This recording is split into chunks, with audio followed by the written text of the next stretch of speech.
Hey, hey, cut that shit off. Cut that shit. Hey, you're not allowed to be in here. Okay. Hello, everybody. My name is Markiplier. No, I'm lying. That's not my name.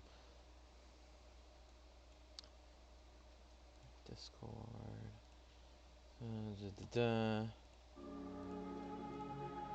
Hello. Everyone. Hello. Sorry, I don't mean to Hello. be so ominous. Also, one of you has not joined the Owlbear Rodeo. You should do that. Yeah. I think it's Eric's. Eric's, join the fucking Owlbear. There we go. Yay! Hello everybody. Shall I get us started with a short recap? Yeah. Yeah. Yep. Oh yeah. Yeah, let's go. All right. From where we last left off, the lot of you set sail on a grand adventure to the Land of Dreams. Contracted by the Baron of Avrantis himself, he told you to head to the Land of Dreams to find its source and destroy it. However, you were attacked at sea. Only your captain of your ship and you survived. You crash-landed on an island and met with a woman proclaiming to be someone known as the Dream Mistress. She told you of a plight that had struck the Land of Dreams, known as the Nightmares, and how they've appeared over the Land of Dreams in the recent years. You were told to meet her in Tehran, a village nearby where you could acquire a boat to travel further throughout the archipelago that is the Land of Dreams. You have exited her castle and have looked onward where a guard has pointed to see where the village lay, but some suspicious smoke signals rise in front of you in the horizon, inky and black, with a couple of figures standing around them. Also, to confirm anyone's suspicion, yes, I did move them. I realized where I left them was not where I wanted them to be, so I moved them at the start of this session. You're standing outside of the castle, and I imagine you all are ready to begin your journey to Tehran. Let's commit war crimes. Yeah. Oh, let's is that do the it. energy we're starting with? Okay. Yeah, I was sorry. Bad War go crime? but All right, let's no, go. wait, no, that's not what I meant. Are you all beginning your journey to Tehran from the castle? Tis Yeah. As you walk along the path, do you all try to maybe investigate any of the smoke signals? There's plenty for you in this large grasslands, but the smoke signals are incredibly not incredibly, but they are the closest thing to you compared to Tehran. Do you head to investigate them? Do you avoid them on your route? Is there a path, like, can we see, like, are you, like, high up and we can see sort of, like, the island around us, or is this... You are on a hill, but, like, you can see to, like, out here in any direction. You can see the islands off in the distance this way and over here. You can't make out much other than the sets of buildings or what looks to be a very large fortress on this island over here. But it is incredibly far away, miles and miles, as this island is bigger than my image has made it seem. What is it you're looking for? A route between them? Or around Yeah, them? just avoiding those smoke signals. Unfortunately, unless you can fly, the only routes you could take are in between two of them here, or in between two of them here. You will, if you do go in between them, it is possible you may be spotted by whoever is making these smoke signals. Before we set off, I'm just gonna quickly turn to the group. Oh no. Oh, I don't have that spell anymore. Never mind. We're good. Let's go. What are you gonna do? What were you gonna do? I was gonna offer to do. yeah. I was gonna offer to do an augury ritual, but I don't have augury right now. What's an augury? Yeah. Speaking to your fortune teller. god. Yep, speaking to your Oh. god, saying if this is a good idea or not. I didn't take you for a godly man, Erix. I'm not. No. I'm more interested in the weaves of fate in the future, rather than the divine. Suppose that's a stance many wizards take, isn't it? Ahab like just starts walking down the hill after that. Yeah, Pinkwa keep his eyes open. Just making sure to look out for things. This is a new area, so he's definitely looking for anything that looks interesting, like to him beyond just the party. So Pink Eye, I ask this as politely as possible. Are we gonna need a leash for you in a field? Because you are very small and you like running. no. Okay. Right. Innocent question. Yeah, as we all set off, Kaida will just speak up briefly, mostly to herself. Well, might as well get some extra protection. She's going to use Aid, the Aid spell, with a 3rd level spell slot on. She's gonna do it on herself, on Pink Eye, and Ahab, I think.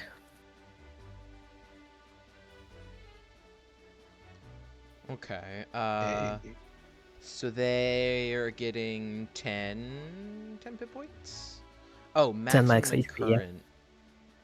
Oh, Yeah. max HP. But All right. They get the extra max, and they also Nodes. heal that much. Ah, I see. Actually, wait. There's 6 of us, yeah. Well, I don't think the rat's included, so there's 5. Yeah. But I was Sure. gonna include Betty, yeah. Oh, okay, I see. That is the heart and soul of this. You can't. If we count Betty, then that would be 3. That'd be Rabbit 5 of versus us, Golden. 6 of us total. Yes. Now, in that case, just to be extra sure, I'm going to use the other 3rd level spell slot to cast Aid as well on Ariadne, Eric's, and Betty. Let's go, Eric. We're equivalent to the rat. Okay. Is it 5 or 10 there? 10. 10? Wait, am I to understand I stand in the same priority as the rat?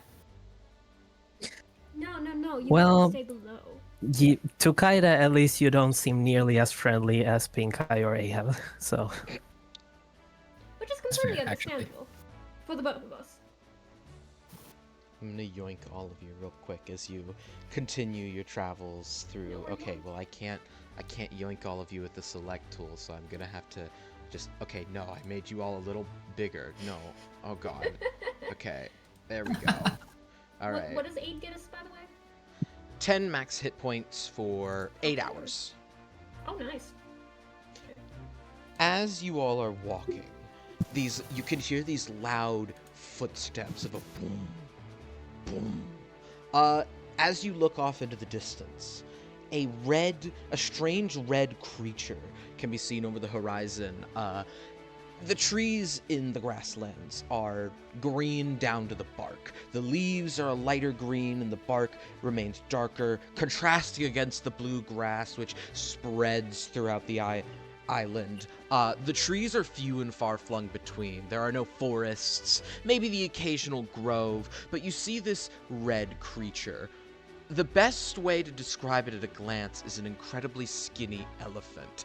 You see its thin frame, maybe it's not like starved. It's a very large creature with a red cylinder frame with these feet that are also rounded and circular with small toenails at the end, with a long neck that stretches up like a giraffe's, and a small orbular head with 2 little tufts of fur, not like little stalks like a giraffe has, but 2 small tufts, like little buns of fur on its head. And you watch as it's eating on the leaves of a particular short tree, leaning down.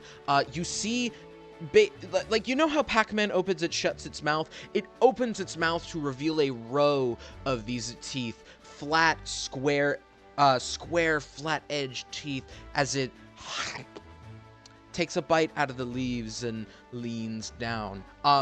You do see it turns as it's eating to look at you, blinks a couple of times, turns its head. Its tail, which is a almost reptilian tail with small spikes at the end of it, flicks a bit as it stares at you, doing the 45-degree head tilt at you. How do you react, if at all? I'm just gonna turn to Ariadne and kind of let her take this. That seems like her bag. I'm very much a city boy, and I have no idea what I'm fucking looking at. You think I know what that is? No. Or sorry, I meant Kaida. You have the leaf icon. Kaida, you also don't know what that is. I'm telling you now. The creature is about 60 feet to the northeast of you. Yeah, never eat. So the northeast of you, 60 feet away.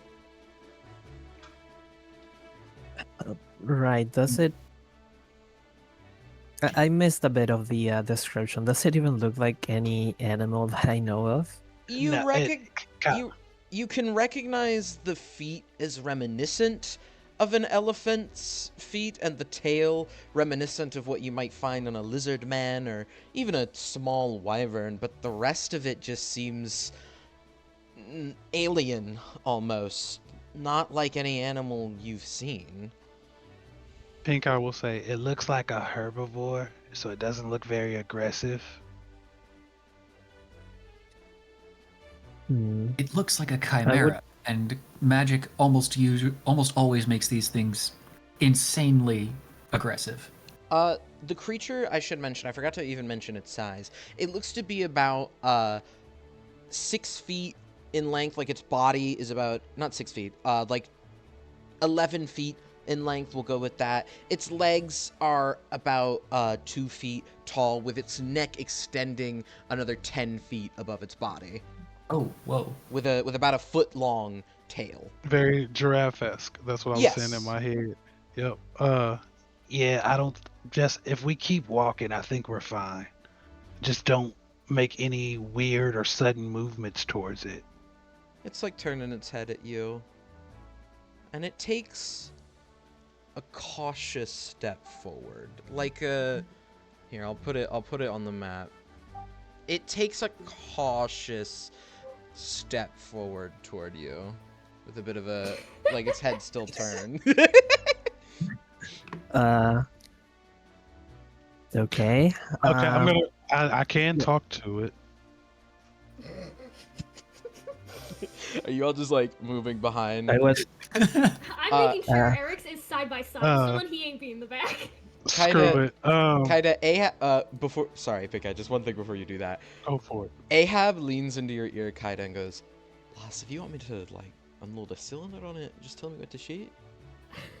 Just, No. You really nothing want to yet. shoot something. yes! This is an I love that. expensive revolver. I would Yeah, I how love many that. bullets do you have left? I have 6. And Big kill. 6 more. Maybe he pulls save out them? he pulls out a speed loader from his pocket with 6 bullets in it. I have 12. Can I make Sounds an like we're insight getting more against here. this creature to discern if it's just curious or if it's actually trying to identify us as a meal or something? Sure. While you're doing that, Pink Eye, what was it you wanted to do? I'll wait on Kaida's movement. They're also outdoorsy, so 11. I got a 19. Oh, 19. Okay. This thing's approaching you with just curiosity. You notice the head tilt, a kind of like a sniff it makes. You don't know with what nostrils. You don't see any on the face, but it kind of like moves its head like it's sniffing at you. And then it does something odd. You see it like open its mouth, and you hear a as it makes this sound at you after taking the step forward. It's not like an aggressive sound. It's just like a at you.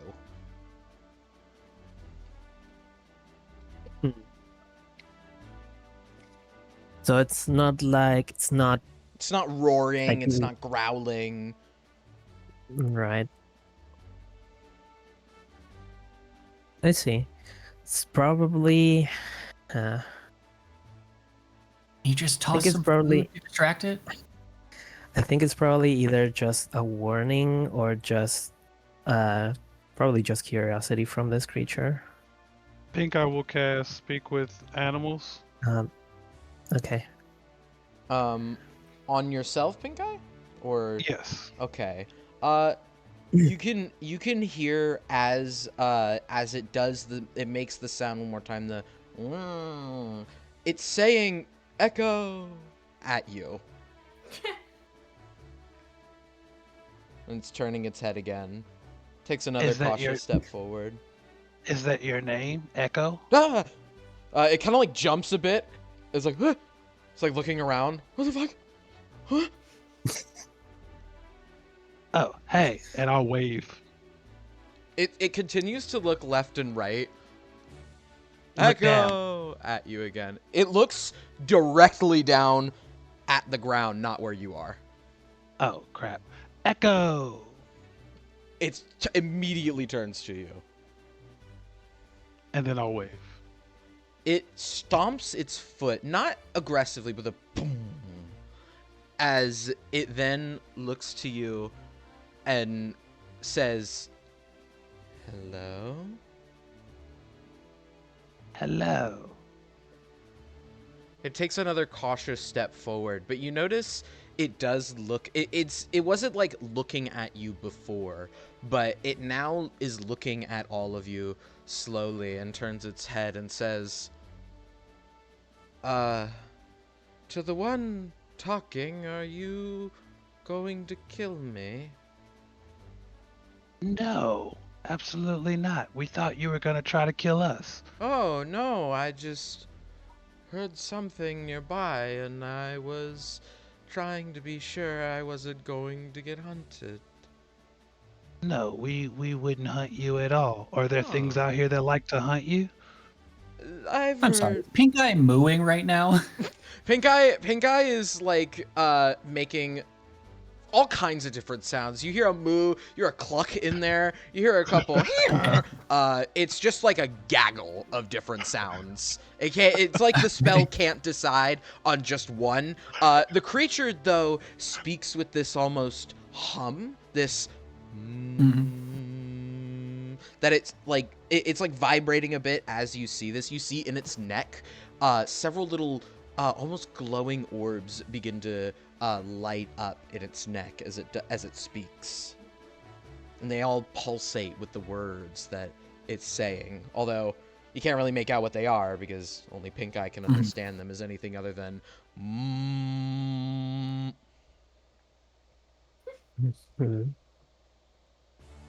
What was it you were saying, Pink Eye? Are there things out here that try to hunt you? I've heard stories, not me. I'm one of 3 creatures who live on these islands, but I imagine they might try. I'm very nutritious, as I've heard. From who? Well, we're not gonna try to kill you or eat you, no matter how nutritious you are. Okay. Should we look out for anything? Should we be worried about anything? We're new here. The people who sit at the fires, it looks toward the closest campfire. This is a much farther distance because the tokens are really big. They talk of hunting often to eat and survive. I don't blame them, but it's a scary thought. Okay. So avoid the hunters. Thank you. Is there anything else we should know? The trees that vibrate the least taste the best. Okay. Trees that vibrate the least. Well, that makes sense. Locked That in, makes writing this down. Sorry. That's in his head. He's taking note of this. Okay. Just Well- Chrono. Oh, also, there are, hollow berries and there are full berries. Don't eat the full ones. Don't eat the full berries. So hollow berries are okay? Yes. Are hollow berries like they're like avocados where they're not full fruit through it, or is it like, is that the name? Small man, what did that person just say to me? As a character, I'm asking this for clarification on meta. Yeah, what do the megafauna here eat, DM? Well, it was just eating the tree. The leaves. It's a Yeah. fucking pineapple. They're eating a pineapple. The giant world building pineapple. No.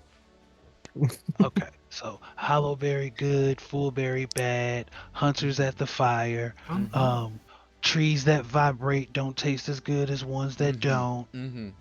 It means they're older. Oh, And some of the leaves get crunchy, and those don't taste good. that's understandable. To That's you very all, understandable. to you all, just to put into context, it kind of sounds like when it said that.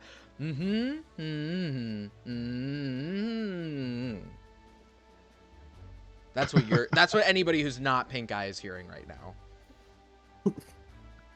Okay, so we're gonna Right. let you get back to Uh-huh. your meal, Mhm. and we're gonna head off. We're gonna try to avoid the dangers. Okay. You do so as well. Okay. You be safe. Thank you. You see it turn, and the rest of you hear it make the noise again. But Pink Eye, you hear it go, Echo. Ooh. And I'll go echo as I Oh turn no, back it to the only rest of the works group. for me. I have to do Oh. that to see. Oh, You notice Oh. Pink Eye as it's looking at you, its eyes seem a bit glazed over almost. And you see it does not blink. Yeah, once we get to a certain age, we go blind. So we have to do that instead. well, if you ever need me or us, yell really loud. Okay. Okay. Well, it's nodding. It's nodding. Okay.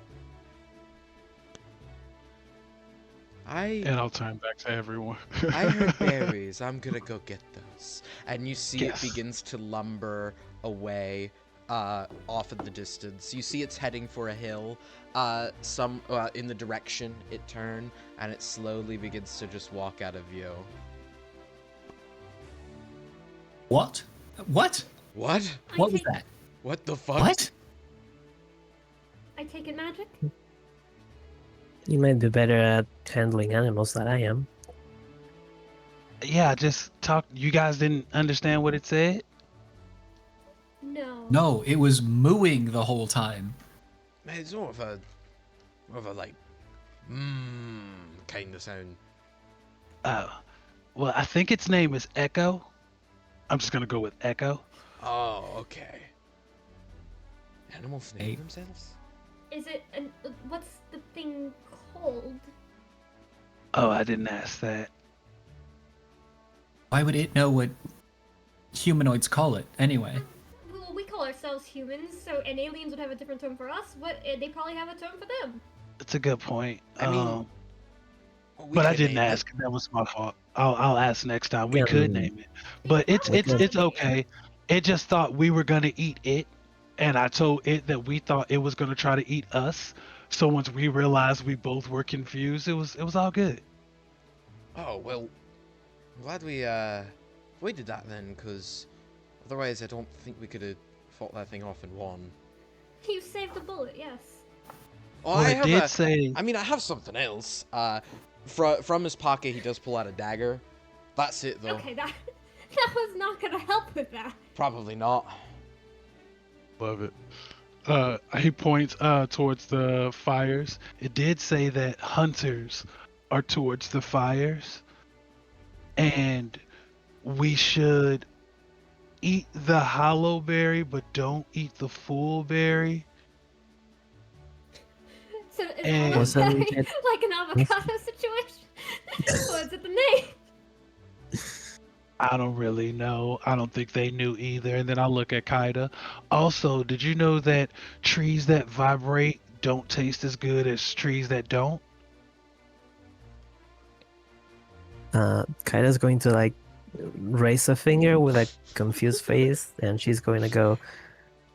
That never heard of trees that vibrate, but that's good to know, I guess. Apparently they're older. Who knew? Huh. I guess all of us now. I suppose so. You sure it didn't? Well, it was yelling a lot. Is it? What was up with that? It was just talking Why to do me. we care? That's true. Why do we care? Can we just go to this village and get on a boat and do this queen's bidding to maybe get a chance at going home? I do yearn for the waters a bit. Pink Eye, your insight is valuable, and surely if we, talk to another animal again, I'm sure that skill will come in handy. Oh yeah, totally. He shoots you a little Convince the glare. rats not to eat our rations. Right. Shall we set off then? Please. Alright. Yeah.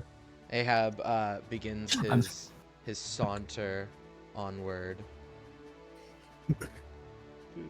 Yeah. So we start to get- Taking note of what Pink Eye said, as we travel, would it be possible for Kaida to go around, like separate just a little bit from the group as they walk, trying to find hollow berries and leaves from trees that don't vibrate much? Sorry, I need to decline a spam caller. Sure, yeah, let me do a little something here. You come across, as you're like separating from the group, looking for trees that vibrate, or, if you all can move your tokens, by the way, trees that vibrate, or hollow berry bushes, you come across a small little group of, well, they look like berry bushes. They have the same kind of green color that the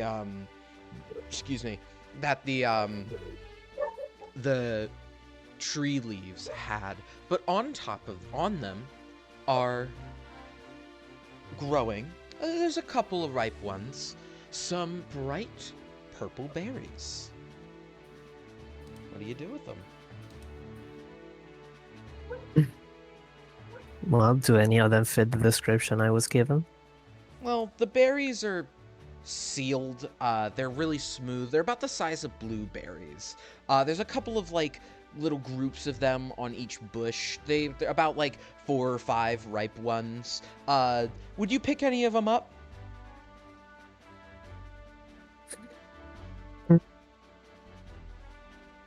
Your mic. I'll make a. Oh, sorry. Yeah, on. my internet's a bit unstable these days. I gotcha. Could I make it a quick survival to see if any sort of creature has been around recently? To maybe feed on Sure. these. Sure. All right. So that's at 16.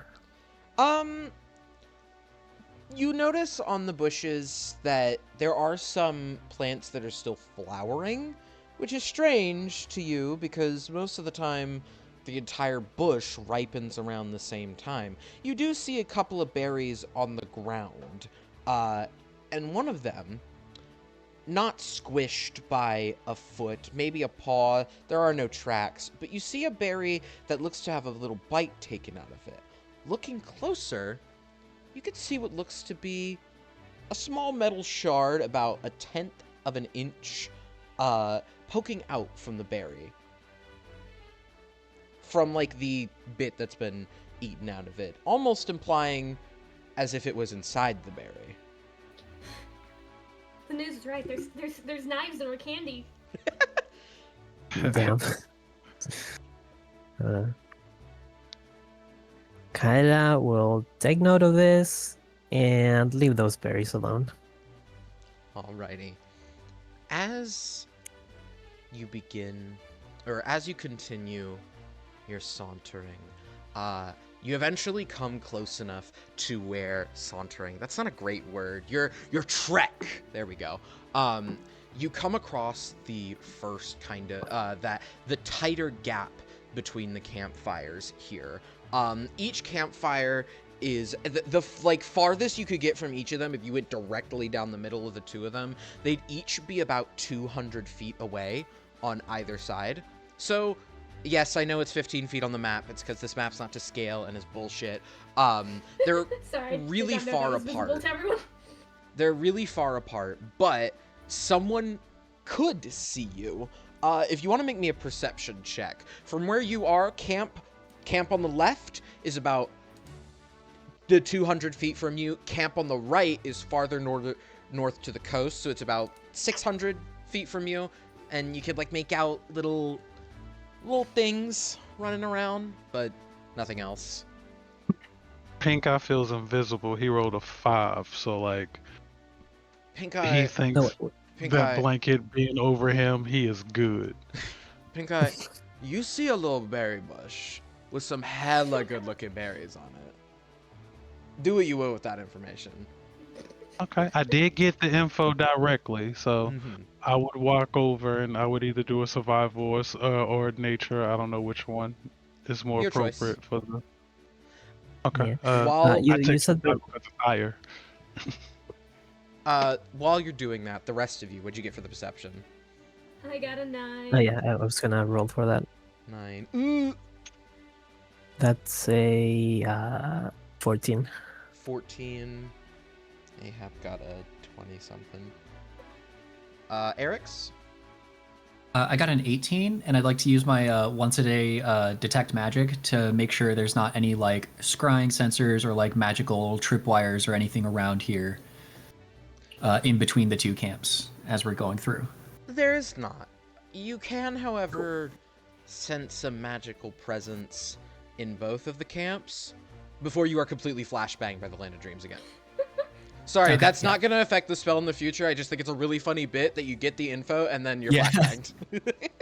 Yeah, it's like I get everything, and then the migraine sets in. And then you're like, oh, fuck, there's too much. Just like- Ahab got a 20. Yeah, a 20. I heard a 14. God damn it. Okay. I'll be right back, because my family can't sit and wait for 5 fucking minutes for anything. I'm sorry. This is a common occurrence, so it pisses me Oh, off. you are A-okay. I It's will fine. be right back. Just to recap, so I can come back and make everything set the scene right. Kaida, you got a 14. Yeah. And Ariadne, you got a 16. I got a 9. You got a 9. I think Eric's got the 16. 18. 18. Okay. And Ahab got a 20. I'll be right back. Sorry.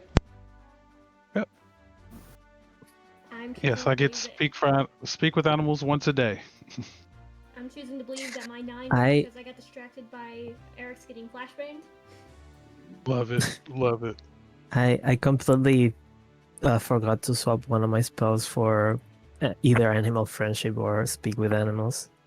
I was gonna take it, but I just forgot. That's fair. Because I was raised by rats. Once I redacted, that was one of the abilities I got. I see.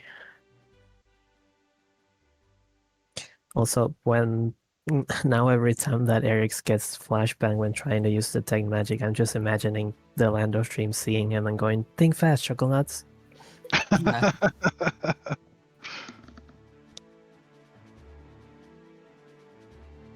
I don't swear, and the one swear that makes me want to is just like Chocolats. I think that is the funniest thing to call a person ever. I love it. Eric's, you know I love that Eric's is in a rush to go nowhere. I know. It's just like, why are we talking to an animal when we could be doing literally anything else? Because that animal lives here and has more information than we do. And also, But it really didn't. None of that was useful. that was super It was- useful. One, But Eat we trees that don't know vibrate. That's come on. Come on. dude, we know which berries not to eat. We'll probably These are find a bunch of vibrators, those you between me hear? and Pink Eye. Hmm We know that there are hunters at the camps. Yeah.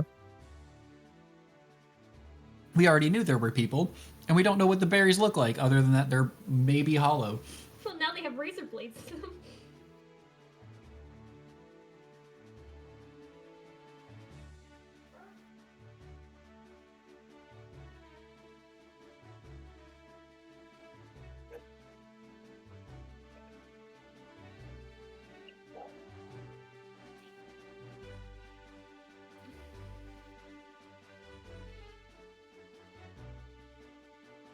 So the entire time, I know this is not what that creature was, but I was just imagining a brontosaurus the entire time. Basically. I was yeah. I was kind of imagining Littlefoot, yeah. I was Yep. like, you know what? That's a vegetarian right there. And then once I realized they were blind, I'm like, okay, now it's a blind dinosaur. But yeah. Terrifying concept, just hearing screams and going like, oh my bad, echolocation. I always love the flavor of when you speak with animals instead of you just talking in common, you start speaking in guttural sounds. That makes it so much better. Last session I DM'd and one of my players turned into a horse, but horses don't exist in the land they're currently in, so everyone just thought it was a monster the entire time. Yeah, you're totally a demon. It happened kind of the same to me. Yeah, it's kind of funny. Dude, have you ever seen what happens when a baby sees a horse for the first time? They all freak out.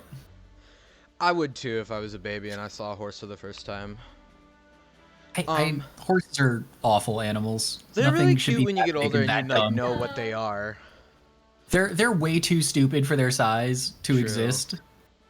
No, F you. Look at these beautiful creatures. Look at these big dogs. The rest of you, as you're thinking about horses or whatever, look to the camp. You can see. It's hard to make out at this distance, but you can see about a group of 5 or 6 people with a 7th person standing over them as they all sit around the campfire. Eric, you and Ahab get a bit of a closer look. You can see a couple of them are in knightly armor with long swords on their back, with each set of armor identical to each other, or maybe it's just too far to make out finer details, but a couple of people also seem to be in lighter armor with rifles on their back and these masks over their faces, which the details of you can't make it out. What? Oh my god, this fucking bitch. I'm gonna finish what I'm saying. And the person standing over them seems to be,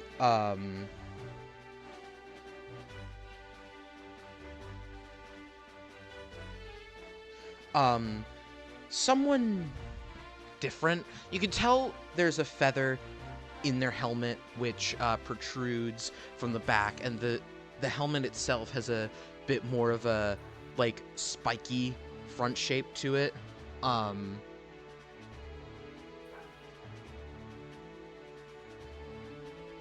Spiky shape to it.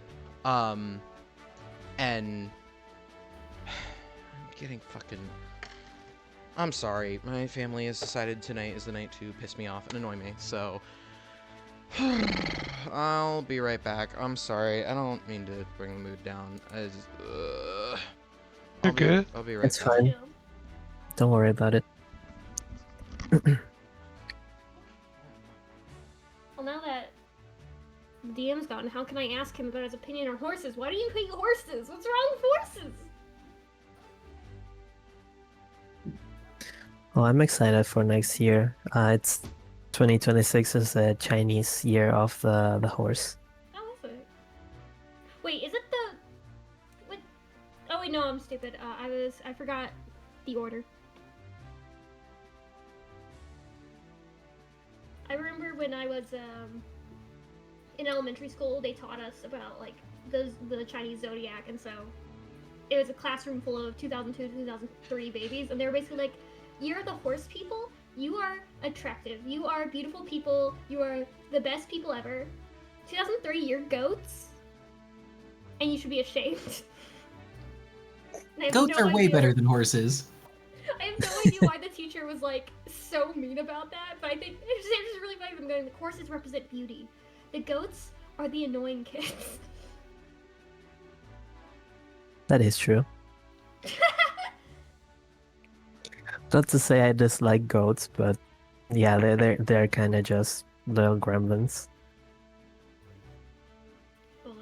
Bullying here. First hating on horses, then hating on people born in 2003.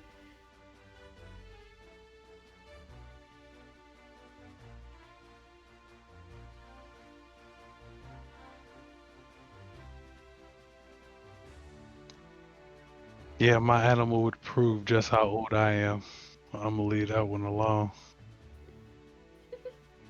I mean, it adds 13 years here or there. we can guess the wrong decade.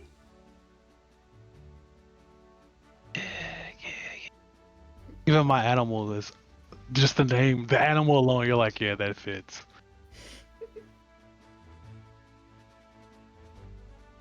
I'm gonna guess you're a Cancer sign. I know nothing of the star zodiac. I'm a Sagittarius. Yep. That's So exactly fire what sign. Sagittarius said. Mm-hmm. But I'm laughing at it now because I'm just listening. And then when you said year of, and I'm like, damn. And then I thought about what mine was, and I'm like, well, damn, that sounds old when you think about it. They're always old. My fun fact about the zodiac in terms of the only thing I know, I was born the year of the ram, goat, whatever. It switches between. I don't know what the official one is, but it's either a ram or a goat. But I was born like an hour after Dolly the sheep died, so I consider myself to be the ultimate sheep. The reincarnation. I stole Dolly the sheep's soul. That's deep.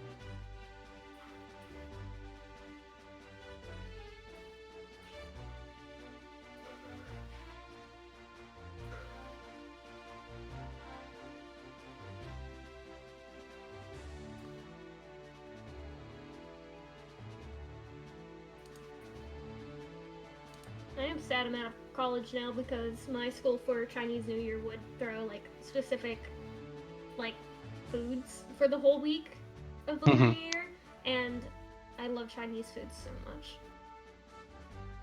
It is delicious, and where I live, we think we make Chinese food better than China. It's the dumbest thing in the fucking world, but we honestly believe it here. Dude, the best Texan food I've ever had was when I was in China, because I was there for 4th of July, so my grandfather took me to a place that was trying to make like quote unquote American food. It was Texan barbecue, but fully Chinese, and it was so good. Best food I've ever had, and I will never have it again.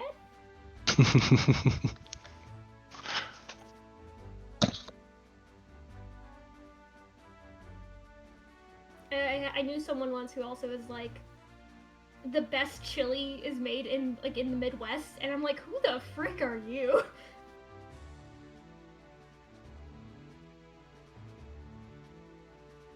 We put that on spaghetti. Okay, who the frick are you? What was that? What do you mean? Okay, what state? What state puts chili on spaghetti? Ohio, baby. Oh, okay, Ohio, yeah. That makes a lot of sense.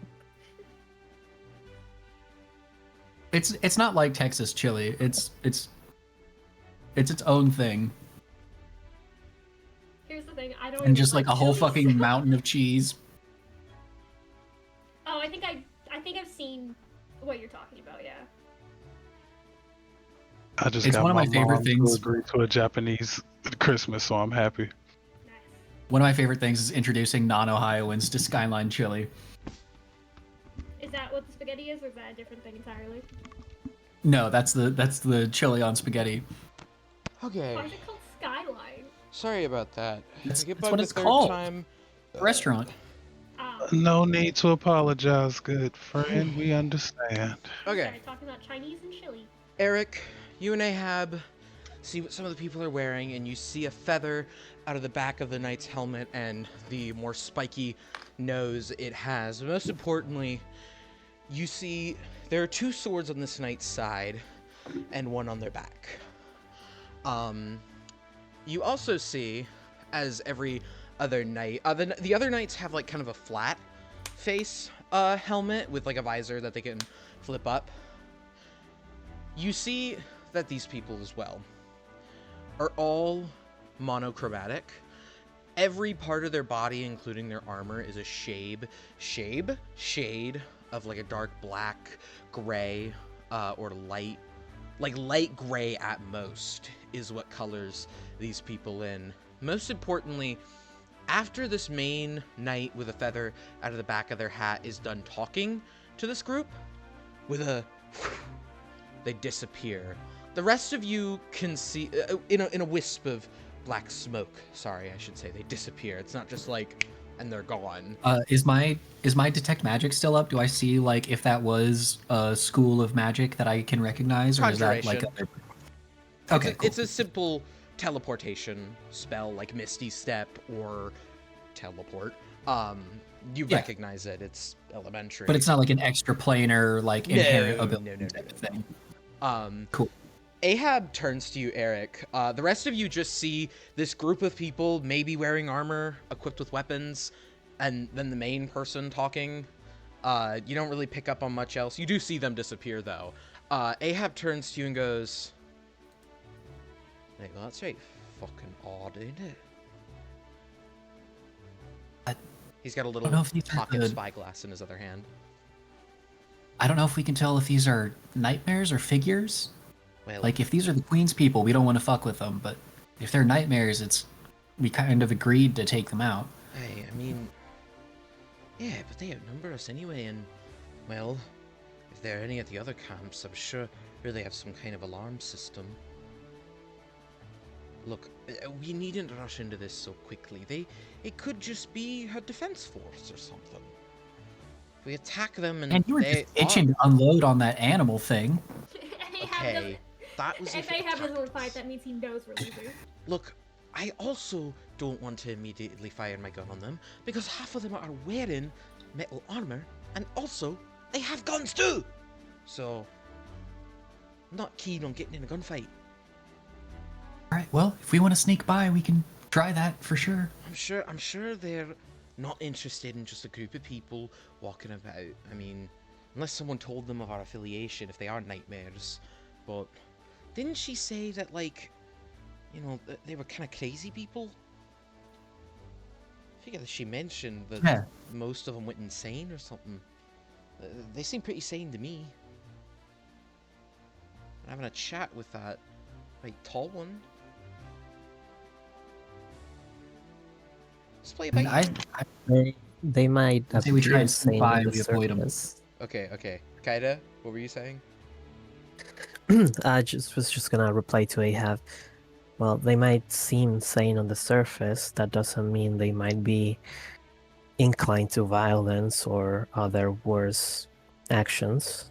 That's true. She wasn't exactly specific on the insane part of them. What were you gonna say, Eric? So who's to say that she was sane? It may just be normal people that she thinks are insane. Because she's cracked. My question is, she directed us towards this location. Would she not have seen, looking outside that building, that there were people there? I assume these are people she knows are here. Did she not teleport there, though? She walked in a room and didn't come out. I imagine she teleported. Feels weird to just direct us to a city knowing that there's people in between that would kill us. It's exactly what she's pointing us towards in the first place, is just doing her thing and ridding her of her problems. To be fair, the nightmares are really only interested in her, are they not? They don't know we're with her, whoever they are. It sounded like their attacks were kind of indiscriminate, but... Maybe just err with a side of caution as we weave the needle here. Alright. Seems our best Might as well. than only bet. As... Oh yeah, go on. So we're just gonna move past sneaking by, yeah? Yeah, just kind of going in between where the two camps are here. Pink, I heard none of that. Because you told him to go over to a bush, and he's been over at that bush, and I rolled at survival. and like Mm-hmm. I've just been chilling there this entire time. What's your survival roll? Shit. 18, 10 plus 8. If you shake some of the berries, you could feel a small object in them, but some of them you shake and feel nothing. The ones with nothing, I'll collect. There's about And 20. the ones after, yeah, the ones with stuff in them, I'll just drop them on the ground. I'm still half-ass under this blanket, so I feel like I'm covered up and hidden. Lovely. You gather about 20 of these small purple berries, and imagine you just like shove them in the wool or like in a little cloth and tie it. Mm-hmm. Yep. And then I imagine you rejoin the group, or Yes, once I see they start moving, I'll hop on Betty and start to follow. Yeah, and once we are all gathered, I'm just gonna cast Pass Without Trace, so, for extra precautions. Let me look up that spell. Shh. Plus 10 to concentration, 1 hour. Everyone around me, we all get plus 10 to stealth checks for the duration. Oh, please tell me we roll stealth, because that means I have plus 18 right now. Oh, good lord. As you all cross through, with your steps not creating any imprints on the grass after the spell has been cast, you cross through the threshold between the camps. Neither seem to notice you. They seem to be preoccupied with their business. Some point toward the town you could see is one of them, you notice something like stick out from the side. You can't make out the fingers, but you can see they're pointing toward Tehran. And as the city, I keep calling it a city. This is a small village. As you get within about, the village is like maybe 600, 800 feet away, a woman approaches you. She doesn't like approach you straight up in your face or anything. She's just like walking along. You see her walk out from behind a hill and turn to the lot of you and go, "Oh, hello." This is an older woman. She's got like kind of graying blonde hair, graying like at the base a bit. You can see the crow's feet under her eyes. She's wearing nothing but this like simple shirt and pants with these like distinct boots. 2 holsters are on her side, seemingly with small short swords in them, and you see she's carrying a big backpack as she passes by. She goes, "Hello, sorry, I'll wait for you all." She stands at the edge of the hill, like just waiting for you all to pass through. Eric, you swear you recognize this old lady from somewhere. But she stands there at the base of this hill that she's come out from the side of and waits for you all to move along.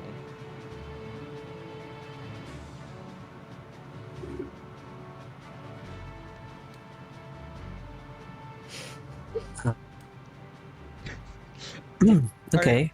Ariane, are you just like just straight Look, going? She gave the old Texas wave. It's your turn. Ariadne's going. I think I'm just gonna let the group like filter ahead of me, and I like try and get a better look at this woman, see if I can recognize her fully. Make me a perception check. 17. You take a look at this woman and you realize she reminds you... You can't quite place it. Sorry, I should put where the lady is. Pink Eye, you are walking like right up to her. You're stepping on her. Yeah, there's like a hill she's behind, and she's like stepped out from that, and that's how she sees you. You recognize that this lady looks like someone from your youth. You remember her a couple years younger from your youth. It could be a coincidence. You can't entirely remember the lady who you're thinking of, and maybe this is just an old woman who looks similar to the lot of you, or the lot of you? God, I'm fumbling here. She looks similar to the lady you're thinking about, but you can't quite Mhm. tell. I don't think Eric's is gonna like say anything or bring it up, but I think he does like just stare the entire time she's within eyesight, and then turns back to the group when she's out of sight. She's just kind of like looking to the side, like, okay. I will note she isn't colored like a figure. She is colored like all of you. The other figures you've seen, other than their outfits, have been dark blue. Not dark blue, like a sub shade of blue. She has, normal. She's lighter skinned, with an actual like human skin color compared to the figures. She just kind of like gives you a wave, like, hello.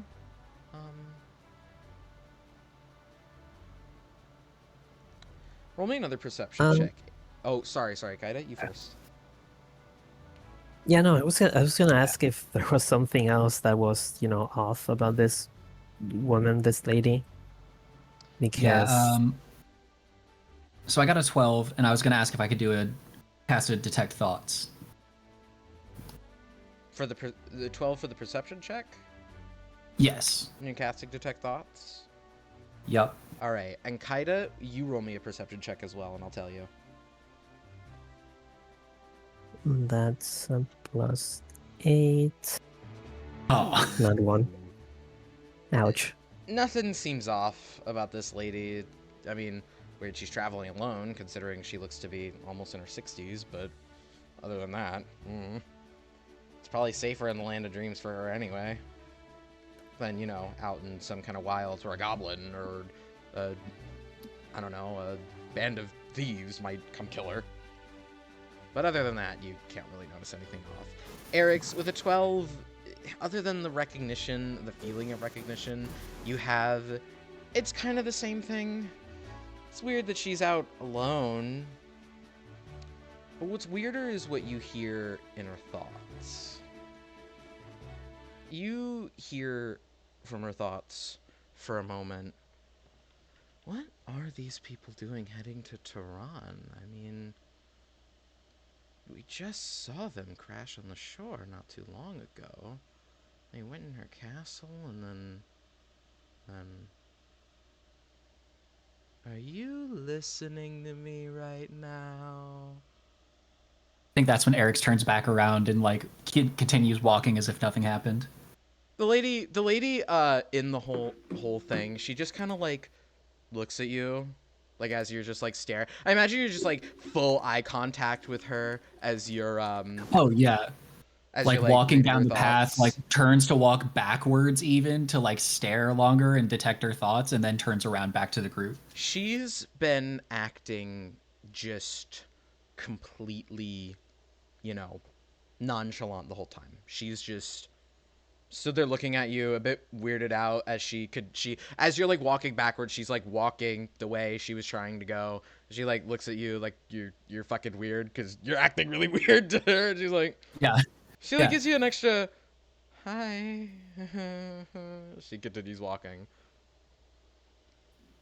So in total, that old woman just said hi, hey, bye. Well, I mean, she said hi. Oh, sorry. I'll let you all go first, and then she just like gave you all waves as you went by, and then she said hi to Eric an extra time because she's, he's being a fucking weirdo. She's being normal. Yeah. And I think Eric's catching up to the group. He's just gonna like very hushed, be like, "Okay, so they apparently saw us crash land, and apparently it's strange that we're heading into Tehran immediately after meeting the Queen."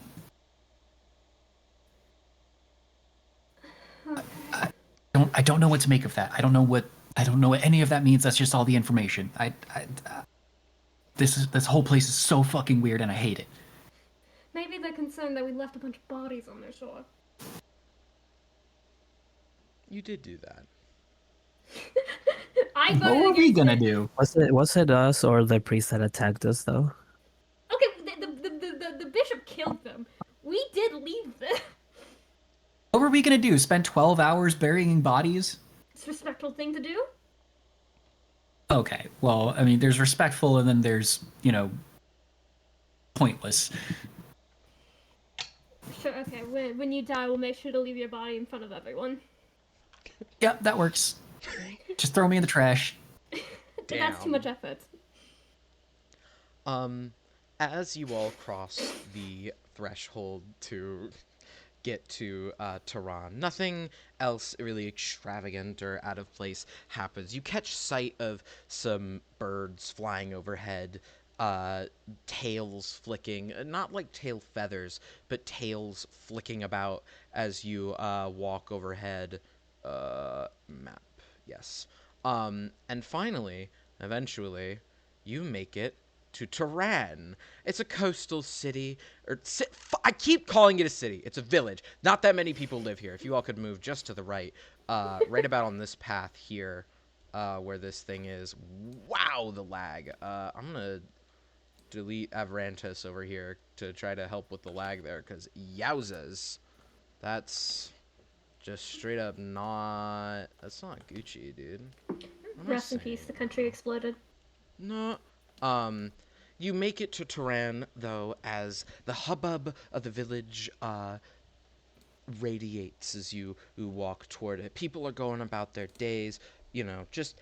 It's typical of what you might hear at a village back in Avrantis, when you're not in the capital city and it's way louder. And as you make it to the gate, or not gates, I mean, there's no gates on this village. It's very small. You notice very little presence of guards. You see a couple of buildings that a guard might stay in, particularly one kind of hidden in the trees right here as you walk in. That's way too big.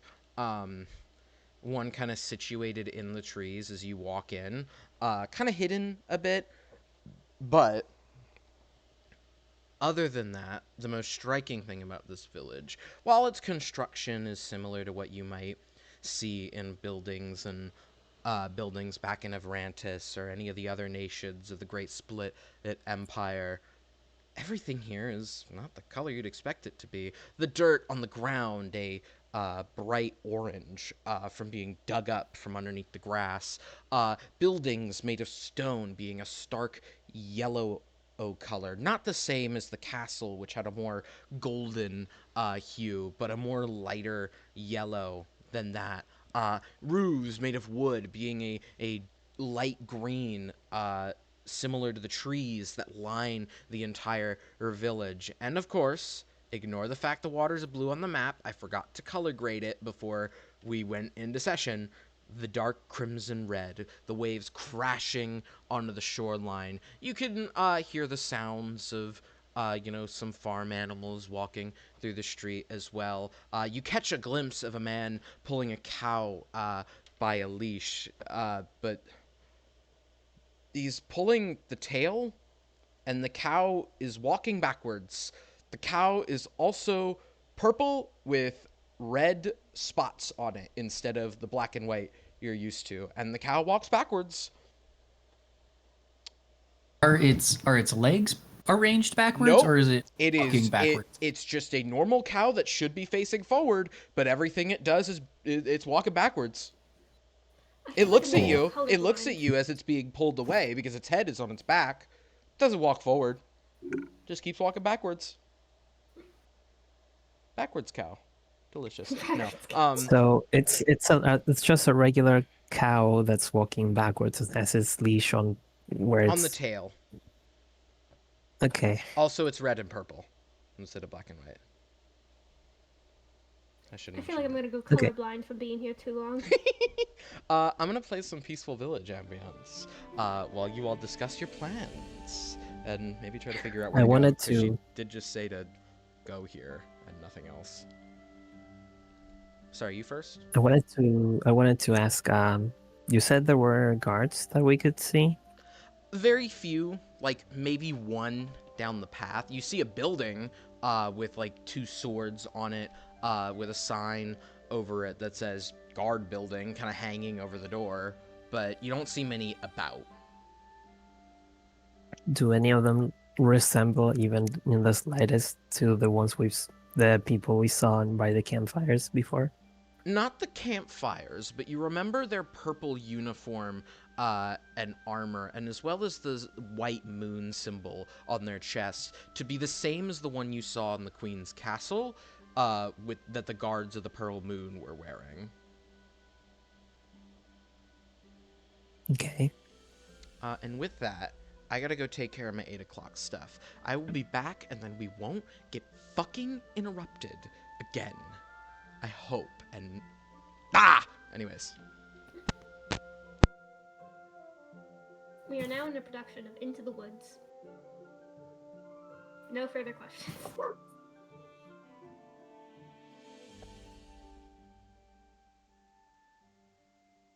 Well, at least these people don't seem to be affiliated with those scary figures.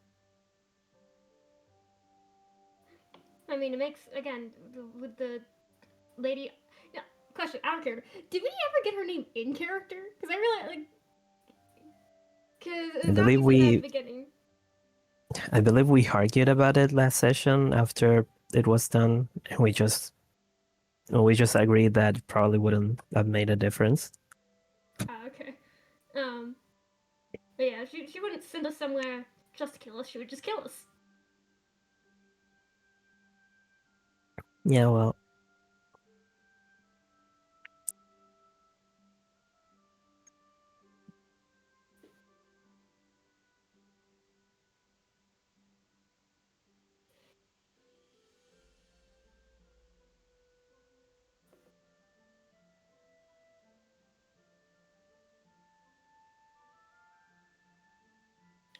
I'm looking at the photo you sent of the chili, the skyline chili, and all I'm thinking is, why does that photo look like nachos? It's basically the same thing. It's not. It's really not. The texture. Like, is it like spicy chili or is it like mild? No.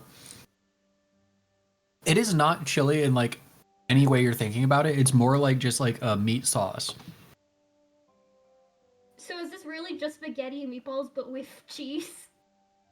Kind of, yeah. It's the way I remember it. Like the guy who started the restaurant, was trying. I think he was like a Greek immigrant, and he was trying to make like something he remembered from home, and then like through iteration and just buying like whatever he could get in America, he ended up making Skyline chili and served it on spaghetti because that was, I don't know, close enough, I guess.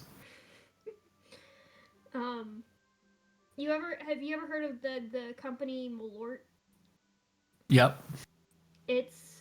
I've known 3 people who have moved to Chicago over the last 2 years, and without fail, everyone who hears they moved, they're like, "Are you gonna try Malort though?" Mm-hmm. Like, maybe. That's the vibes that Skyline Chili is giving me. Probably more palatable though. It tastes a lot better than it looks. I mean, if it's just spaghetti with cheese, basically. Yeah.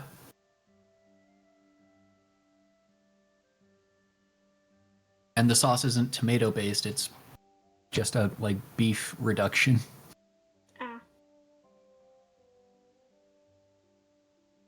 Have you ever had spaghetti tacos? I have not. Legitimately very good. There is something about a hard taco shell that like really complements spaghetti.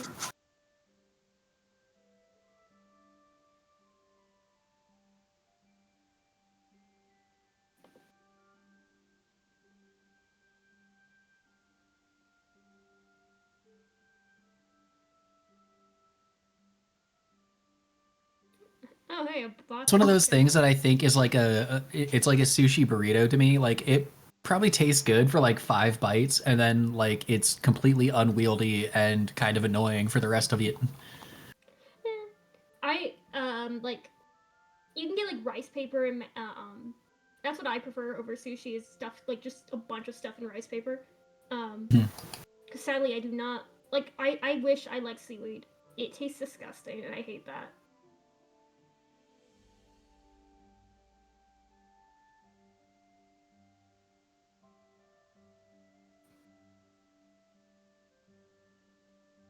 Why are you being like this? Come on.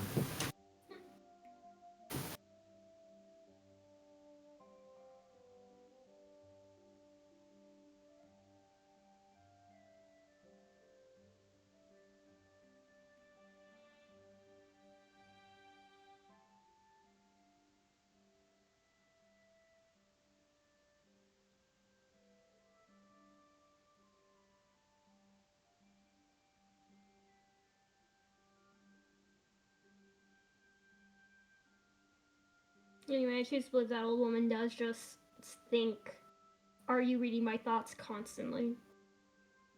Unrelated, just you gotta do what you gotta do.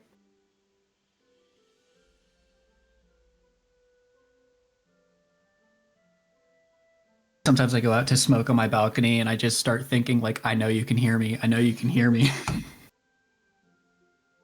Who are you like in this hypothetical? Who is listening in? Your neighbors? A guy on the roof? Jesus? Aliens? All of the above? You know what? Yeah, the probe really gotcha. Yep. Apparently, I opened up my town's subreddit today, and some like people were like, there was an alien spaceship sighting or whatever, and it turns out a part of SpaceX like burnt up over our skyline, and I was just like, I guess, yeah, that would look like alien spaceships. I guess I didn't get to see it though.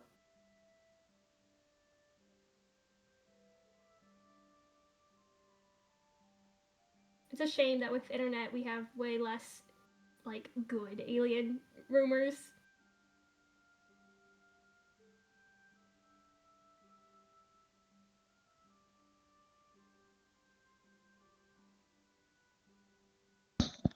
I'm obviously a gigantic nerd, and so I love the idea of aliens, but like just like the size of the universe makes it so impossibly unlikely. Yeah. I believe aliens have come to Earth before. I do not believe we have any evidence of such. Unless that one guy who snitched on what he did at the White House was telling the truth, and that's what I would believe. If there are any true ones, it's that one. Look, if they have the ability to theoretically make faster than light travel, they have no reason to like limit themselves to being detectable by us. I really love that post that like it's talking about sorry, I just got a text. I love that post where people are like, imagine aliens came, but they came for the dinosaurs because of how light travels, and you had to go, ooh, sorry, bud. Yeah, Star Trek 4 except whales instead of dinosaurs. They do that in Star Trek? Yeah, it's Star Trek 4, the movie. I haven't seen any Star Trek. There's this giant alien ship that shows up, and it's like, and you know, the Enterprise goes to intercept it, and they're like, "Who are you? What do you want?" And then they just hear nothing, and they have to go back in time to get a live whale from Earth's past in like the 1980s, because you know that's when they were making the movie, and they have to go back and kidnap a whale from the 80s so it can talk to the aliens for them. How did they like shrink the whale? Like a full-size whale? Yeah, dude, the Enterprise is huge. Like, yeah, I was about They just teleport up the whale and all the water surrounding it into a chamber in the Enterprise, and it's all good. I really need to watch The Orville. I know that that's technically a parody of Star Trek, but It is pretty good. Is good, and I want to watch it.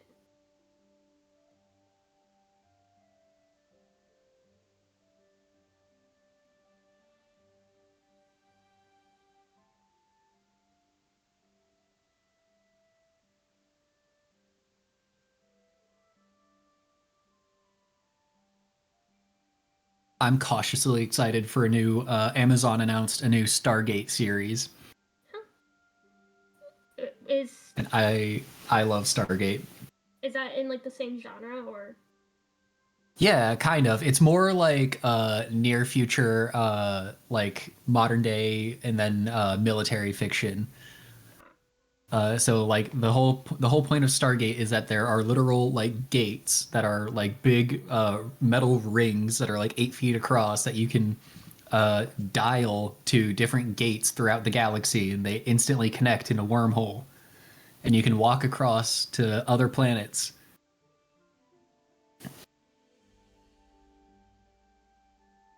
And then there's a ton of lore about like the civilizations that built the gates, and then all the different like sci-fi civilizations that are out in the galaxy, and they're like trying to use the Stargates for their own advantage, but they're not the people who built them. They're just another race that's, you know, using these ancient artifacts. It's really fucking cool.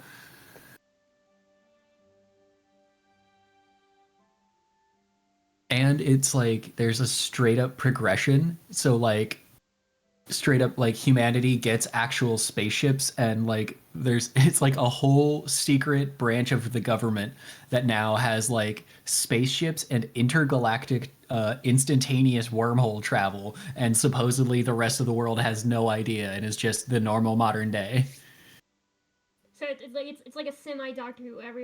Every a couple seasons they're like, the populace actually doesn't know about aliens somehow. Yeah. It's like, here's the third world-ending sci-fi thing that came down from space, but nobody noticed. No, people forget. It happened every Christmas. Like at this point, at least modern Doctor Who needs just to say, yeah, they have a Men in Black team that goes in after everything, because that's way more understandable. That's what Torchwood was. Was it? I only saw like the pilot of Torchwood, and it's been a while.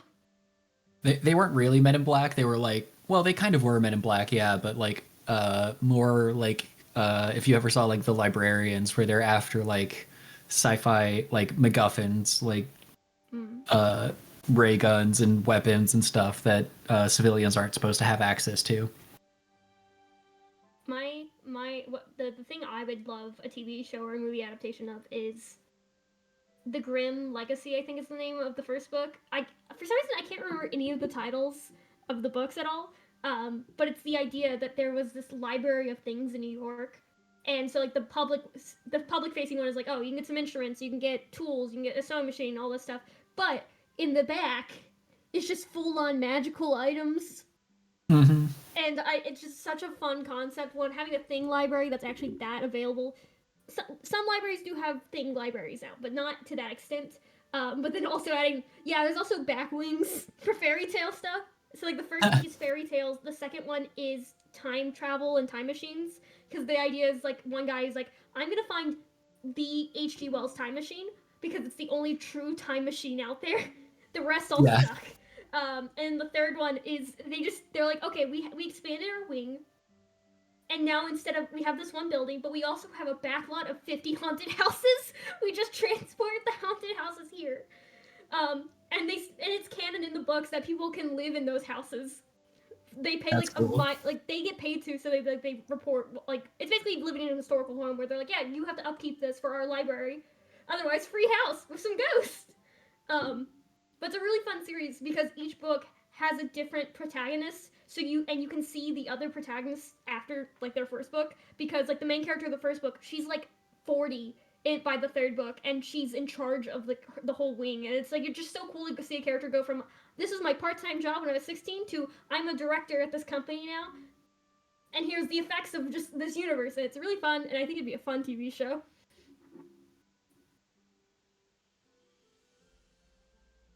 Especially because like there's like this, in order to like check out anything magical, you basically have to give up, like you give them a loan to ensure you bring back the item. And the loan is like fey rules of like you can trade over your sense of direction. One character trades their firstborn child because they're like, it's a 2-week loan, I'm gonna get it back, and the item gets stolen from them. And so the main character is just like, why would you give that up? It's like, I'm 16. Why would I think I would need that anytime soon? Yeah. I'm a teenager. What use do I have for my immortal soul? And that's like just there's like the main character, she trades her sense of direction for a comb that would make her prettier for like a day. The comb ended up getting stolen from her during like a whole like fraud scheme of people stealing fairy tale items. And it's really interesting because they don't blame her, but because it's magical rules, she cannot have her sense of direction back until that's returned. By the third book, they still haven't found the item again. So it's still canon that for like 30 years she's had no sense of direction, because like it really treats it as like, hey, when paintings get stolen, they're either found immediately or not for another couple decades. Yeah.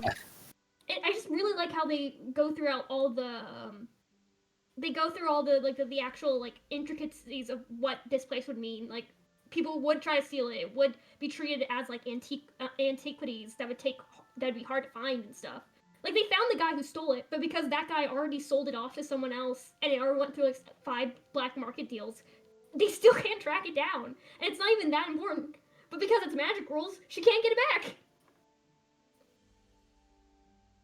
They give her a long-term loan of a ring that points her towards the correct direction whenever she needs to go somewhere, but it's still bad, and that's just really funny that everyone at the job just has to accept she's gonna be 10 minutes late. It ain't her fault.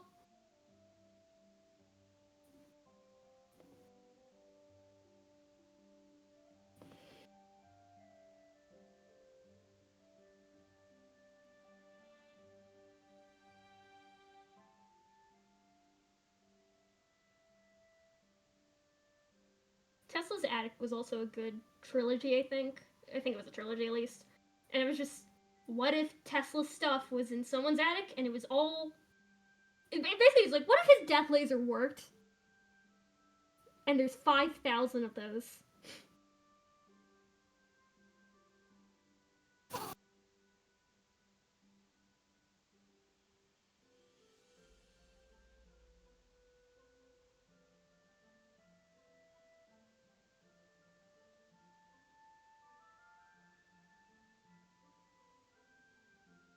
My cat has decided that it is playtime right now. Oh no, play with the cat. My cat sometimes decides it's time to bite my arm, and he does. Mm-hmm. My cat has been knocking down my fabric for the last hour so he can lay on it. And I will have to pick it up after.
Okay. Oh, whoops.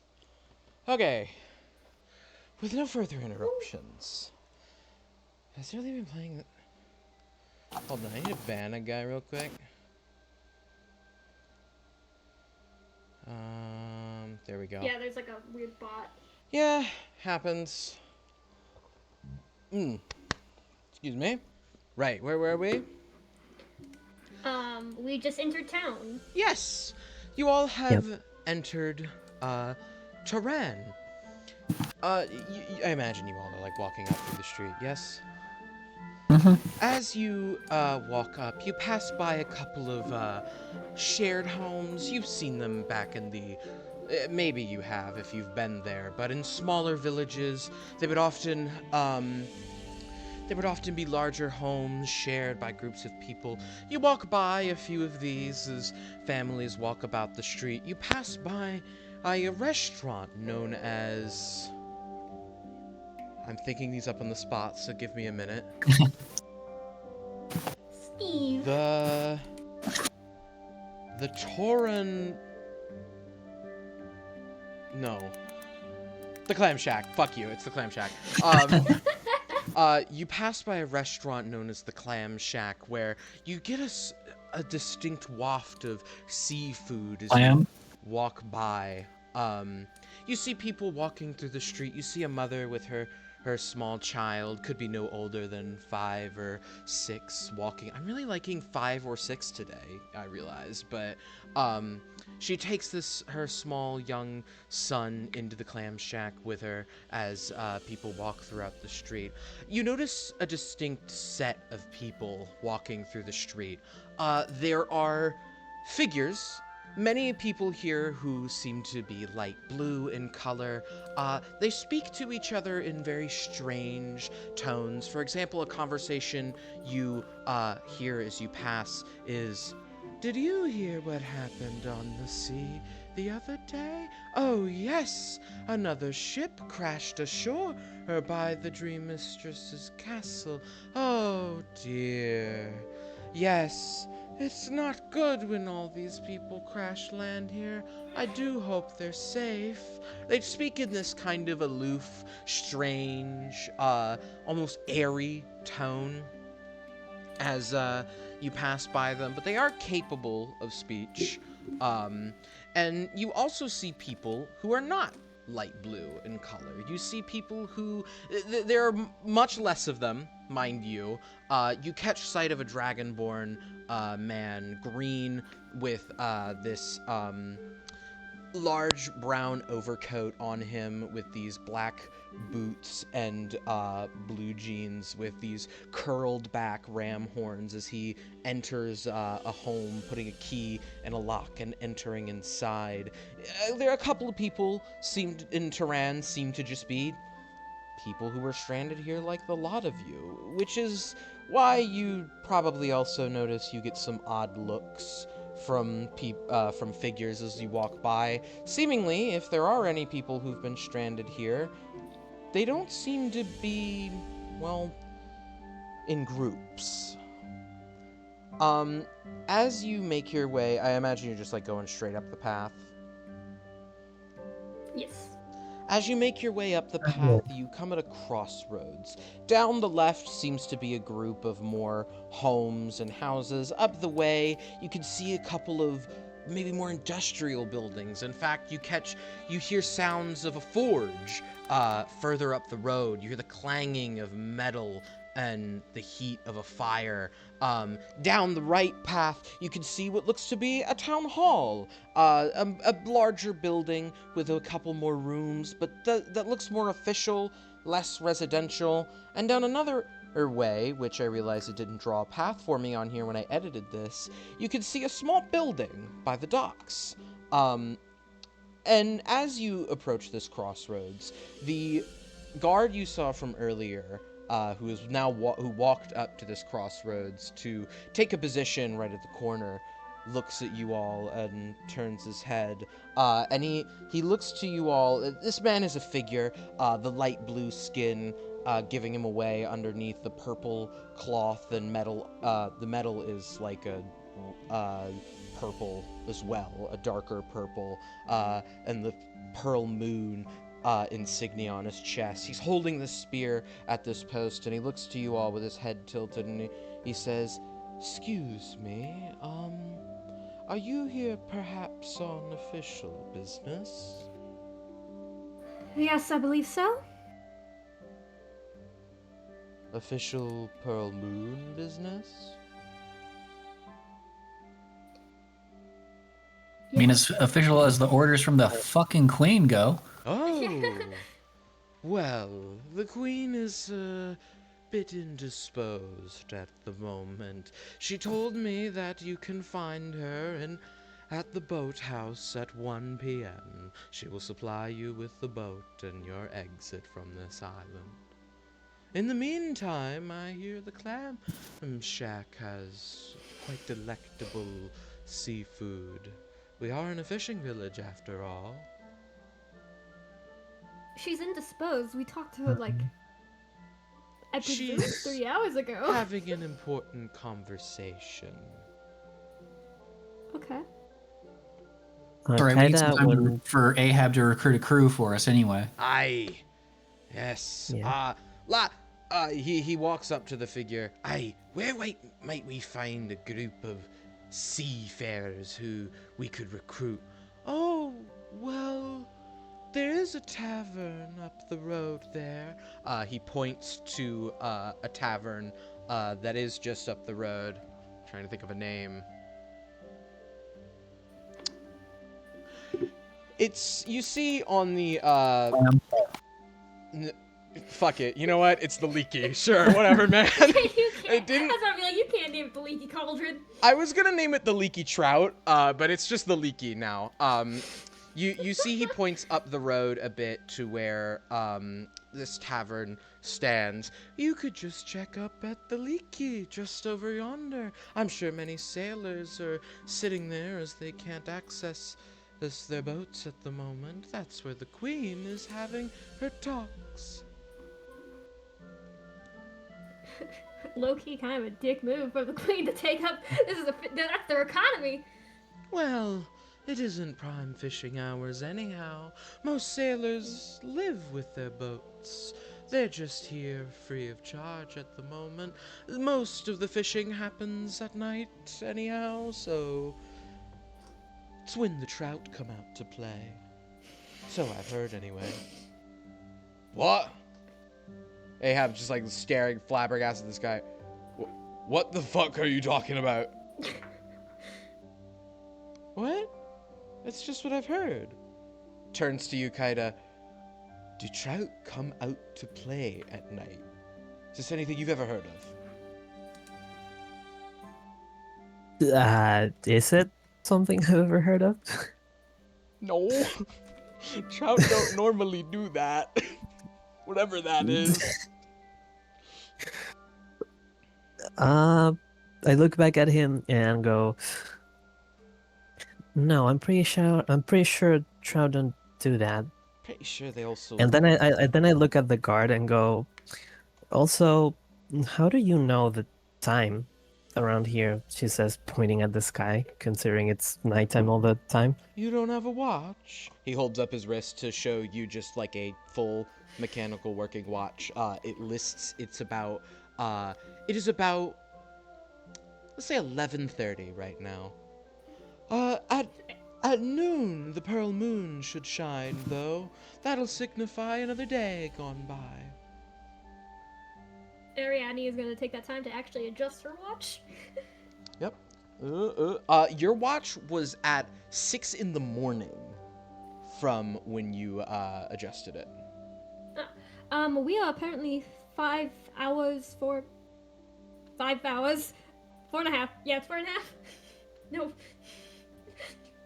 I'm bad at math. What? It was 6 a.m. to 11:30, so that's Yeah, it's 11:30 5.5. a.m. right now. We are 5.5 hours after what time should have been. Oh, your watch did it too. What do you mean it did it too? I've talked to a few people who've crash landed here. Some of their watches are just a minute off, some are 20 hours off, which I don't even know if that's possible considering there's only 12 hands on a watch. Or, sorry, numbers what? on a watch. Numbers, I meant numbers. I know how watches work, I promise. Yes, my 12-hour hands I have on my watch. That like flips it over and there's like a huge stack of them. No. That'd be so funny of a watch design though, is instead of different hours, they just have the 1 point and 12 hands. The hand like closes when it's not the right hour and then it like opens into a point at the hour when it's that certain hour. Fuck, wait, that's kind of genius, actually. Shit. I'm looking up if It someone's goes up already to made one. 5. There's Hmm? no way someone hasn't made this already. But yes, if you're looking for a crew to man a ship, the Leaky might be the best spot to, observe. I know there was a large, corsair that, crashed upon the shore. Perhaps you might find some that, have ended up there. Yeah, maybe we can take a look and see who we can find. Blood. Ahab's like looking at you. Lad, he means mine. I think. I know. Shut up. Oh, okay. Let's just move on. All right. We don't need to tell them that. Okay. I was just saying, don't get your hopes up. Do you all head to the Leaky? Let me giggle every time I say this name. Can I ask the guard a further question real quick? Sure. So, everyone here, anyone who's come here to watch, they're off by different amounts of time. Yes. It Is there an explanation for that? I don't know. It's just weird thing I've noticed. Weird thing. Any of Ariadne, you know by now that nobody here asks any questions ever. Yes, well, They yeah, just that's why accept I'm things as they starting. are. If we start asking questions, they'll start a trend, maybe, and they'll... Okay, whatever. Ignore him. Oh, my mic. Are any of these people in the Leaky potentially one of those people who had a watch? Like someone who crash landed here with a watch and it Yes. was off? We do have a couple of humans who sail occasionally on the fishing boats, so perhaps. Okay, thank you for your time. No problem. I'll be here if you need me. If you see a crime, let me know. He does not elaborate on what a crime is. He just says a crime. I fully just thought I could punch Eric's right now. But how would that benefit either?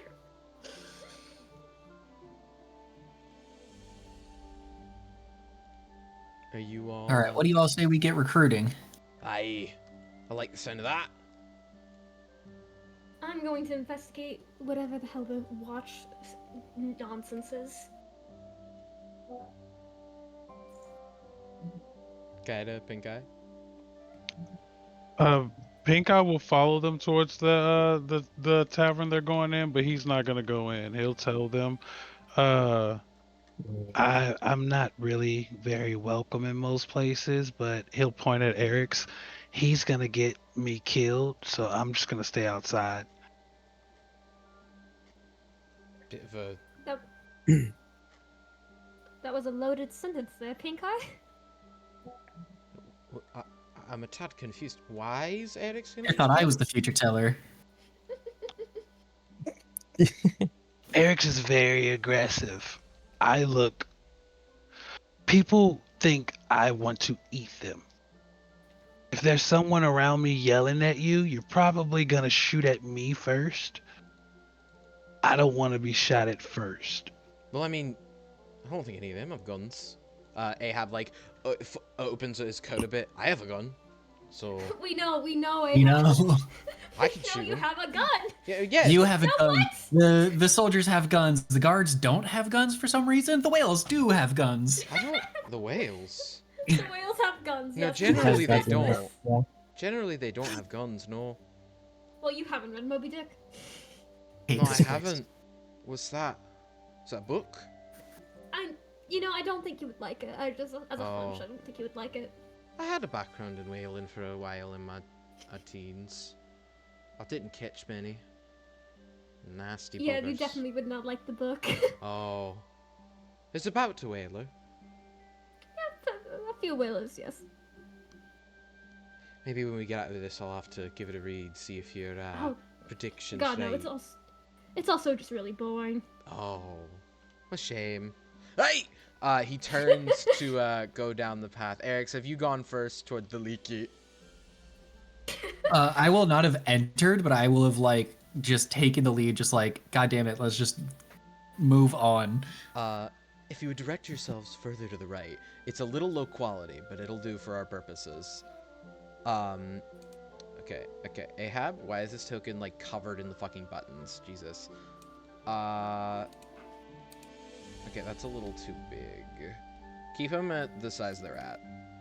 You all can, like, make out what's on this map, yes?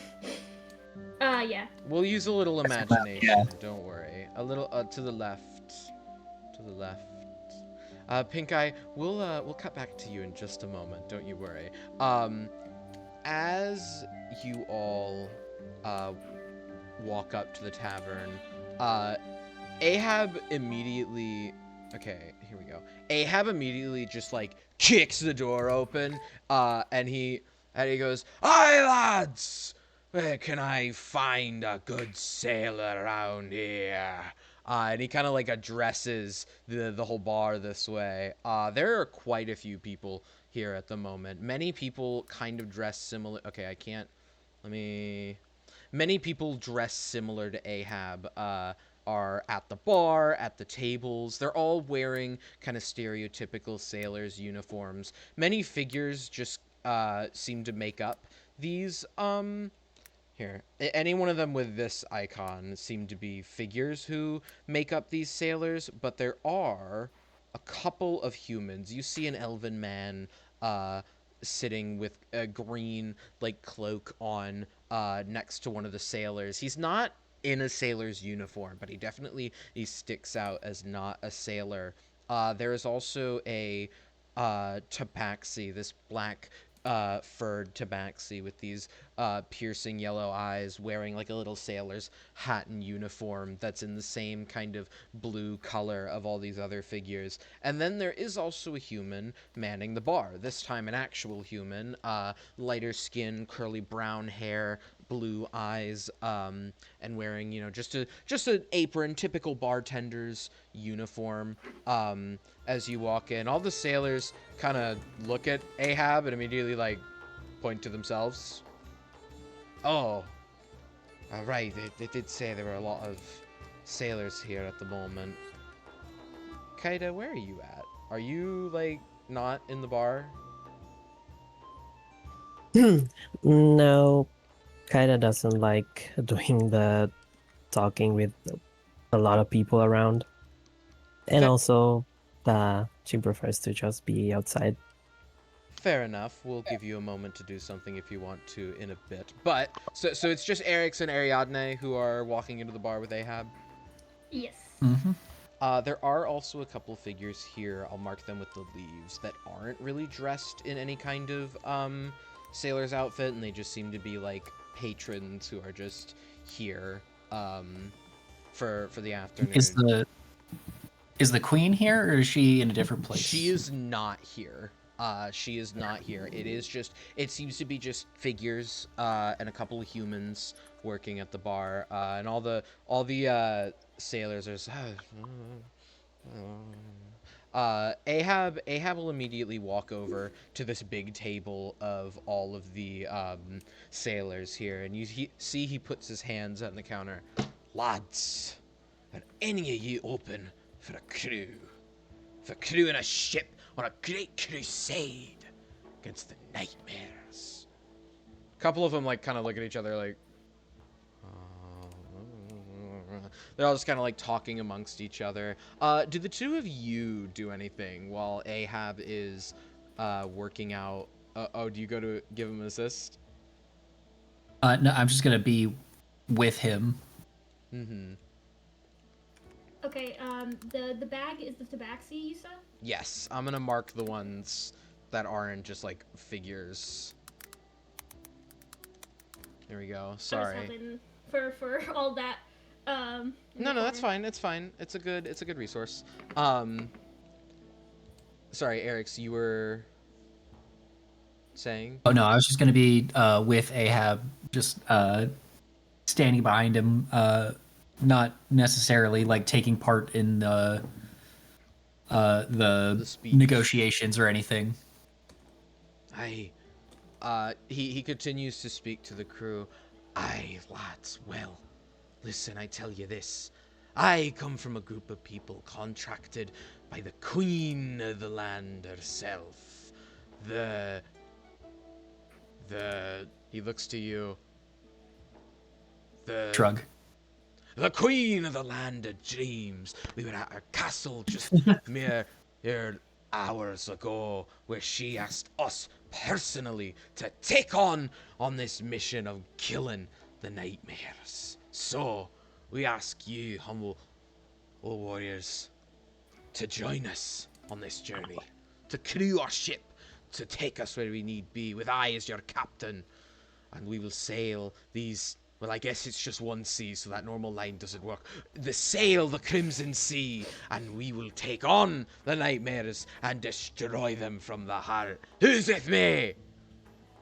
Silence on the table. The elven man Also, looks if at you're him. looking to eventually leave this place, we'll be eventually doing that as well. So if you want to go somewhere that isn't awful, Figures, we can offer that at the end of the trip as well. Figures are This is their scratching. home. Figures is scratching their head. I mean, we live here, so you don't really want I to. feel sorry for you. And I'm offering you an out. Hey man, I have like a stable job. Like, I don't. This figure right here is the one saying it. I just I fish and I like doing that. I get Cool, free he's time. out. Anybody want to crew a ship? Okay, the man like looks to the side. The other two figures, there's a lady figure sitting next to him, and she's got her hair tied up in a bun. She goes like, "Well, I'm his wife, so yeah, I'm also out." He looks to the other man. Ahab looks to the other man sitting, and he, you can tell he's a bit of a darker blue, and he just goes, Man, we just met you. You like drunk or something, old man? No! Fuck you, I haven't even had a drop since we crash landed here. Okay. He's like, Wait, you haven't had a drink in a week at least, unless you lied to me. Side eyes you. Don't worry about it, lass. Looks left and right. It's true. The only things that have dropped here have been our standards for crew. So who wants to join? The elven man, you see him like drop his hood as he turns to like look at you at the table. He's got this long blonde hair that kind of comes down to like a little below his neck, pointy ears signifying you know. And his robe is like long, it's more like a cloak down his entire body, and he says, "So, what is it that you proclaim you can do to help us get out of here, then? I mean, you must know we are bound to this land once we're sent here. Is this just some kind of gambit? Do you think we're all fools here who are going to listen to anything you say just because we're desperate?" I don't give a shit what you do, okay? We're working with the queen. She says there's a potential of this way to undo the binding that we may eventually get out of here, as long as... And the part of that is getting rid of these nightmares. We leave at 1. You can join us or not, and I'm just going to walk elsewhere. Ahab, you deal with the negotiations for pay. You see the elven man turns to Ahab, and Ahab kind of is like, "So are you in?" As you walk to the bar and things get a little more rowdy. Ariadne, you've been sitting here for a moment. Do you order a drink at all? Yes, she does, because she has been told to just chill, and now's not the time for drinking. Like 30 people are dead. She's allowed a little. She's allowed a little bit. A little drink is a treat. The bartender sees you sit at the table and comes over, and he goes, "What can I get for you?" How much is an ale? What? An ale? The fuck is that? I'm fucking Please with tell you. me I you know have- what an I- ale. Ah. He like. Okay, come he on. like This gives is the you- second person to do this to me in a week. Yeah, sorry. I just like messing with the newbies here. Like to make them think I went, "Cook." You and him would get along well. To be fair, the ale's probably blue as well. Well, no, it's pink. Wheat here's pink. Is it fermented? It's ale. It's just pink. That's all right. How much? How much? It's just 10 copper pieces a pint. 10 copper? Okay. Where is my money? Where the frick is it, D&D Beyond? Where is it, Captain? There we go. Here it is. 10 copper? Yep. Okay. You are going to have to ask this man if he can break a silver. Oh. I Can believe you break you a only have... silver? Yeah, I can. I mean, do you want to get one for your buddy here? No. All right.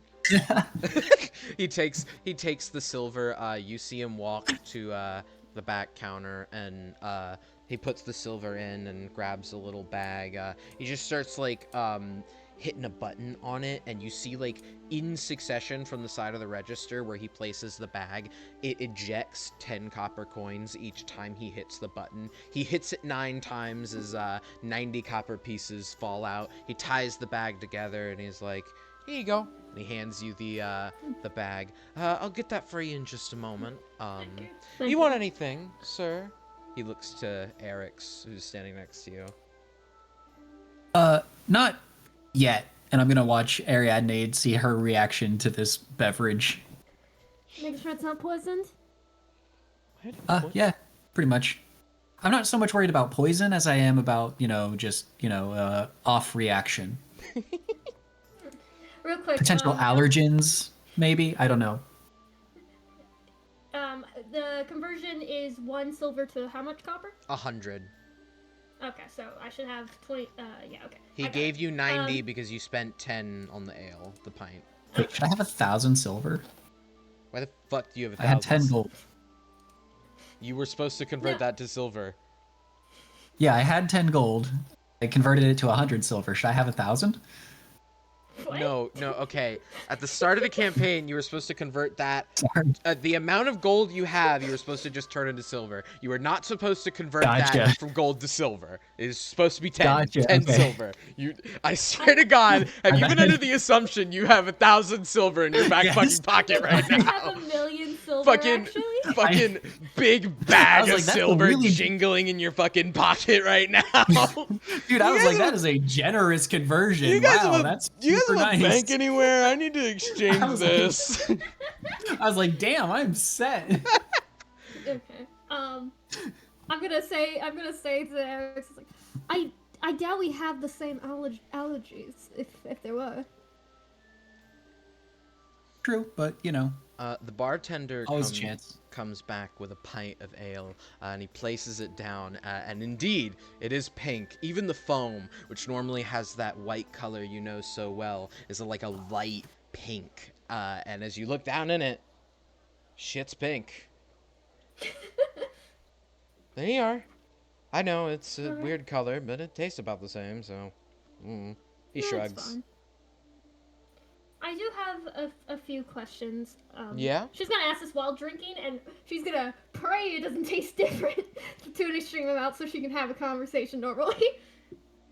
You know the taste of ale. You've had it maybe a few times before. It tastes of ale, Okay. but... It tastes pink. That's odd. Oh well. What does pink taste like? Like dragon fruit? It's pink. It's pink. Like a blue you know what flavor my favorite slushy. color? No, it's pink. But I have a few questions. You are Yeah? not one of a figure, correct? No, that's he motions to the 3 people sitting next to you. There's a taller man, another lady. They're just chatting up. You hear one of them talking about how he got a big load of fish last night. He got a massive A-nut. You have no clue what that is that he just said. Yeah, they're figures. They're people that come from here, people that were here before us. He motions to like Okay. himself and you. Can I ask how long you've been here? crashed here about 3 years ago, accepted my fate about 6 months in, got a job here a year in, been here 3 years or so. Although I do know some people who have been here as long as 9, but most of them end up not being seen after a while. Surprisingly, not many who have been here longer than 9, or like 9 or 8 years. They tend to get a little crazy. Joy, did you perhaps come here with a watch on you? I did, but it was shattered in the crash of my ship. I came here with, I came here on a warship from New Consortia. I was part of the cook crew. You know, that's why I'm working here in a bar. I mainly managed the brewery end, you know.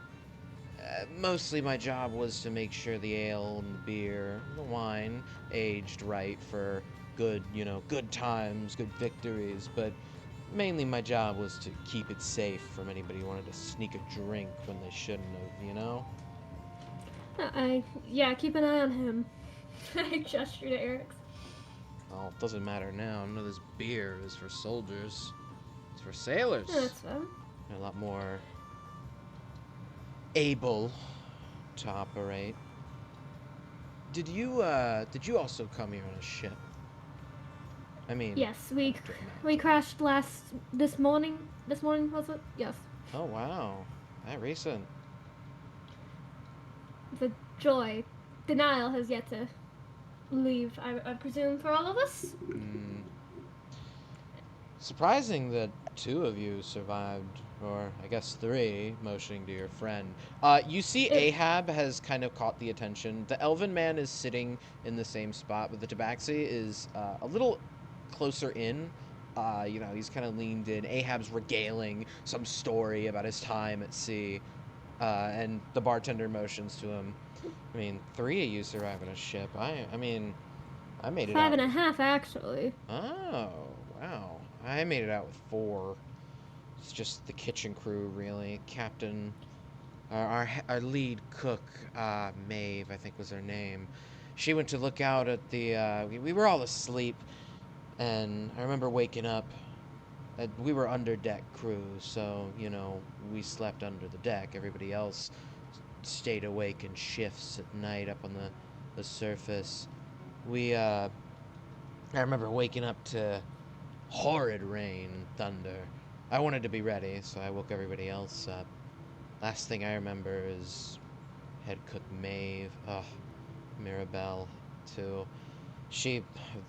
Poor Maeve got knocked right into her.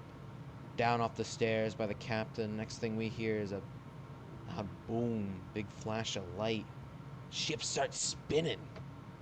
You ever been on a ship that spins? Yes, this morning. Oh, well, right. But yeah, we woke up on the shore, climbed out of the wreckage. No one that wasn't under deck made it. A couple of storage guys, but he looks like solemnly down at the counter and just begins wiping it from where maybe like a little like smudge of, like it's like an inconsequential little smudge that you wouldn't have done on purpose. They were too far gone to save. Condolences.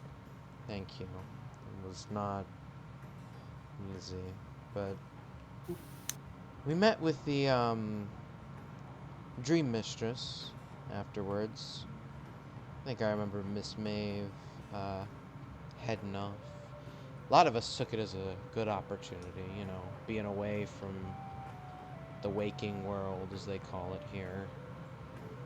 Thought it could be something fun, but alas, here I am, stuck at a bartending job, but at least the people are nice, and not a lot of crime. Figures don't really do that, weirdly. It's just people that get stranded here that do. I mean, it makes sense. Why? I mean, I'm assuming anyone who crash lands, everyone they know is dead, they can't go back. That's more likely to commit a crime, I would think, than people who are living here happily. True, true, I suppose. Then again, I don't think I've ever heard of a figure doing any crime. Hey! He snaps at the people talking. You lot ever, heard of any figures doing any crime? Why do you, The lady, like, turns over. Why do you ask? That's a weird question to ask. That's a very weird question to ask. Well, I'm Shut sorry. up. Okay, I'm sorry. I've never heard of a figure doing any crime, so I was just curious. I mean, no, not really. I mean, we've more heard of, strife we get into. I mean, dangerous creatures, but I don't think we, like, do crime. She, like, looks to the two people they're sitting on. No. They shrug. Maybe word it better next time? Yeah, okay. Yeah, alright. They all go back to their conversation. Okay. The queen didn't ask Eric's you for is a very, job? very pale right now. You're pale? Yeah, he seems to be maybe like hyperventilating just a little bit, just like trying very hard to control his breaths. Vampire, are you alright? Yeah. What did you say? There were survivors from your crash other than you? Yeah. Miss Mirabelle. Did you? She was a Minotaur lady. Then we had David, kind of human like me. I'm Jerry, by the way. He reaches out to shake your hand, Ariadne. Nice to meet you, Jerry. My name's Ariadne. Hey, well, good to meet you, Ariadne. And then our head cook, Miss Maeve. I haven't seen her in a while.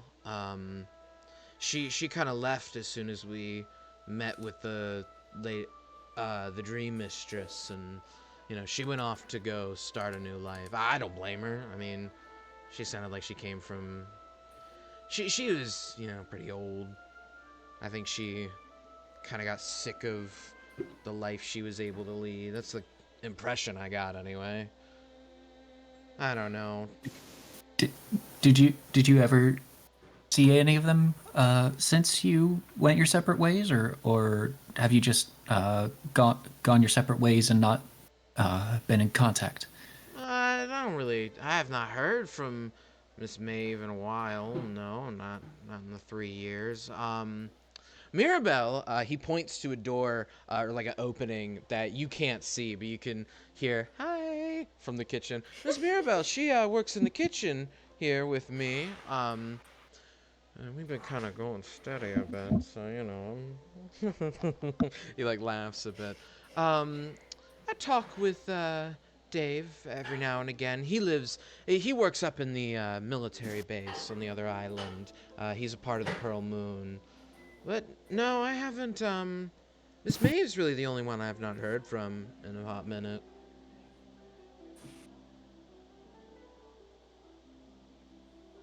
Is that usual in your experience for non-figures to kind of just separate off and Hey, assimilate? man, I've only ever crash landed in the Land of Dreams once. I wouldn't be the person to ask. Are you okay? You look a little ill. This Did you eat one of there's the? a lot of things about this place that don't seem like they should be possible. Did you eat one of the full Do you berries? want a drink? I will pay at this point. No, I'm fine. I don't drink alcohol. Maybe we should see if Ahab needs some. Maybe we should see if Ahab's recruited a crew. All right. Well, good luck to the lot of you. Okay. All right. He just gives a little wave to Eric. Says, I imagine you just like walk off without waiting for a response. Yeah. Eric. Ariadne. Yeah, absolutely. He just turns on his heel and walks away. Mm-hmm. Ariadne. Thank you. Oh yeah, go on. I was you continue. Sorry. Do you say anything before you walk off? Yes, I'm gonna say thank you for your time and toss him a 5 copper as a little tip.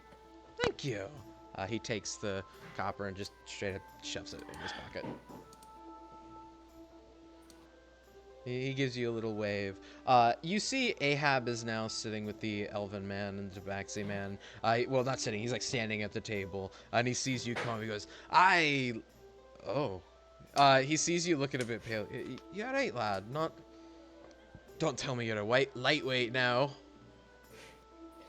No, I just you know, a lot of things here should be impossible. Do we have a crew? He looks to the two people. We have two. And you know what? Depending on the size of the vessel, might be enough. We just need someone to help hoist the sails. A crow's nest, the Tabaxi here. They say they know how to fish, so, I mean, have a food source while we're on the road. I told him he can have first bite because, he leans in. Lad, I don't know how to tell you this. We're fucking broke. Don't know what you think I'm paying him with. I'm working on hopes and dreams here, okay? I mean, he roots around in his pocket, pulls out like one gold piece. This is all I have. That's not gonna fund the crew. Puts it back in his pocket. The queen offered us supplies. Maybe that includes payroll, I mean, or we can convince her it includes payroll. I mean, perhaps, but didn't she say it was like food and provisions? Not. No, as long as they've agreed to be the crew, I don't really care. Well, it's a bit contentious and voluntary, but yes. I've got a nice crew. He turns back around. I got a honey crew here, don't I? The elven man goes, I suppose you can call it that, yes. I'm mostly just interested in seeing how this goes. And the Tabaxi man, he seems a bit shy, you know, just kind of like hands together, and just like, yeah, I, you know, I've been without a ship for a while, so I'll take what I can get. Turns to you, Eric. I'm working with what I have here, lad.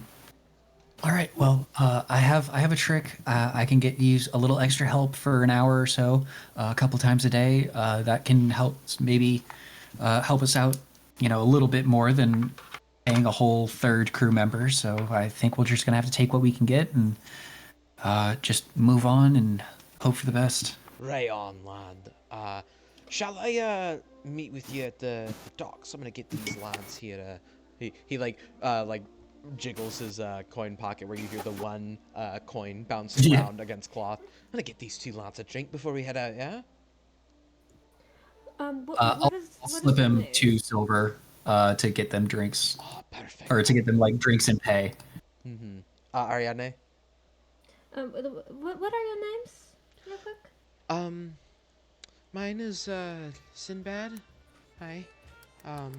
That's what the Tabaxi man says. My name will be revealed in due time, should you interest me.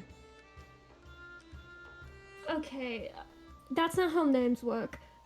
Sinbad, nice to meet you. Lass. Mysterious Elfman.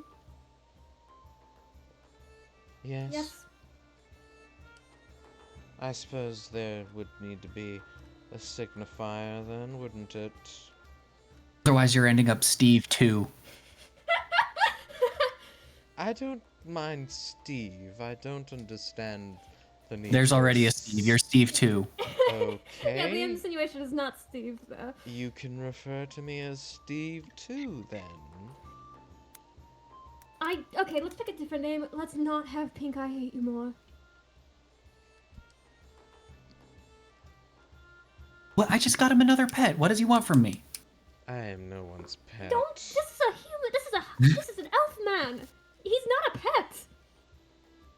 Are you naming me after someone's dog? No, after someone's possum. That's why I pick a different name. Oh. Or give us a name, a nickname, anything. Jeskai. Let's go with that. Just Guy? Jeskai. Just Guy. Okay, I thought he was naming himself Just a Guy. No. Okay. As Catch up with the others. Can we get out of this rank bar?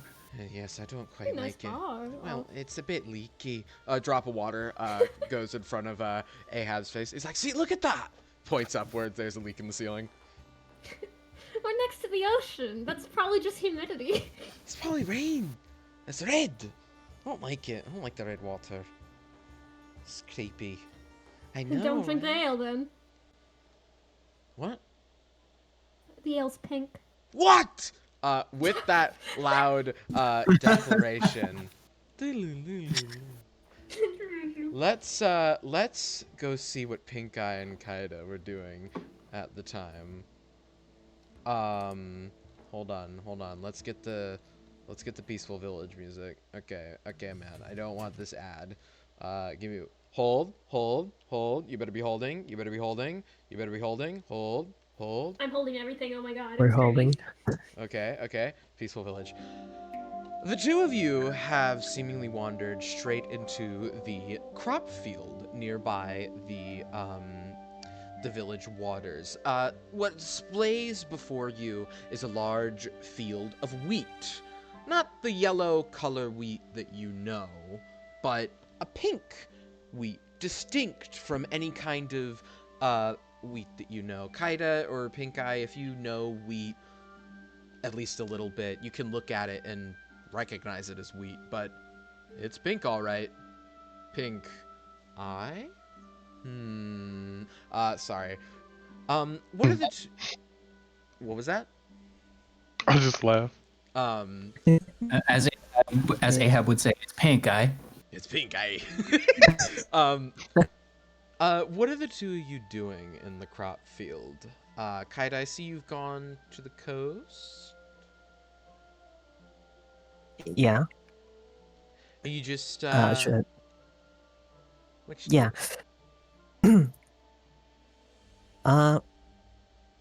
Well, not wanting to go inside the leaky and seeing that Pink Eye decided to wander off, she kind of followed him a little bit and then found herself with a view of the ocean and decided to just approach. As of right now, she's just going to like sit right near the edge of the water. Out of curiosity, she's going to use shape water to just grab a bunch of that and get it close to her face so she can sniff it, see if it smells different than the actual ocean. You move your hands. I imagine shape water is kind of like a pulling motion since you're pulling water toward you with your hands. How does it take shape? Is it just like a little cube that comes up to your face so you can sniff it, or do you like pull the water and it kind of like torrents up to you? She motions with her hand from the water towards her. It kind of creates like a little stream, and then it forms into like a little sphere in front of her, and then she smells it.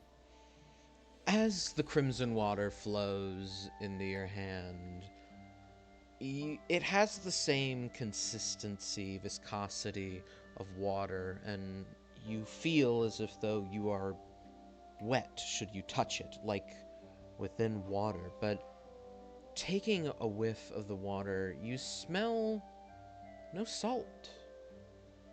If anything, this water is completely fresh. Maybe drinkable? I mean, salt water's drinkable, but not consistently. And, you know, you'll like die of thirst because you're drinking salt water like an idiot. But the water lacks any smell of salt, and even as you hear the waves crash, you notice no stench of the ocean. Not stench, aroma of the ocean hits your nostrils as the waves whoosh, crash upon the shore. You see out in the distance a small boat out in the distance, just sailing along the horizon. If you look out even further, you can see a group of fish jumping near the boat. You also see those fish jumping. They're like flying fish. You do also notice that as they reach the height of their arc, a small propeller opens from their back and they just begin flying over the water. But it's a little far away for you to be worrying about that. Or maybe you do want to worry about that. Up to you. She'll make a note about those fish.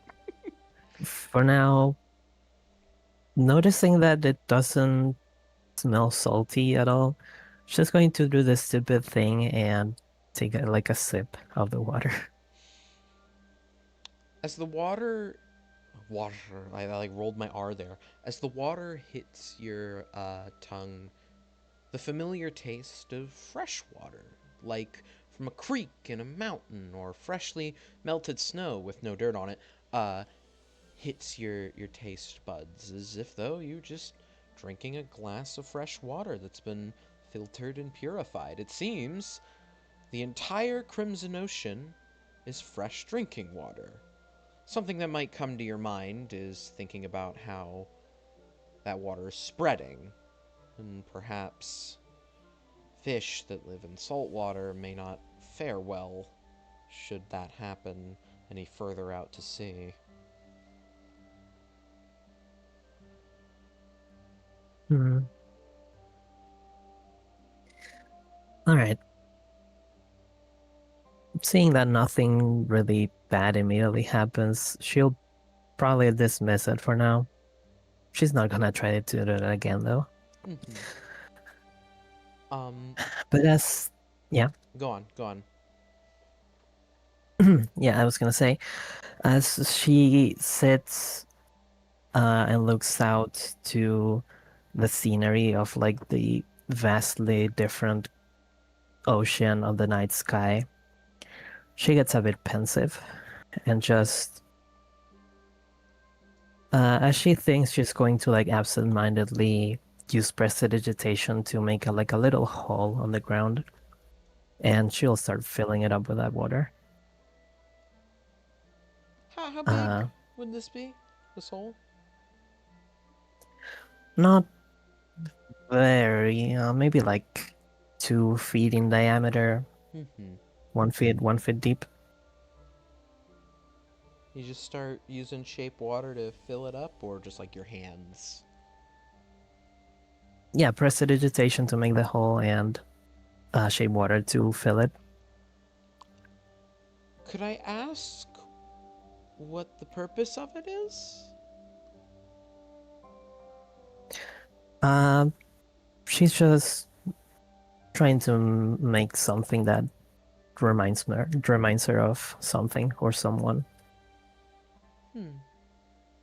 All right. As you're filling this hole with water, once again we. What was Pink Eye doing at the time? Pink Eye, what have you been doing during this moment? Oh, this is relatively simple and quick. Pink Eye wasn't running off per se. He's just the person who is a scout and safety first. So if he feels like he's in danger, he's gonna avoid it by all means. Um, you can't see him as much as you can hear him. I'm just gonna say he's playing along with his pan flute to the current song that y'all hear now. Um, and a result of playing the pan flute is if there's any rats or giant rats within a half a mile radius from where I am, they would start to approach. So I don't know what the rodent population looks like here. Um, You are near a lot of homes. You do see one rat does come up to you. This rat is a sickly yellow, kind of a greenish yellow, and it comes up to you and turns their head at you. You do also see a rat man comes out of his home. He walks out the door and he walks over. I imagine you're just sitting in the wheat field. Mm-hmm. He walks up to you. He's like clothed pretty normally. You know, normal shirt and pants. And he just goes. He walks up to you and says, "Yeah." Whoa. You called? Sorry. Yeah, I wasn't.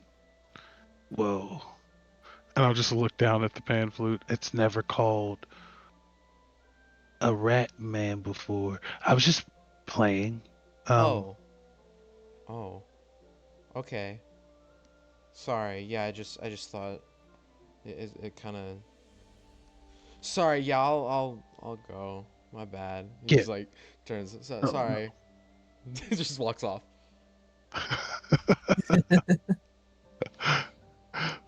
But yeah, he was Peacock really had nothing of intent outside of just avoiding the tavern. He's not really a be around a lot of people person.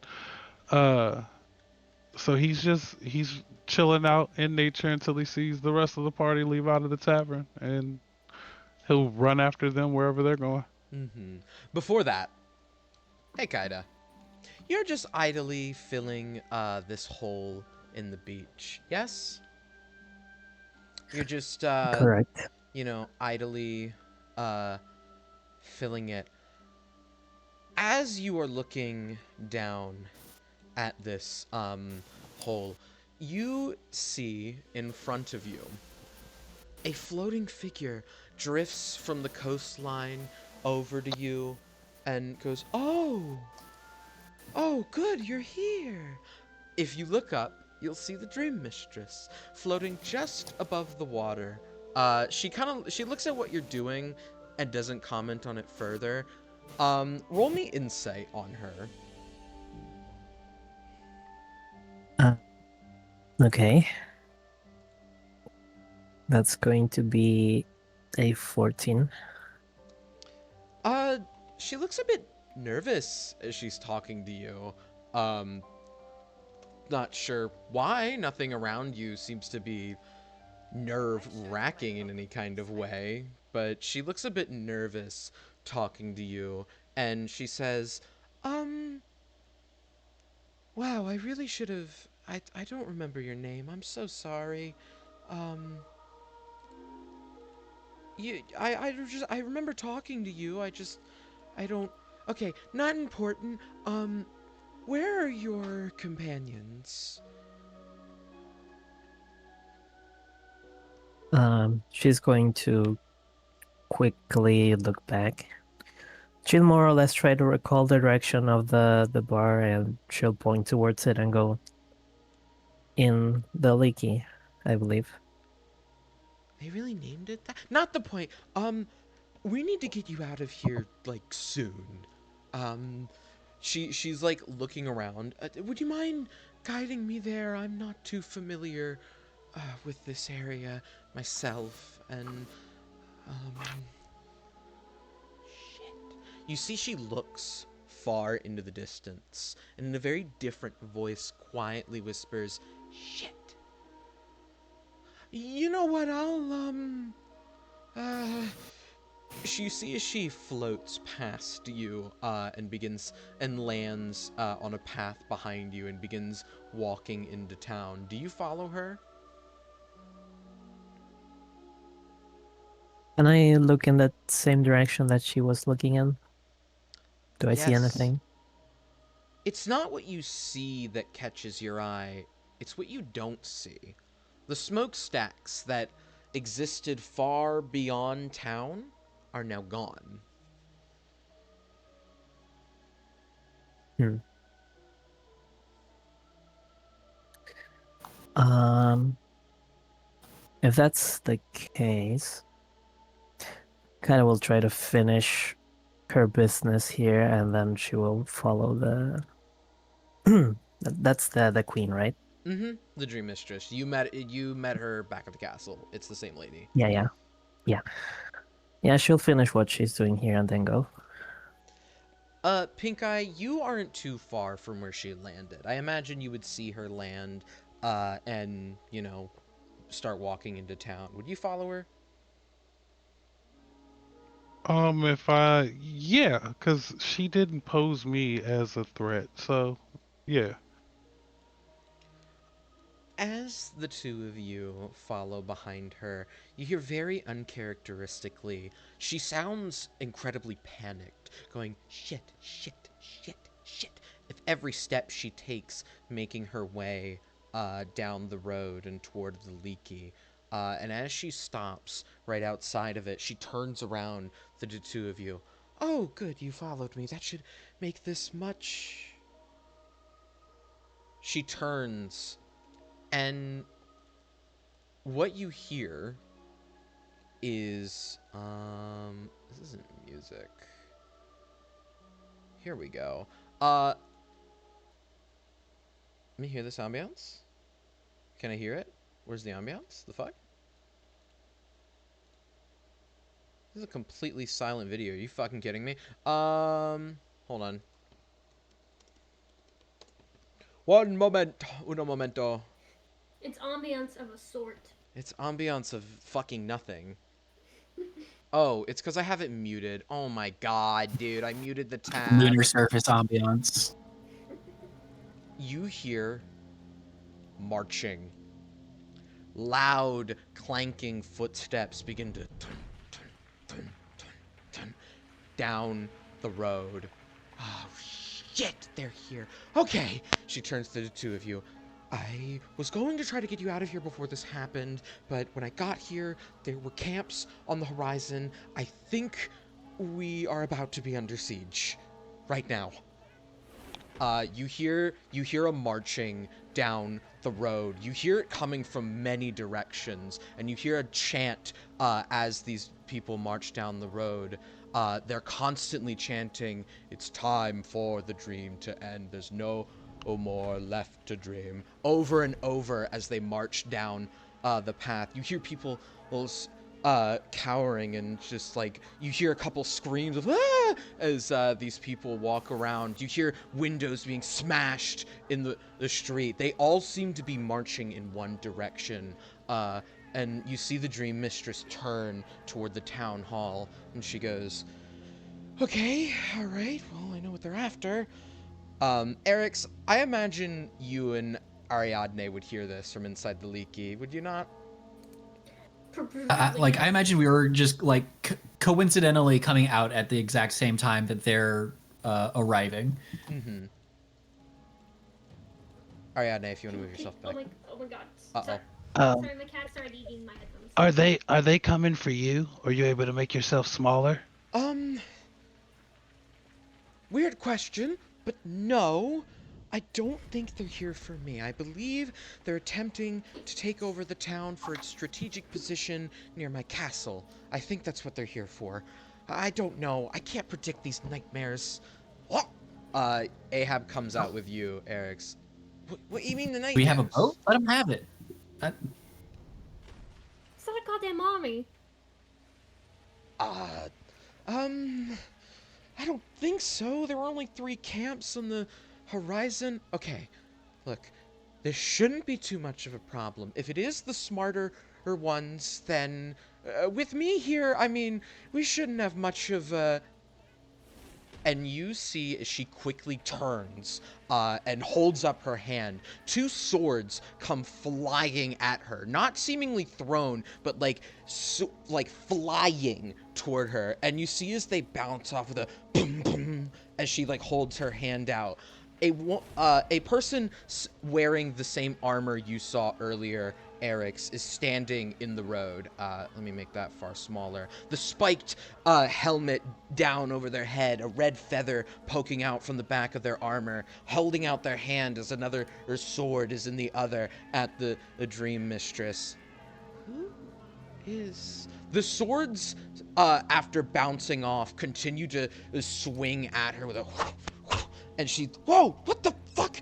And she begins to back off into the alleyway as he like holds her staff trying to fight at the swords. This woman in the path is staring at you. You can tell from her figure, she's standing in the path with a couple of other people in knightly armor as she stares at you down the path holding her sword. Not really... Here, I'm gonna put you all in kind of the same lane.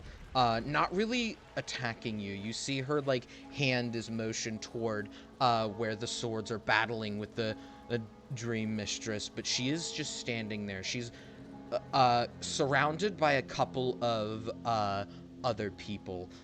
Knights wearing that same armor you saw before, and in the back, 2 riflemen stand ready. And she steps forward between the lot of them. They move to the side. You can see up the road there are knights breaking into businesses. You hear people screaming and shouting. Eventually, you can even see a rifleman striking a tinderbox at the base of a building. She strides forward through this crew that she has surrounding her with the sword in hand, and pointing the sword at you, Eric's. As I imagine you're like the frontmost person. You can see the Dream Mistress fighting off these swords, attempting to swat them away with her staff. She points at you, Eric's, with her sword, and asks a question as screaming and shouting erupts through the streets. Do you want the dream to end, or let it continue? Shut up, advertise. Oh my god, I'm actually tweaking. As I was saying, do you want the dream to end, or for it to continue? Sorry, I have to look at my notes. Oh shit! Yeah, No, I know I wrote this down. Yes, right? It's yes. Yeah.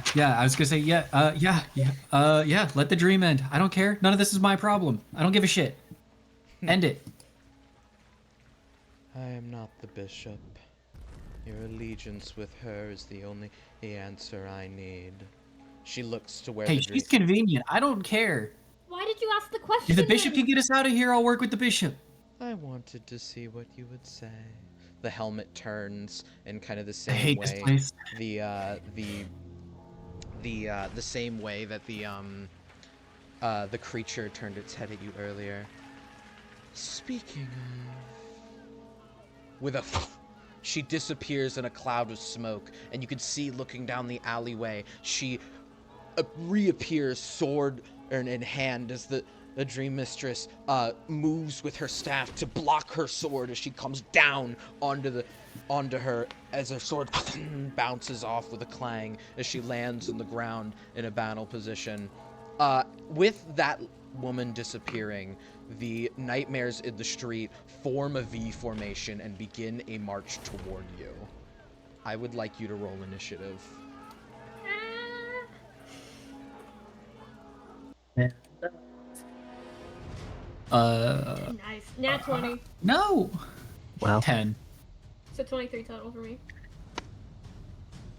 16. Okay, hold on. Yuri, you first. 16. 16. Eric's 10. 10. Lovely. Ariadne? Nat 20, total 23. Okay. All right. 23. Nat. And then Pink Eye? 17. 17. That puts you, all right, currently above Kaida. So I will tell you, definitely, we're gonna play it by ear. These squares are not going to be, oh my god. Scale. Okay. That's a fucking giant name. I didn't want to give it. Why is the text so big? Scale that shit down. Yeah, it's definitely not to scale. We will work with a bit of theater of the mind. I will say, Eric's, just like ask me, or like any of you ask me like how far something is from you, and I will do my best. And I will also do my best to get better battle maps next time. I have to manually set all their text to a smaller size, so forgive me. So the squad that was with her is in a V formation towards you. 4 people in dark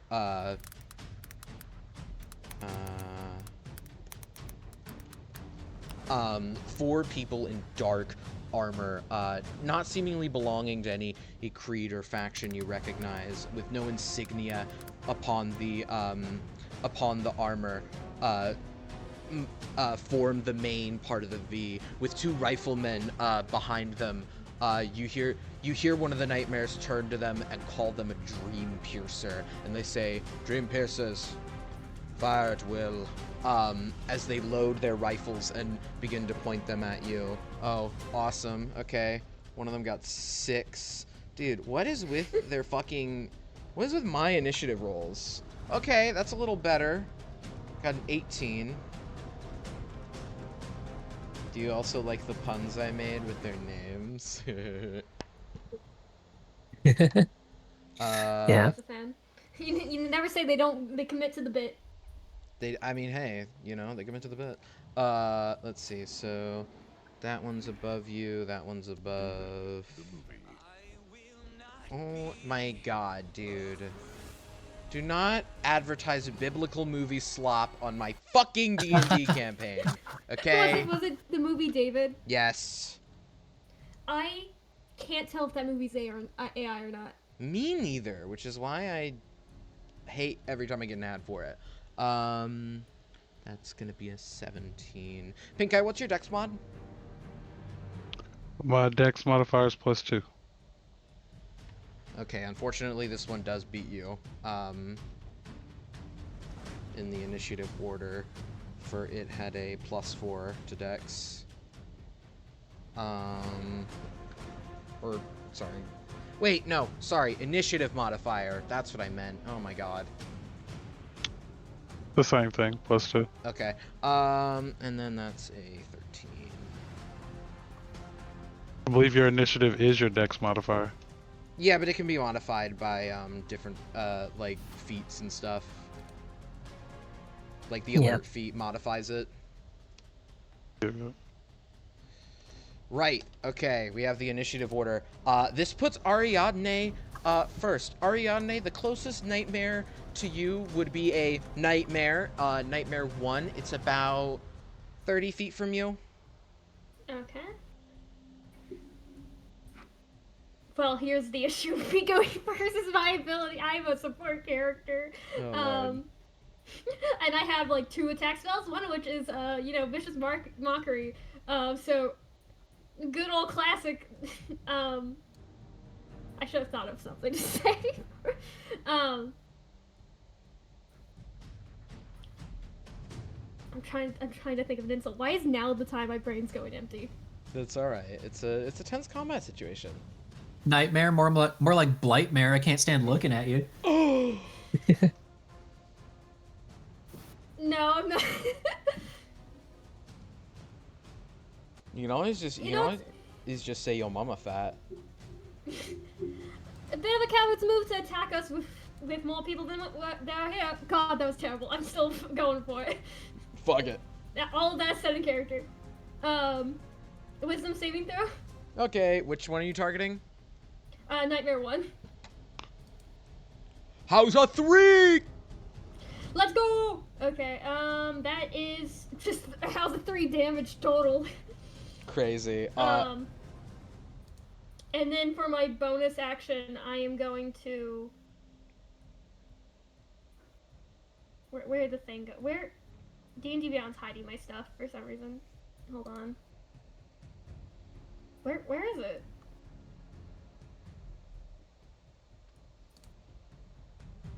They've stolen it. All your actions. I'm pretty sure I can hide as a bonus action, but I can't see. Are you That's a rogue. Are you a rogue? Yeah. If That's you're a cunning rogue, action. then Yeah. yes. Yeah, Yes, she's you have okay. cunning action. You can bonus action hide. I saw it a second ago, and then it disappeared for some reason. Okay, I'm gonna Yep. bonus action, and I'm gonna hide slightly behind the leaky, because Mhm. I'm here for fun, y'all. How long does Pass Without Trace last? An hour. 1 hour. And you cast it like, oh, you definitely cast it way too long ago. I was gonna see if you all were still under it. You cast it like when you were passing no. through the campfires. Yeah, no. If we still had it upon reaching town, I would have dropped it anyways. Yeah. Yeah, I would say you hide. All of them are in front of here, and the other nightmares that are like in the streets, aren't really paying attention to you. Let me roll on someone else's behalf, though. Okay, yeah, she doesn't see you, and she also doesn't see you. Okay, you hide. Go. You are hidden. Does that end your turn? Yes, that is my turn. All right, and then weirdly, Nightmare 3 is the next one. All of you see at the same time the Nightmares all draw their long swords and begin to char. Oh yeah. Are Sinbad and Steve too out with us? No, but Ahab. You see Ahab like motion to them as they like peek out the door. No, go back inside. Before drawing his gun and pointing them at the Nightmares. The Nightmares do not give a fuck about the gun. You see all of them draw their swords synchronously as they'll all charge at their own pace. Nightmare 3 is going to run straight at you, Eric, because you are in direct line of sight. Once... Does a 9 hit? It does not, thank God. Okay.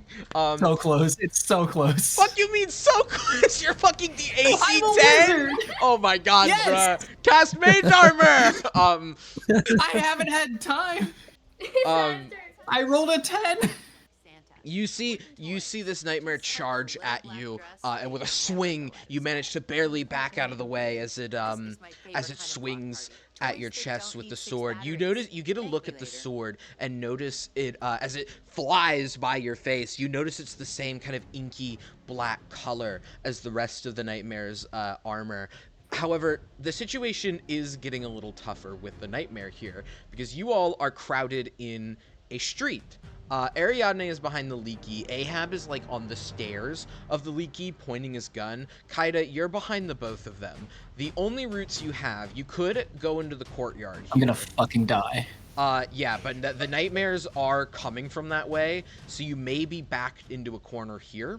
The only other way you could go is to the left of you, but currently you see a battle ongoing between this mystery, a high-ranking Nightmare woman, and the Dream Mistress, as she's blocking swords that are flying at her with spells that are making slashes in the air as if they're alive, with the Night Lady slicing at her staff. She's blocking the Night Lady with her staff while blocking the other swords with a spell around her that a Nightmare lady seems to just be able to cut right through, unlike her other swords.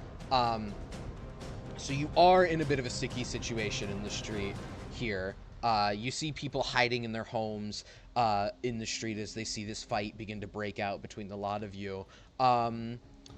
Nightmare 3 will end their turn there because he's a little chud and he can't hit for shit.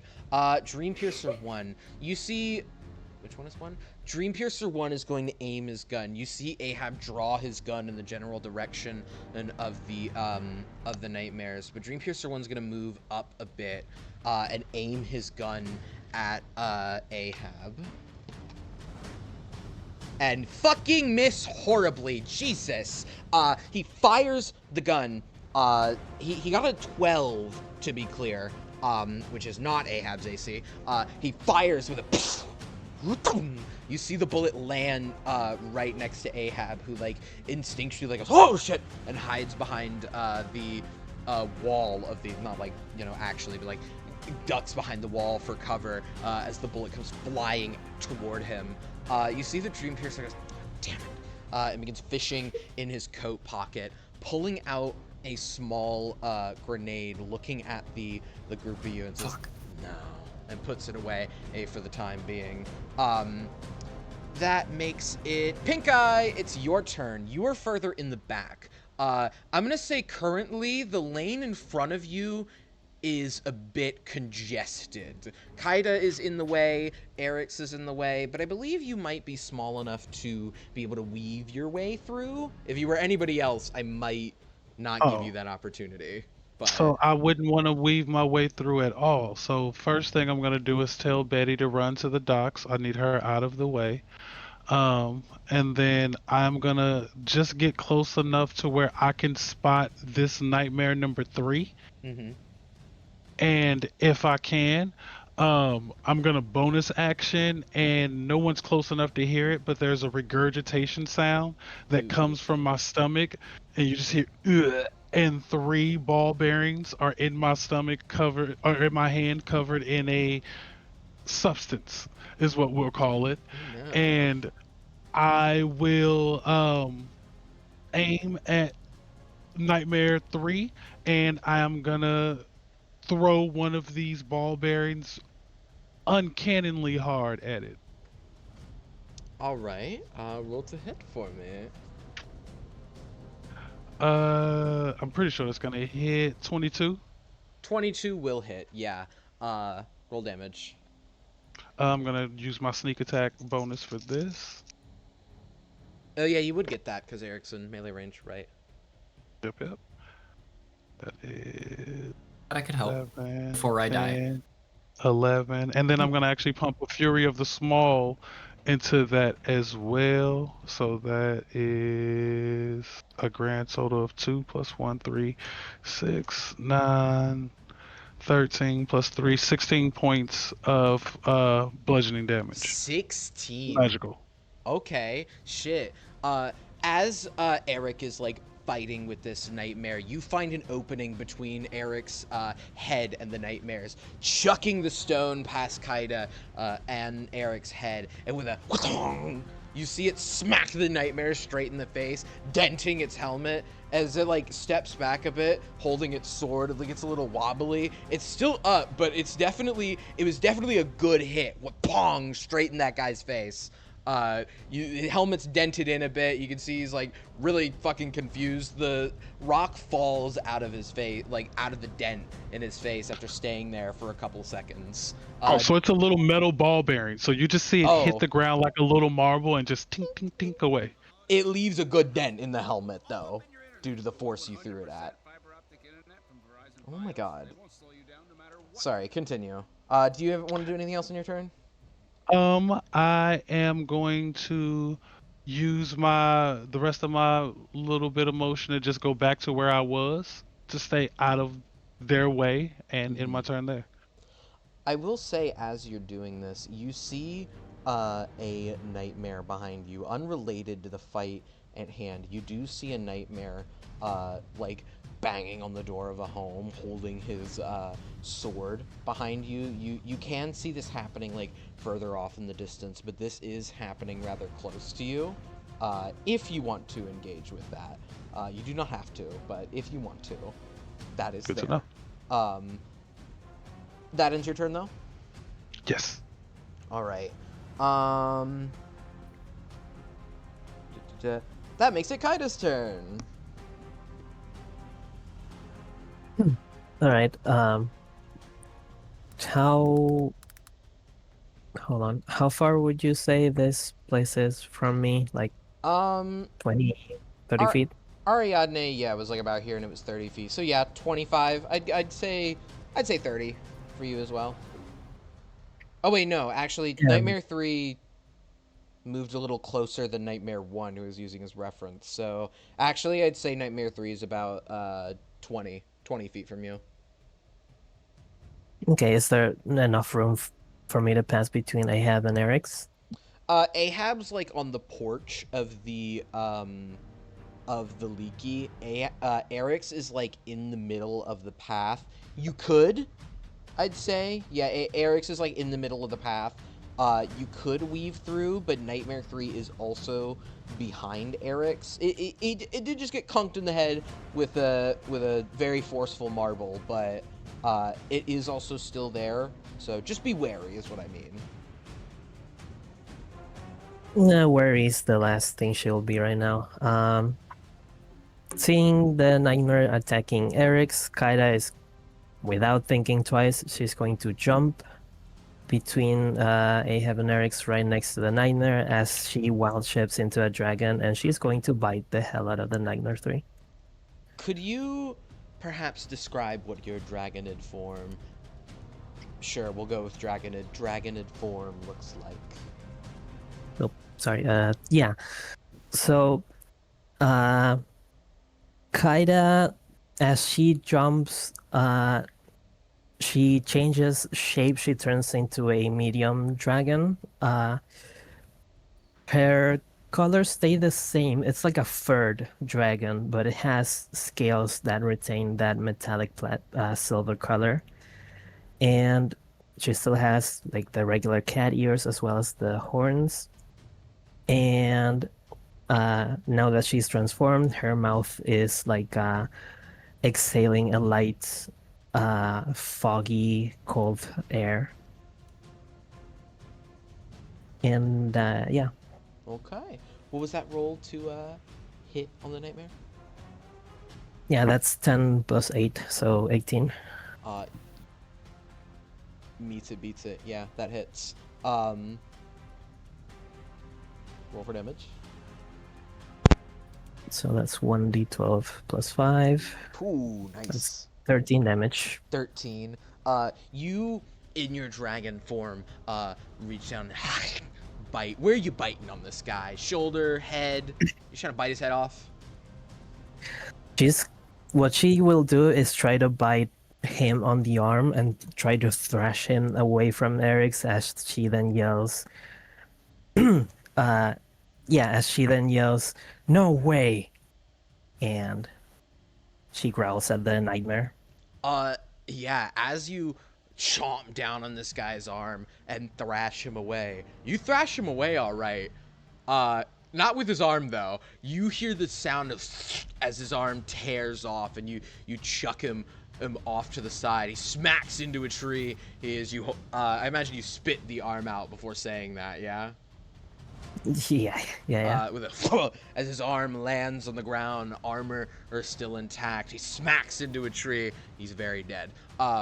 With his arm bleeding onto the ground, their blood, not a inky dark black, but a contrasting red of that of a humanoid. You see even some flesh on the arm poking out from where you ripped it off on the armor. That inky gray slowly beginning to fade further and further into a darker shade as it loses blood on the ground. And you're yelling, "No way!" at the nightmares and growling at him. Yeah, and then she'll just stand between the nightmares and Eric's, try to protect them. Roll intimidation with advantage. Sure, I'm not very good at that though. It's my strength. 17. 17, is that for a 20? Is it saying down there, or was that just... I rolled with advantage. I got a 3 D20s. and a 17. Yeah. You see the nightmares in front are like looking at each other like, they're a little wary now of this fight. The Dream Piercers in the back, you see the two of them look at each other and like ready their weapons again. You see like the slightest waver in their hands. Clearly their comrade's arm getting ripped off has made them a little worried. Just possibly. Do you want to do anything else with your turn? Probably just quickly look behind her to Eric's and go, "Stand back," and that's it. That's my turn. Aura. Sorry, I couldn't resist. All right. You see as the nightmares all stand together and begin their next their kind of second charge at this point. Nightmare 4 pushes forward around the side of you. It go to the right spot, thank you. And he's gonna like try to come in for an underswing like at your neck. 15 plus 15 hit. Yeah, that's my AC. All right. God, I really should have made something more advanced for this. I need to remember what a I know, I'm such a good DM having to look up the damage longsword deals. Oh my god. 1d8. It's fine. I had it right. Dog. That's gonna be a 3 with a 1 on the damage. It slices upward at your neck. At best, it's a little nick on your dragonid neck. As he pulls the sword down, do you just give him a look or anything as he pulls the sword back down? Uh, a bit of a mean look, yeah, and she'll like exhale a bit of more of that frigid air at him. The nightmare is just kind of like, uh-oh. As he looks up at the little nick on your neck he got from swinging his sword. That will end the nightmare's turn. That makes it Dreampiercer 2's turn. Dreampiercer 2 is going to see this dragon form, and he's going to step back a bit, kneel down, and load the rifle and like point it straight at you. Ooh, 19. Yep. That hits. Okay, where is? This is gonna be pretty nasty. 7 plus. That's gonna be 12 piercing damage as a pow from the rifle connects straight with your dragon chest as it smacks into you from a distance. You see the Dreampiercer load the rifle. Like it's a bolt action, so he has to move the bolt a bit with a in the distance as the bullet strikes you in the chest. Yeah, as it lands, it does make a good hit. Doesn't seem like it initially hurts me much at all, though. Most like it hits and a bunch of kind of like snow just puffs up and away from the point of impact. Ooh. That's just me role playing the temp HP I get. Yeah. That will end their turn. Nightmare 1 is going to finally make its turn, charging forward at you as well, along with the other Nightmare, since you're the biggest target and blocking the rest of the You're fucking joking. Okay, that's a yeah, I forgot to put where Ahab is in the turn order. I believe I put him right before Dreampiercer 1. Or no, I don't even think he's acted yet. I don't think he's like done anything. I didn't put him on the initiative order. Oh my god. So this Nightmare 1 did get a nat 20. Not Damn. great. Actually, he got an 8. What? Divination. I can use my portent to change the outcome of his roll. Ooh. So he has an 8 Okay, okay. That would be a 10 on with the his die. That would be a 10 with his modifier. It would just be an 8, yeah? Yes. Okay. 8 on the die. It would be a 10 with his modifier. Does that hit? Nope. You see as this Nightmare charges in, kind of like flips his sword around, reverse grips. It looks as if though he's about to get a hit directly into your heart. Eric's, what does it look like when you use this ability on him? Eric's reaches into his vest pocket and pulls out what appears to be a pocket watch, but as he clicks open the face of it, it is a broken mirror, and the reflections in one of the mirrors goes dark as the Nightmare is about to deal a strike and then whiffs it. Yeah, he's got the reverse grip, about to like make a charging and blow, but as it comes down under your neck, a slight of the hand causes it to swing around, and he goes, huh? What? And grabs his sword, ready to strike again when his turn comes around, as he recovers from this horrendous whiff. Speaking of, well, not that you're a horrendous whiff, sorry. You caused it, which is why I was saying, speaking of, Eric's. Thank you. Okay, so seeing all that, watching Kaida just absolutely wreck all these guys' shit, I'm going to reach forward and touch Kaida's like back leg and cast haste on her. Oh no. Damn. Okay. So she gets plus 2 AC, advantage on dexterity saving throws, an additional action on each turn, which can be used to take the attack, dash, disengage, hide, or use an object actions. Oh boy. Okay. And that's your. And then that's my action. For my bonus action, I would like to cast Chill Touch on Dreampiercer 2, if that's within 120 feet. It would be within 120 feet, I would say. Yeah. Chill touch. Okay. What do I gotta roll? Do I roll anything? I roll ranged spell attack. Okay.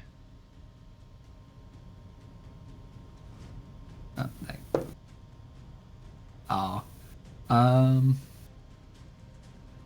No, that's a 10 to hit. Oh, yeah. Then no, that does not hit. Close though. Yep. Um, Sorry, 11.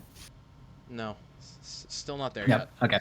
That's lower than the nightmares, but not that low. And then I'm just gonna move back 30 feet mhm. with my movement, and I'm done. Ding. Or wait, no, because when it's 20, so this. Ding. Okay. Yeah, you're a little closer to Pink Eye now. Ariadne, I'm gonna shrink you a little bit. There we go. So you're consistent with the size. Oh wait, no. You actually are allowed to be bigger, Kaida. You're a dragon right now.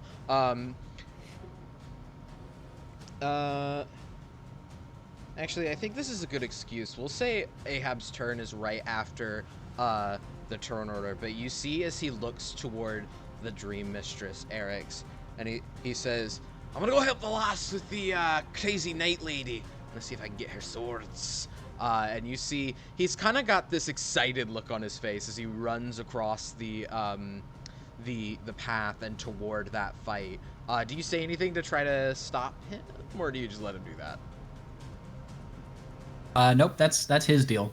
Okay, yeah, he runs off to join the fight with the Dream Mistress and the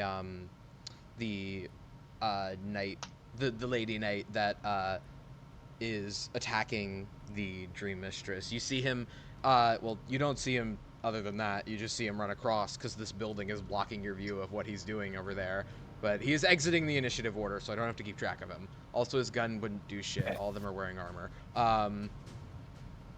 Which then makes it Nightmare 2's turn. Nightmare 2 is going to take a similar course of action to Nightmare 1, charging in on you, Kaida, as you are like the biggest body block to getting to the end of the road here and where everybody else is. Does a 19 hit? Yep. All right, give me this. That's gonna be 6 slashing damage as he draws his sword and comes toward you, bringing it down, kind of missing the area on your neck instead of getting like kind of on your back, like kind of like on your front leg area, slashing across as he kind of goes around your side instead of trying to attack straight for the neck as the other two who living nightmares did. Oh, whoops, sorry, that's you. That will end its turn, which takes it back up to you, Ariadne. Keep in mind, you are hidden from... Yeah. Well, actually, Eric's roll perception. Unless, Ariadne, you want him to see you. It doesn't matter. True, I don't fair know. enough. 19. We'll stealth, Ariadne. Okay. It doesn't matter, but it's funny. We're in I too deep. rolled poor. I got Oh. 10 because I rolled a 2. Eric's can see you. You're hidden to everybody else. How far away am I from the nightmare that's banging on that door in the back?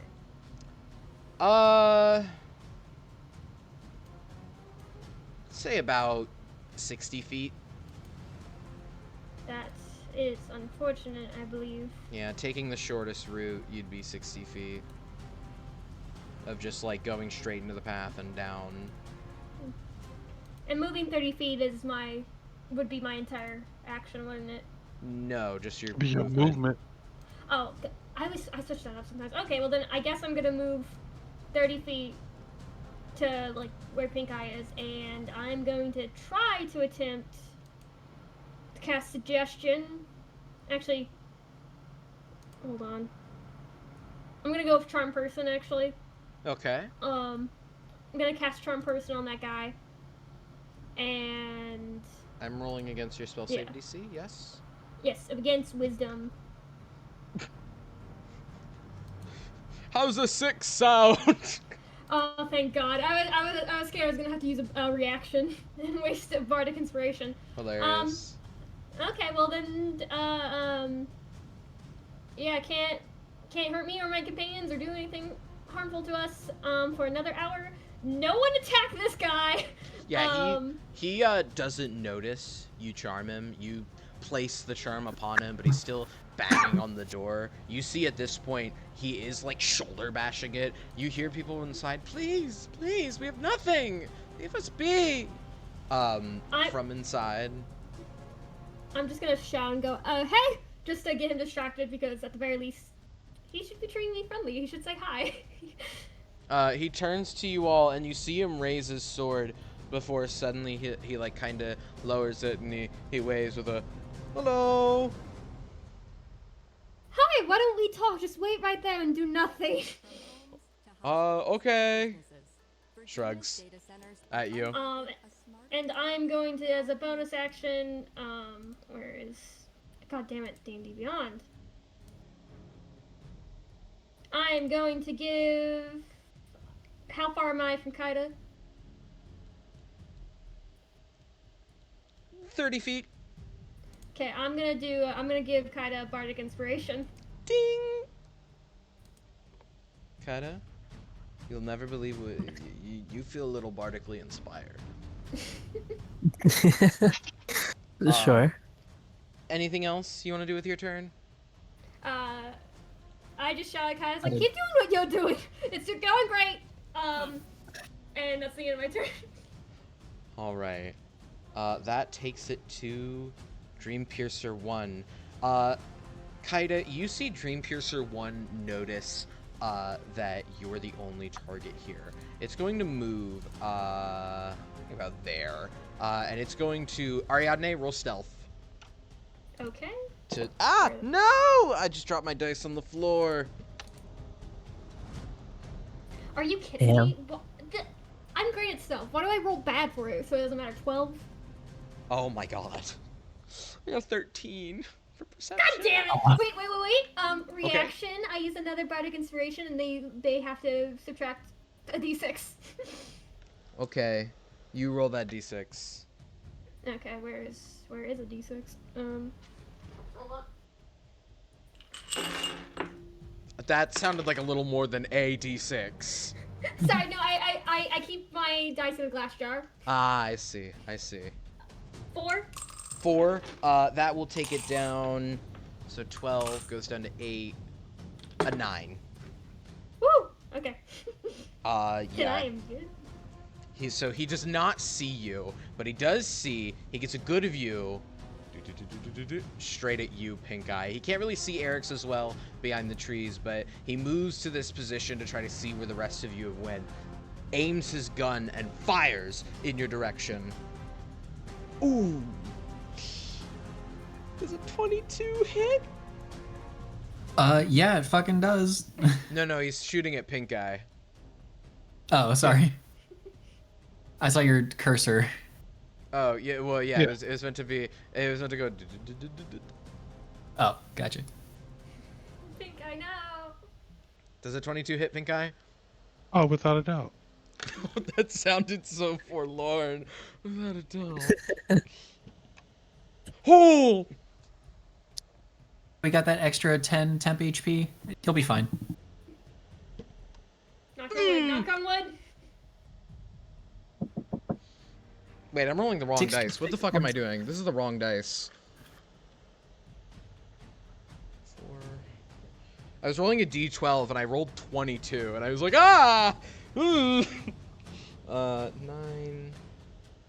That's gonna be 13 piercing damage as it pow and it smacks into your side from the trees. You see as you look over the Dreampiercer pulling the what is that called? Like pulling the bolt action? I know. I'm American. I should know this. The actual trigger? Not the trigger, but the actual, you cocked it. So like racking the bolt? Yeah, racking the bolt. Thank you. He racks the bolt that he just fired at you and loads it to fire at you again. You catch a good look at him as the bullet strikes you in the side. That was a 13, right? 13 damage, yes. Piercing. Okay. How's Pink Eye doing after that? Oh, he's fine. Oh, okay. Bing. Oh yeah, you have the temp HP. That's right. that will end Dream Piercer 1's turn. That actually makes it your turn, Pink Eye. Yeah, that's what I thought. Pink Eye is gonna look at this fucker and hiss, and he is gonna use steady aim, and it's gonna give me a advantage on this, and I'm gonna take one of the ball bearings and chuck it at the fucker who just shot me. Does a natural 20 hit? Yes, it fucking does. Yeah. Let's go.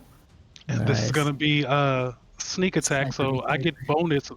That's double with my sneak attack as well, right? Am I not? Am I sneak wrong? attack? Yeah. Yeah. So yeah, I rolled both twice. Yep. How so? There's none of your allies near him. It also triggers if you I use attack steady at aim. advantage. Steady aim gives me advantage, and as long as I have advantage, I can use sneak attack. Okay. Yeah. Your sneak attack would double as well. Okay. Yep. I use steady aim purposely to give myself that. Yeah, I love being a rogue.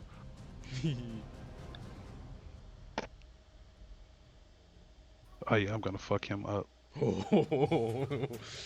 I can't wait for the number.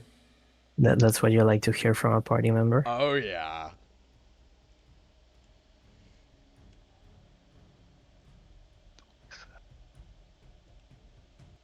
Then 10, And I'm gonna pump a Fury of the Small into this as well. just for For extra another spice. 3, just for extra spice. And that's gonna be 32 points of bludgeoning damage. 32. This man is still aiming the bolt out at you before you take out a rock. Do you just like chuck these with your hand, or do you have like a sling? So no, Pink Eye just flat out throws it with his hand. Like little bitty metal marbles at people. Yes. You chuck this marble, and as he's pointing the gun down at you, you watch as it soars through the air through this man's rifle. It's so small it goes through the barrel, and you watch as it bursts out the back with a leaving a like a little smaller than a golf ball size hole in the middle of his chest. You see like the dent in his armor and like the bleeding coming out of like his chest. You see it's pierced the skin, and as he drops the now like destroyed rifle on the ground, he's like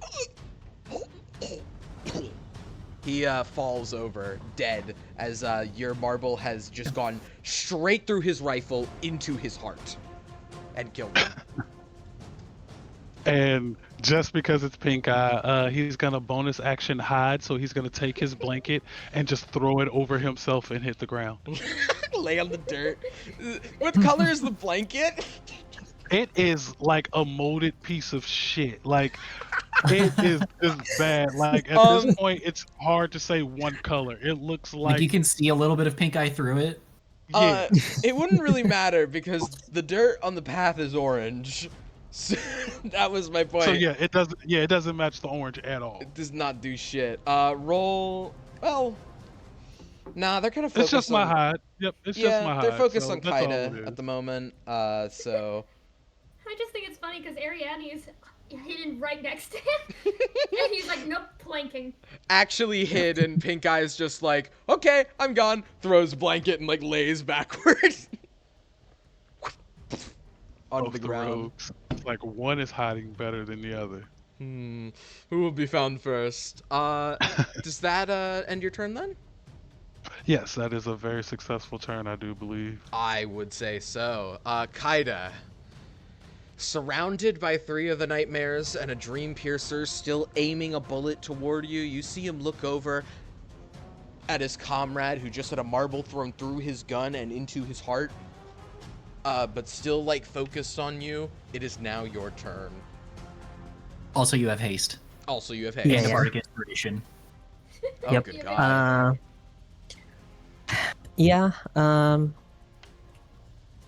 she's not scared at all. She's just going to look at the last one that attacked her, Nightmare 2. And she's just gonna sink her teeth into that guy. Roll to hit. Let's see. Ooh, I'm gonna use the Bardic on that one. yeah, probably a good idea. It's a D6 or D8 at this level, I forget. D6. D6. Okay, so it's gonna be 11 plus 2, well, 13. 13 does not hit. Hmm. Unfortunate. I'm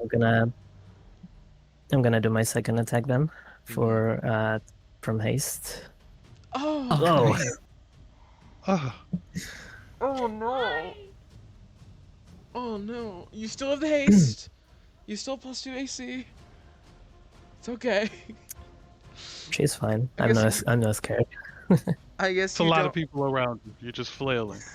I guess you don't have any bardic for that one. Well, it's not like it would matter anyway.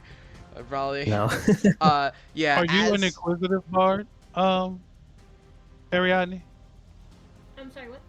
Are you an inquisitive? Not inquisitive, but are you a eloquence bard? Yes. So I believe you get your bardic inspiration back, or I believe you get to keep it if you fail the check still. I believe that's something that comes with eloquence bard. Ooh.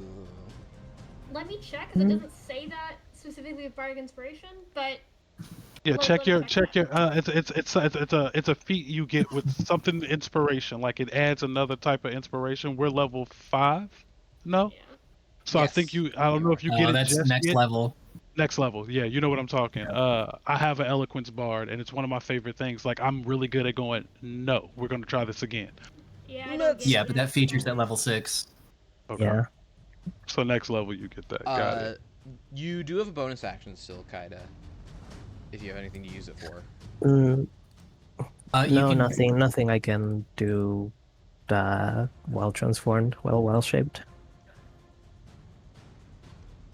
I'm pretty sure at least. Hold on. Let me get quick. Oh. Always good to check. No. No,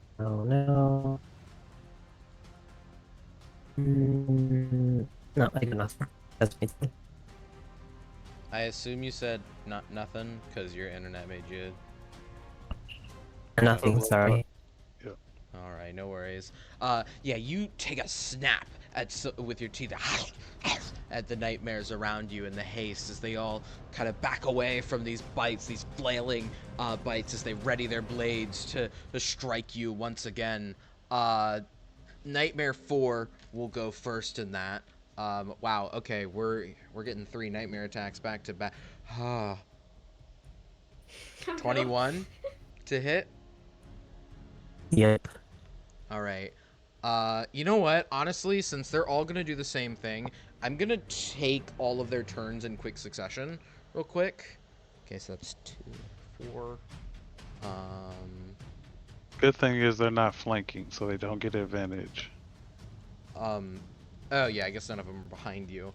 The Dream Piercer is going to aim his rifle and fire at you, and fuck it up awfully with a 10.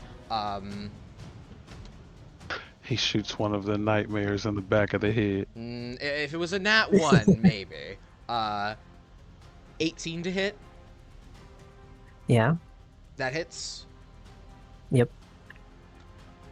Okay, so then you are gonna take 11 slashing damage as 2 of the nightmares rush forth and they take slashes at your neck, and Nightmare 2 slashes at your underbelly a bit as it attacks you. None of the knights are really figured out like where to attack on you. It's just kind of an all-out flurry to try to confuse you and agitate you. It seems the goal is to allow the Dream Piercer to land a better shot, and as they all are swinging at you, you hear a pow, and as another bullet whizzes by you and hits the leaky's wall. Seemingly this Dream Piercer can't hit for shit as they all swing and try to hit you with their swords. Eric, it is your turn as the Yes, it nightmares is. continue this assault. I'm gonna cast a first level magic missile. Or no, sorry, I'm actually yeah, I am. I'm gonna cast a first level magic missile at the Dream Piercer 2. So that'll be 3d4 plus 3 Okay. damage. Roll me that. Roll me that, missile boy. What? I'm sorry. That's 3 plus 5 is 8. You got 5 total? Or is 12. 12 total. 12 total. How does casting Magic Missile look for you?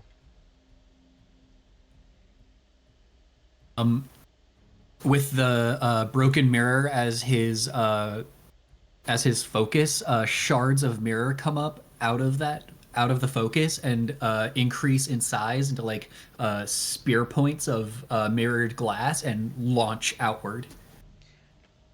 Okay. These rise up above Kaida with a and all rush toward the Dream Piercer. You see him like try to raise his rifle, but it's no use as they boom, boom, boom, slam into him. They knock him back a bit, but he still like gets up and like loads his gun from the previous or racks the bullet from his previous shot. Although it does look like he's been, you know, hurt by these magic missiles. There's a bit of a like red spot kind of appears on his neck where he'd been hit. Not a red spot, but like a lighter spot.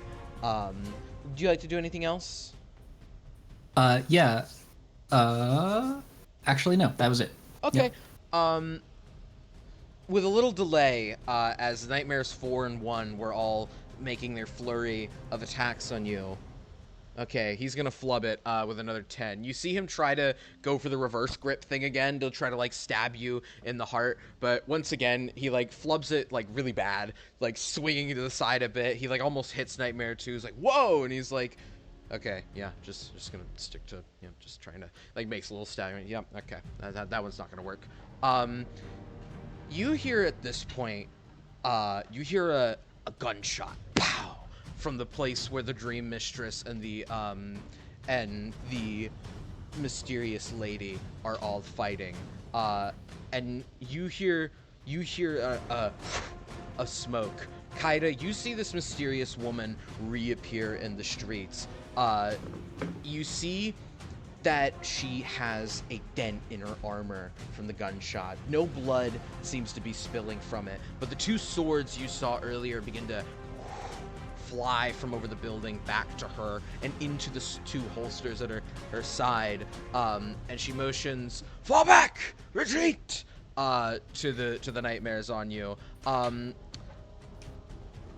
They will start to retreat on this next turn. However, this is going to put the mystery lady in the initiative order. She will not attack you. She's motioning for everybody to retreat, to leave. So do with that what you will. I'm gonna roll her initiative. That is gonna be a 20, dirty 20. So right after Ariadne. Dirty 20. Speaking of Ariadne, it is your turn. Oh my god. Like I kind of like we're letting them go, right? Like what's everyone else's vibe here? Yeah, not our fight, not our problem. not my circus, not my monkeys. Yeah, that's about it. I think I'm gonna chill. I'm just gonna heal Pink Eye a bit.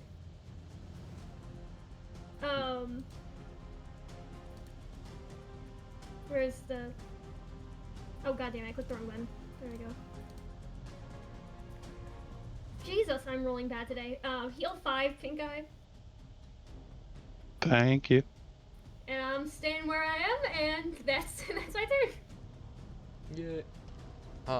Alright. The mystery lady will take her turn. She sees the knights fighting Kaida. She looks to you, Kaida, and you see her like consider for a moment. You see her raise the hand, not holding the... She's holding the long sword that she's been swinging with in her right hand, but she's got the other hand she uses for seemingly controlling the other 2 swords. You see as she raises this hand, the 2 swords kind of pull out.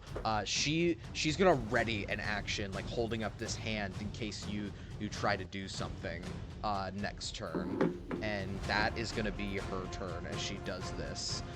Dream Piercer 1 is dead. Let me take him off the initiative order.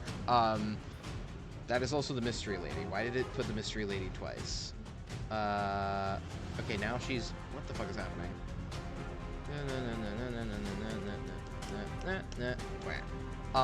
That then takes it to Pink Eye's turn. Pink Eye is going to get closer, and he is going to ready his turn. He's just gonna hold an action, and he is holding ball bearing in his hand, and he's aiming at this mystery lady, and he will bonus action actually where he is hide, and he'll hold his action from there.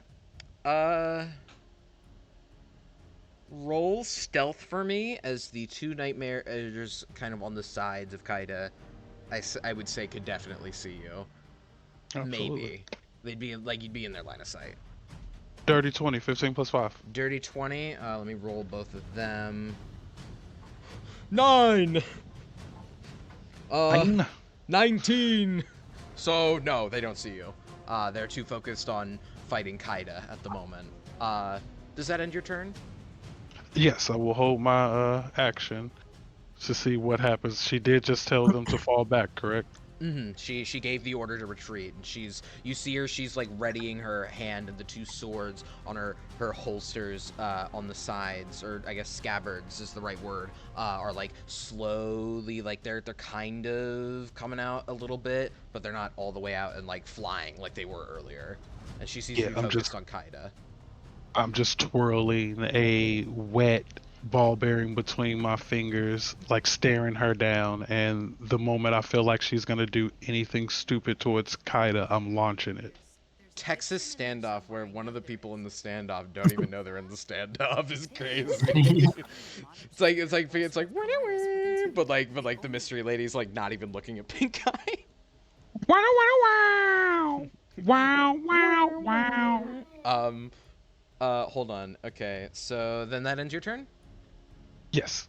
Speaking of the person that the mystery lady's focused on, Kaida, the three nightmares in front of you are readying to fall back. Their blades still up at you in case to attack you.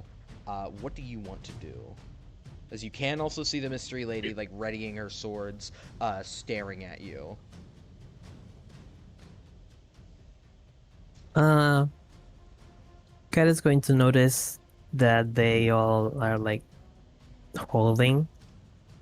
She looks at the mystery lady and sees that she's preparing to do something, potentially just slashing at her.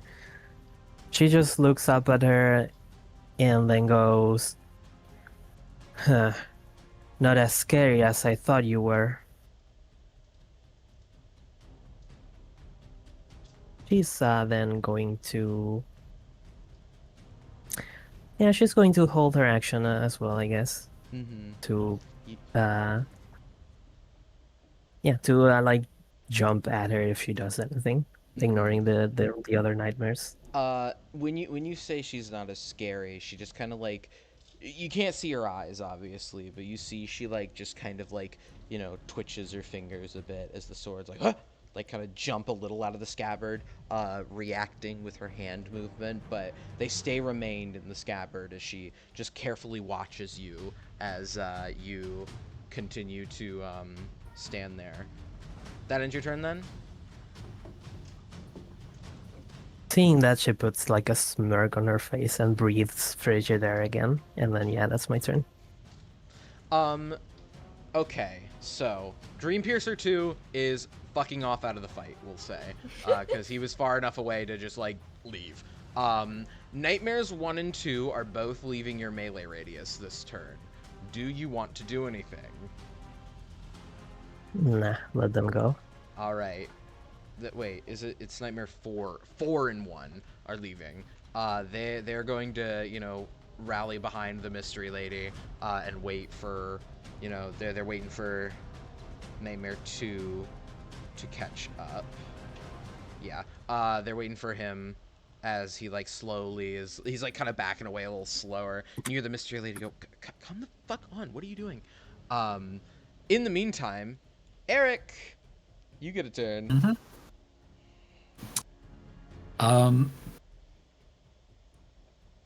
Yeah, I think I'm just gonna hold a magic missile ready Mm-hmm. And watch them disengage. But I'm not gonna prevent them from leaving or anything. What's the knight back here doing? Is he still? He hears the order to friends? retreat, and you see he's walking up this way. He's like just trying to find. He's trying not to walk directly toward you. He's trying to like just go around and like also retreat. You see him Okay. kind of come up this way and look toward the Dream Piercer, and you just see like a kind of like backing up a little from it as he continues on down the path this way. You see a couple of other nightmares. About like there seems to be about like 20 more or so spread throughout the city or the village. You even see in the distance. I'm gonna draw like a little the fire that you saw a Dream Piercer setting earlier has that's not the right color. A fire you saw the Dream Piercer setting earlier near where the nightmare is running by has currently grown and engulfed 2 homes. Various other, you could see broken windows, Dream Piercers moving with more other nightmares as they're all retreating, seemingly westward out of the village.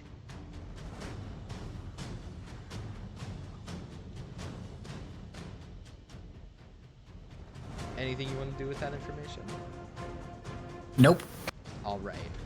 Does that end your turn? Yes. All right. With that, Nightmare 2 is going to further back up. He backs up behind the mystery. What? He grabbed one. As he retreats, Kaida's going to like faint as she was going to bite him. I'm going to say the mystery lady is going to take this at like she fully is like tense and is going to raise her hand at you. You are getting attacked twice as 2 swords immediately come out of her scabbard and come flying toward you. Let's see. The moment that happens, I'm throwing the thing at her. You're throwing the rock? Okay, let's play. I'm a Magic the Gathering player. Let's play this by stack. The attacks from the Mystery Lady, then Pink Eye. Because both of these would happen at the same time. I don't think these would hinder each other. Does a 21 hit? Yep. The first attack. That can be a 9. Shit, that can't be a 9. All right. That would still be a 13. No, 14. Nope. Okay. My AC is 17. All right. And a 12. Oh, just so, barely. yeah, neither of those are going to hit you. Pink Eye, roll me that rock. Hell yeah. 17 plus 5, that is 22. Hits. Also, my magic missile. Oh, you're also hitting her with Magic Missile. Okay. And yeah. Yeah, I had it definitely- readied. Yeah, that's gonna be my sneak attack because I'm hiding. Which I should have rolled that at advantage. Let me roll one more time. I'm hiding. It doesn't matter.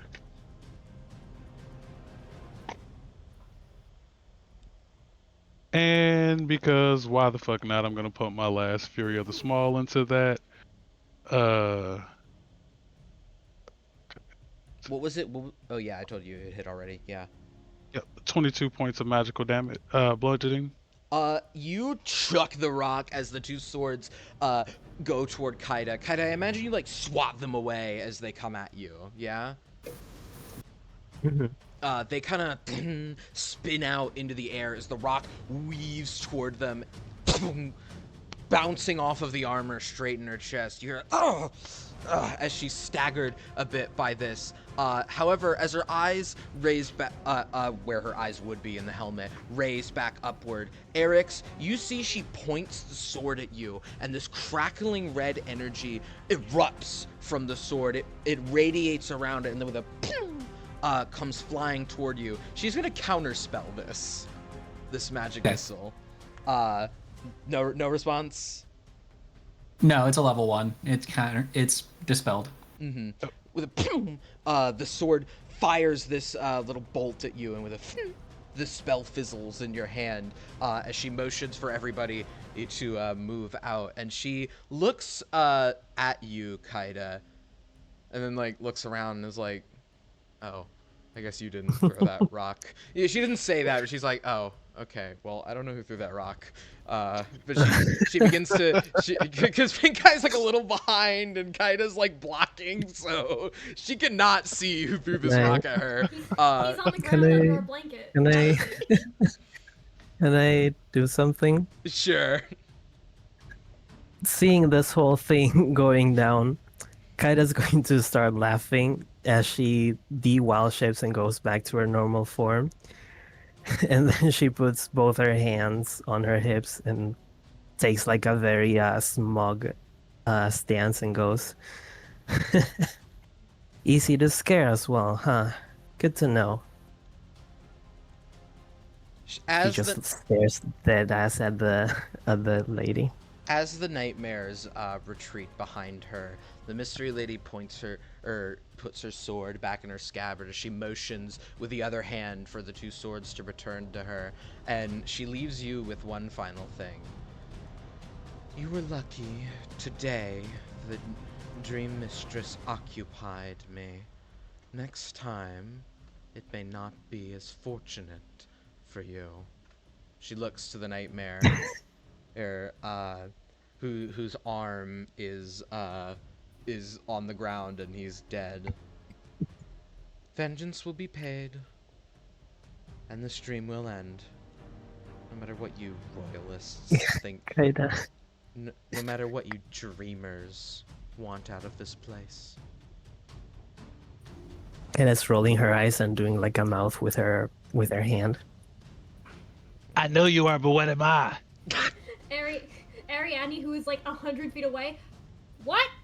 You see like her hand like with the armor on like twitches angrily as she like considers for a moment drawing the swords again and attempting to attack you, but seeing the buildings on fire and the other like broken windows and whatnot throughout the streets, she just looks at you behind the helmet and begins to march off with the rest of her unit. You all see many nightmares making their way out of the city. Yeah, he probably follows along. Making their way out of the city. I'm looting that one missing the arm for his gun, if he has one. That's not one with a gun. That's one that was a knight. It's the other one with the gun. Well, technically the kill shot went through the gun, so he doesn't have a gun. So I was looking for the other person's gun. It's broken, but it's there. Kaida, you? Once they leave and it seems like relatively safe again, Kaida's going to start going around and putting out fires with shape water, trying to find anyone that needs help, and healing anyone that's in need of healing their wounds. You managed to put out a couple of good fires. Not many have consumed the homes of others. You see a couple figures with slashes on their arms. You do see a few bodies in the street. A couple figures who seem to have been struck down. You notice a green dragonborn who you saw earlier going into his home. You notice the door having been broken open and he's lying on the ground. All of you see the Dream Mistress immediately make her way toward the largest fire of these buildings back here. I should actually, like, maybe more... Yeah, there we go. It's just, like, probably bigger now. You see she makes her way back here, and with a wave of her staff, a large rain cloud appears above it and begins to put it out. She doesn't acknowledge any of you immediately, but Ahab walks out behind her up to... Kaida, where are you? Oh, right, yeah, you're running around, right. He walks up to you, Erix, and says, fuck me, I guess they were nightmares. I guess better we dealt with them with the queen here. Hey, but what if without? We're not gonna get that lucky every time. Well, now we fuck off and make it her and leave it to be her problem. We can deal with our own on the ship. That's true, but lad, I mean, all things considered, though, that's our only... They're our only lead, and that sword lady, hey, she gave me a run for my money, lad. Even with the queen there. He's a feisty one, that one. I don't know what was up with her, but Can those I give an sword- insight check? Is he full of shit? Did he actually do anything? Like, we heard one gunshot, right? Yeah, you heard one gunshot. Yeah, you can roll insight. To be fair, Yeah, close nice. range, you don't want your gun. 16. You can see he's a bit like, huffing a bit. You can see his dagger still in his other hand. It seems, while he might be exaggerating how much he did, he tried, at the very least. And you notice him put his dagger away and open his gun. Can't believe I wasted a bullet on that too. Just dented her armor. He smacks the cylinder back into the revolver, then puts it back in his holster. Hey, why don't you take our new crew members and make sure the ship's ready to go as soon as she's done putting out fires. I think we're gonna be setting off with haste. Yeah, I'd love to. I don't know where the boat is though. There's only one dock, right? I mean, yeah, but I don't know which is ours. There's probably lots of boats there. Okay. Well, no, I don't know how boats work. We'll wait for the queen then. Hey, yeah, just get her attention and ask which one. Pink Eye, you're looting the corpses? Yes, a question. Mm-hmm. Since my kill was a crit, how fucked up is this gun? The barrel remains... The barrel is a little, the marble went through the barrel rather effortlessly. You see, it's kind of, inflated a bit because of the heat of it traveling through and probably striking the gunpowder. The back of the gun is absolutely mangled. The bolt is bent. The stock has been torn through.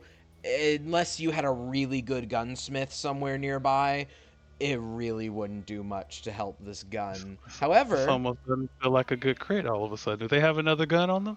you do not find another gun, but on his waist, on his armor, you find a small pouch of bullets for this gun. Roll me investigation to see if you find anything else. Let's unpack how I gift like Santa. Oh my god. Ignore that, ignore that, Just ignore that, like a ignore that, little ignore that. 14 plus 6, 30, 20. Dirty 20, you get the idea to look in his armor. And reaching under the armor, you pull out a grenade. It's a small,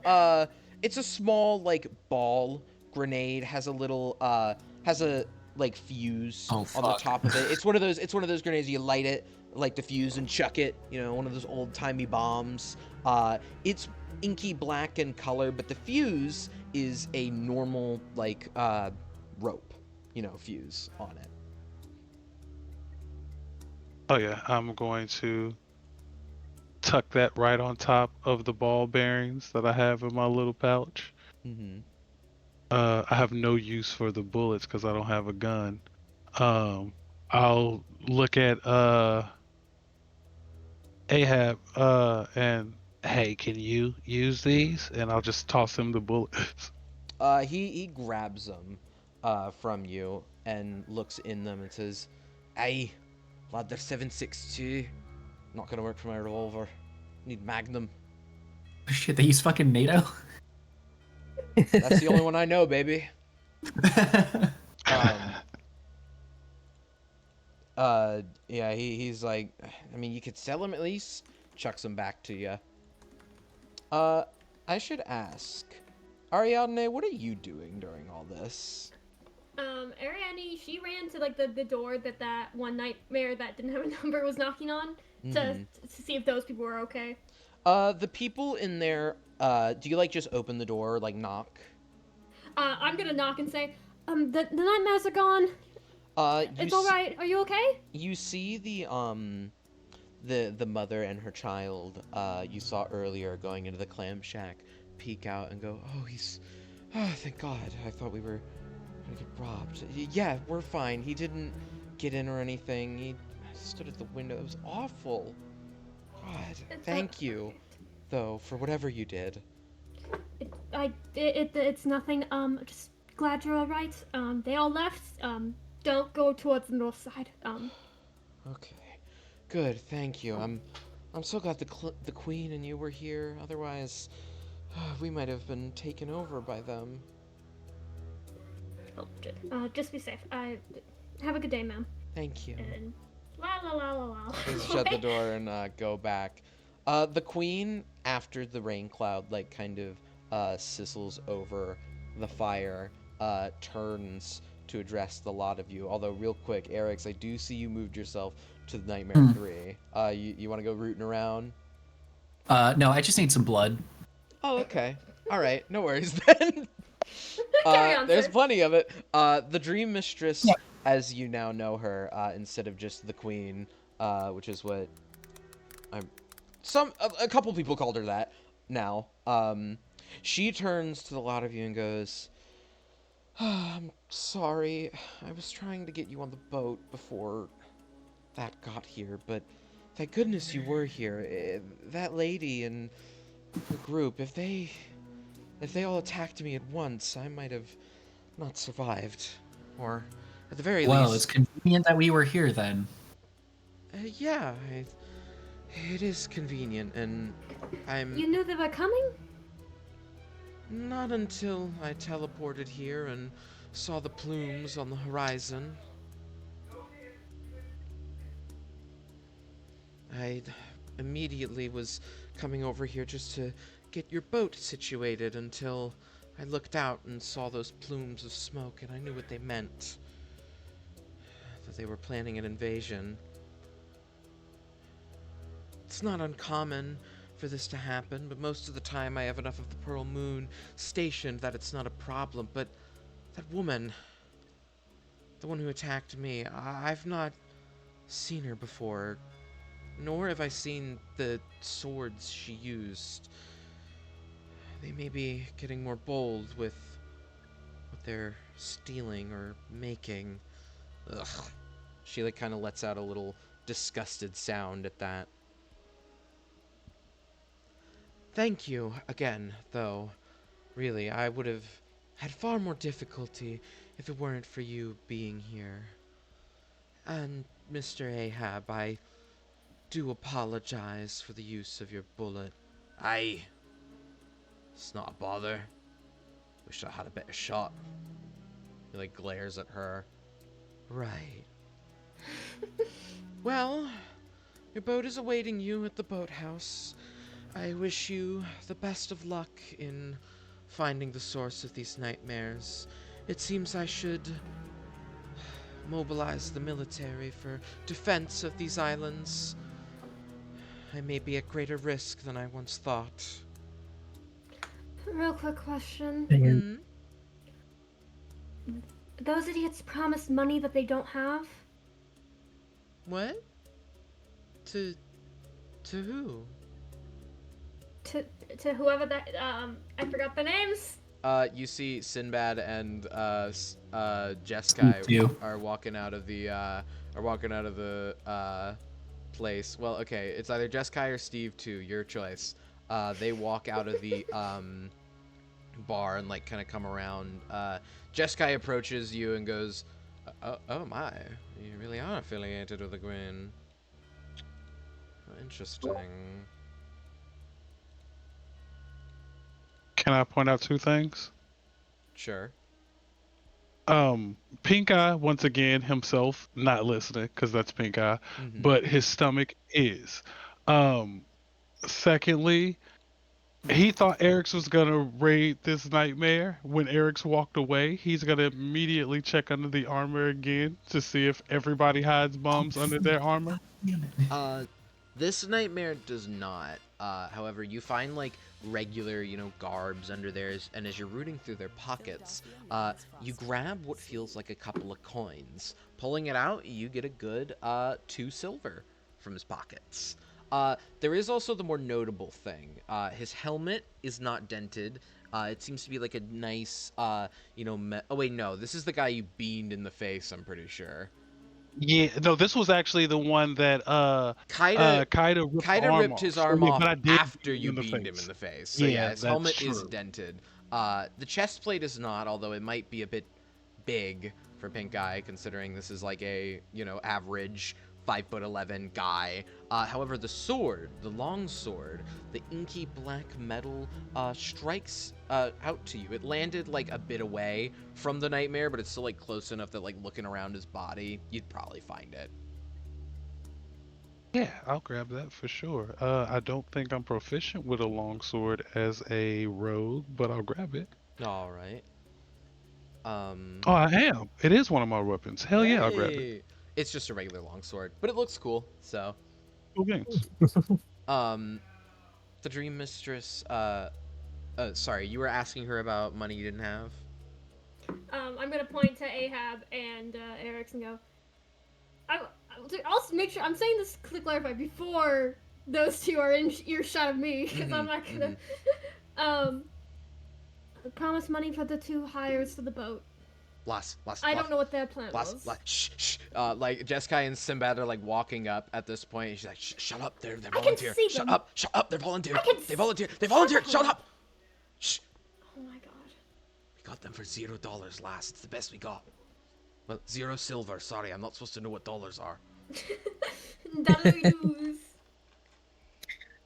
Yeah, they're volunteering for the Valiant quest. So, shh. And she goes, If they're volunteering, you wouldn't be whispering. okay, is this a non-issue then? If Ahab says it is. All right. I suppose for your efforts of valiance, I can offer something from. You see, she moves over, and heads up to. That's the wrong way. She heads up to a shop over here. You can hear her, like kind of.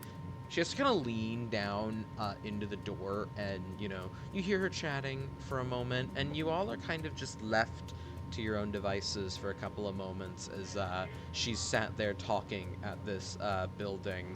Jeskai and Sinbad both walk up next to Ahab, and Jeskai, turns to the group of you and says, "So, you really are affiliated with her? You weren't kidding." Everyone, this is Sinbad and Jeskai, real name pending. Yes. Sinbad, kind of like gives a little nod, like, good to meet you all. Been a minute since I've crewed a ship, but I think I can do it. Yes, I believe you can. Looking over at him, Jeskai, like, kind of like gives him a little smug little smirk, and Sinbad just like, okay, thank you.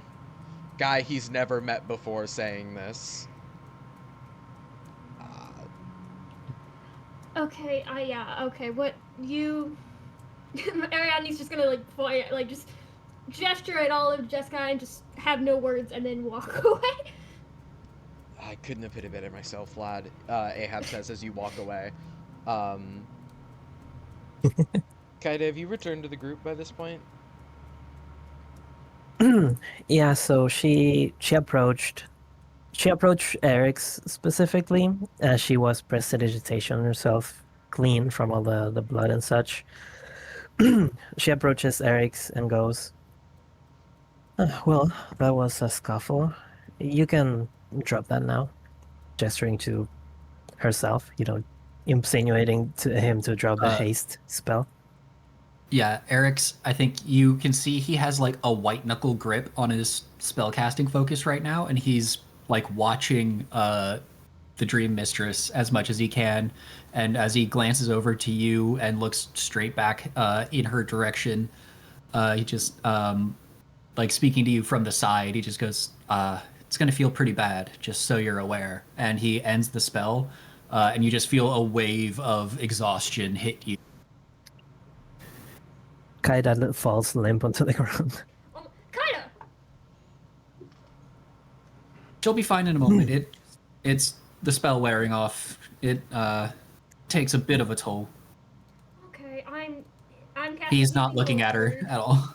I'm casting healing word on Kaida, and so for healing, for whatever, because I know you took some damage, and whenever you try to get up, Ariadne's gonna help you up. Alright, yeah, she falls to the ground for like a couple seconds, knocked out, and then opens her eyes again and goes, "Oh, wow, he wasn't kidding." Are you okay? She shakes her head. She looks at you and goes, "Yeah, I'm fine." She nods a little bit and tries to take a deep breath and get on her feet. As you're doing this, the Dream Mistress, you hear her like say behind her, "Thank you," as she is walking back to all of you with, to her, a small box. She's holding in her hand, and she says, "Well, in a moment of crisis, I suppose some people choose to still conduct business." She looks back at the apothecary. "I've procured a crate of about..." She holds it, she puts it in one hand and goes,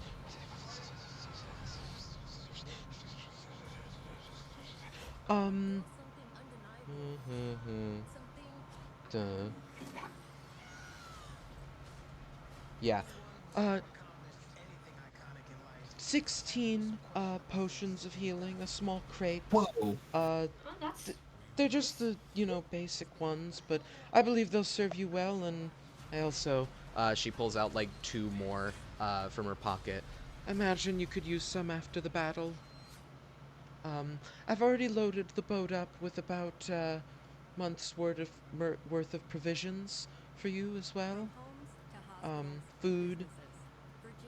I mean, really just food. You can drink the seawater, and if you can't, well..." you can.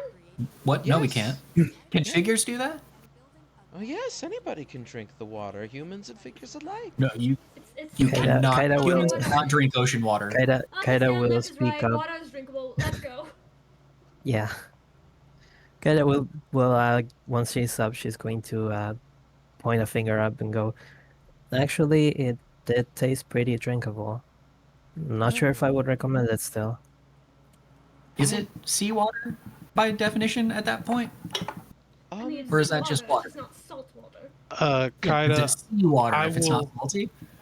if the queen will allow it, I will reach up for one of the potions and I'll bring one over to Kaida. They kind of got hit, and I don't know where their HP actually is right now.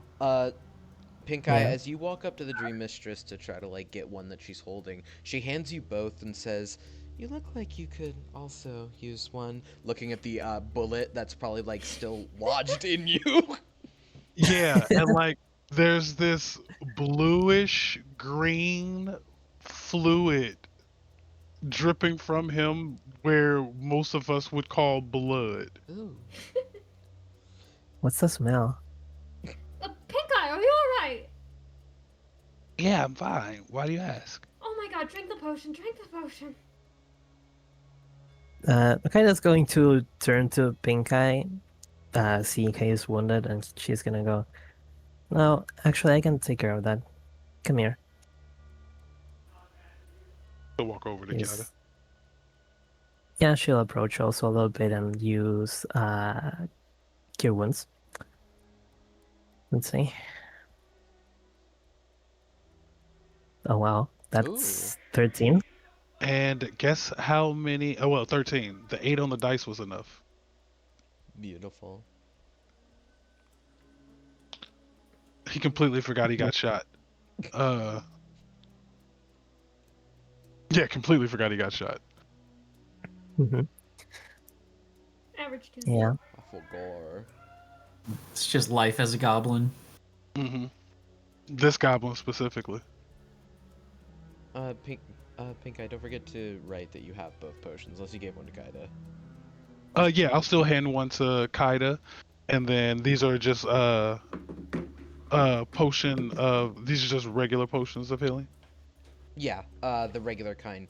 This is where I point my finger up in the air and remind everybody of a house rule. Since you're out of combat currently and can use a full action to drink these, they will heal the full 16. In combat, though, if you use a potion as a bonus action, you will have to roll those dice. Beautiful. Yeah. Kaida will take that potion and she'll and go, oh, sure, I can hold on to this and put it away.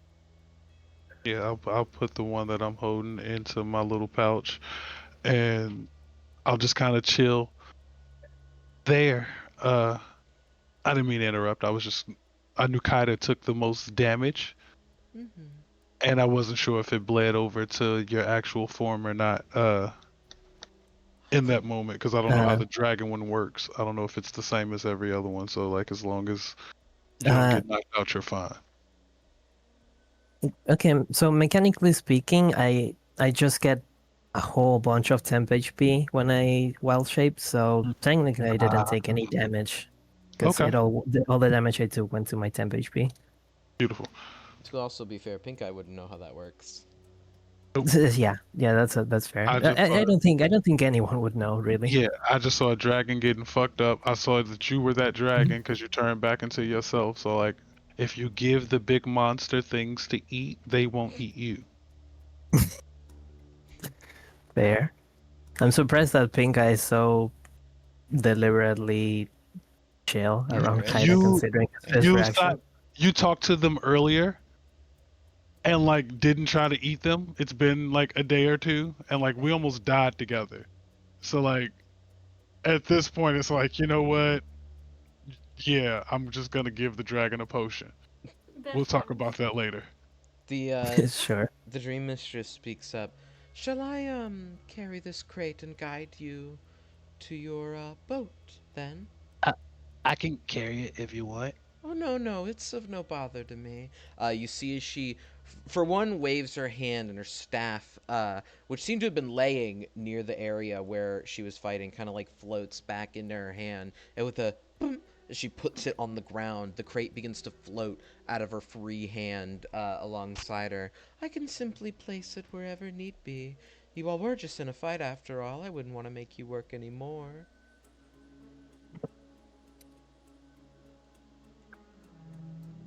Eric's opens his mouth like he's about to say something and goes, and he visibly like restrains himself and takes a deep breath and goes, how about the ship then, if you wouldn't mind leading the way for us? Of course. Please. Eric's gonna say we're going to work anyway.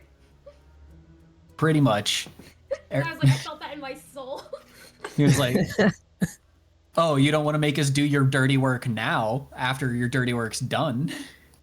Yeah. Before Ariadne leaves with the others, Kaida is going to like approach her quickly, and she's gonna go, "Oh, by the way, thanks for picking me up. I was fine, but you know, thanks anyways." No problem. It's just you collapsing. I did not know that was a side effect of vampire's magic. Good to know. Yeah, now we know. Stop telling me that. No. And then she's going to like she's going to stop as everyone leaves, and she's gonna go, "All right, I'll be with you guys in a second." And she's going to turn away and start heading back to where she was, where the Dream Mistress found her. Be careful. Will do. Let me get some nicer ambience because the horrible, awful raid on Toran has subsided now. Now we get harbor ambience, yay! As the Dream Mistress leads you all to not entirely a docks. It's kind of a boathouse and a docks. There's like a docks outside of it. And you see the Dream Mistress kind of walk along the side with the crate in her hand. Let me get your crew here. You see a lot of very nice looking boats. You see inside the boathouse as you walk by an open like window. There's a large Corsair being worked on inside of it as she walks down to the end of the dock and motions toward admittedly not the best looking boat. It's a small scout ship, similar to something that you might have heard Ahab describe. You can see a small grid where there's like an under section of it. It's about 30 feet long and 10 feet tall. Is that like too big? Am I like that's like 5 people laying on top For of a each other? for a boat 30 or a feet boathouse. long. For a boat, 30 feet long. 30 That's 30 feet. feet by. That's 30 about feet that's long the is size of a not boat. that long for a boat. not really, nah. Oh wait, 30 feet. That's Yeah, like about 10 feet by 50 feet would be more boat size for this number. So Yeah. yeah, okay, yeah, we'll go with 50 feet long and about let's say like 15 feet wide. It's not a very large ship, you know. Here, I'll make it a little wider. It's not a very large ship by any means. Its sails you know, are currently up and it's latched onto the you know, dock, and she floats the crate onto the ship as well as you know, floating up there herself. The ship is more like turned this way. She hops onto the ship and hold on, I gotta move it, but it won't let me move it. It's being so dumb. Okay, selection tool. Holy shit, let me move the thing instead of let me move it. Why can't I move the fucking thing? Holy shit. Okay, there we go. It's a little big. Okay. There we go. Okay, yay. I'll make it bigger if we need to. She floats onto the ship and lets the crate down. And she goes, "It's not much, but if you check under deck, there is the supplies and something extra I left you for your journey." Ahab leads the crew members onto the ship as he like looks up and tells Jeskai to climb up to the crow's nest, which he does, standing out, looking out on the sea as he motions to Sinbad to just take a look around. Do the rest of you hop on? Yeah, I'm gonna fill my water scan up first with the, I guess, red water. Yeah, it's supposed to be red. And yep, and then yeah, I'm gonna hop in. When I see the new people, I don't know them, so I'm gonna go towards the front of the vessel and just wait on Kaida or Ariadne. So kind of where you're at right now, you're like on the upper deck where the wheel would be. There is a door just below, like kind of, here, I'll like do this. Like kind of down there. Like right around here at there, which could get you to the underdeck if you wanted to go in there. Absolutely. And Eric, so you're hopping on the boat? Yeah, I think he's gonna be like. I think he's gonna be either at like the very front or the very back, just wherever people aren't right now. Same energy I had originally. Yep. Ariadne, what are you doing? She's hesitating getting on the boat because all she can think about is the last boat she was on. So fair. Exploded. So fair. And she still can't swim, so this is not a fun time for her. But eventually she's gonna hesitantly get on. Pink Eye will yell off, "What are the odds it'll happen twice?" Very high! I would hope you don't get crashed twice. Normally sailors in the Crimson Waters don't experience crash. She's cut off mid-sentence by Ahab going, "Aye! Sail's too small." Did any of you respond to that? No idea. I have no context for that. Yeah, I've been a stowaway on a Um, bunch of boats, but I know nothing about boats. A vessel of this, it's only a 6-foot sail. That's not going to carry us anywhere. Where's the rest of the propulsion? There's nothing to sail us forward. And Crow's Nest's up nice and high, but it's kind of like this sails for emergencies. Yes. You see she leans over the side of the boat. If you would, just down there. Ahab comes over. What in the fuck is that? And she goes, "The motors, of course." If any of you were to look over on the side, you'll see these small cylinders on the side of the boat. I'll actually draw these this time. They kind of like jut out on the side. and you can see them like on the back of the boat by the steering wheel. I was trying to duplicate that, motherfucker. Duplicate. There we go. You can see them like jutting out on the side. That is okay. Give me the. There you go. Jutting out in the back, right near where the steering wheel sits. I have included a bit of fuel for your journey, but these thrusters are biomass fueled, so it shouldn't take you but a bit of searching for wood, leafage to get them propelled again. The fuel I've included should last you about 7 days sail time.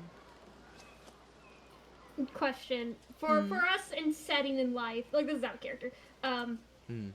Motors are buck wild, right? Or is it like just nearly steam engine working? Yeah, like steam engines would not be used in the water. They would be used more in airships. That's generally the most accepted form of travel. Motors on a boat is definitely not something unheard of, but it's not. It would be something you likely haven't seen, like, around. You could conceive of it, but you've likely not seen it. Mm.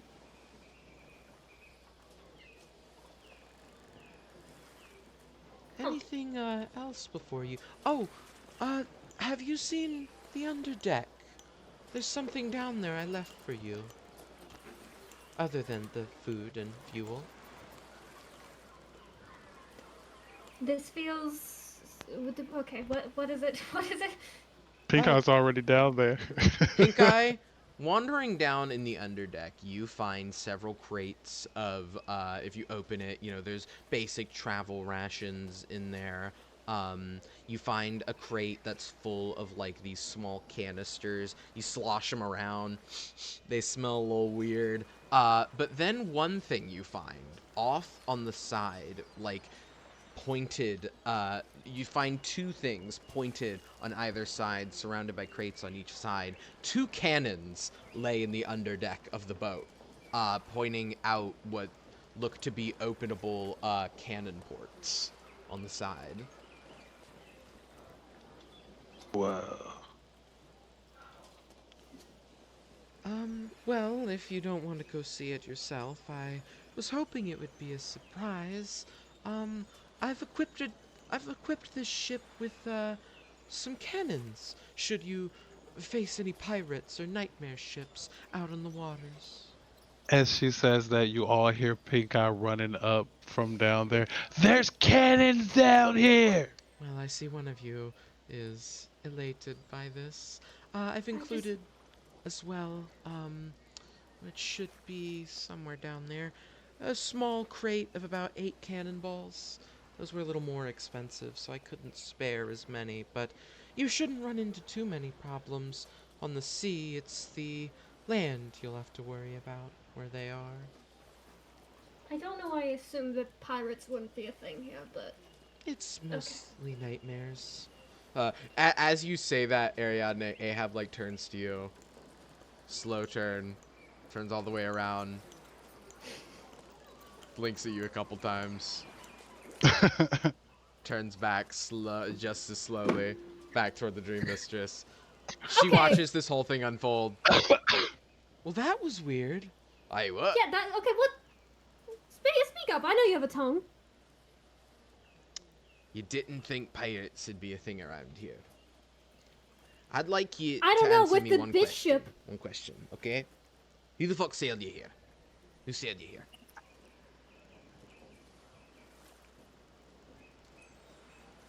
Go on, don't let your pride catch your tongue. No, I'm sorry. It was your stupidity catching mine.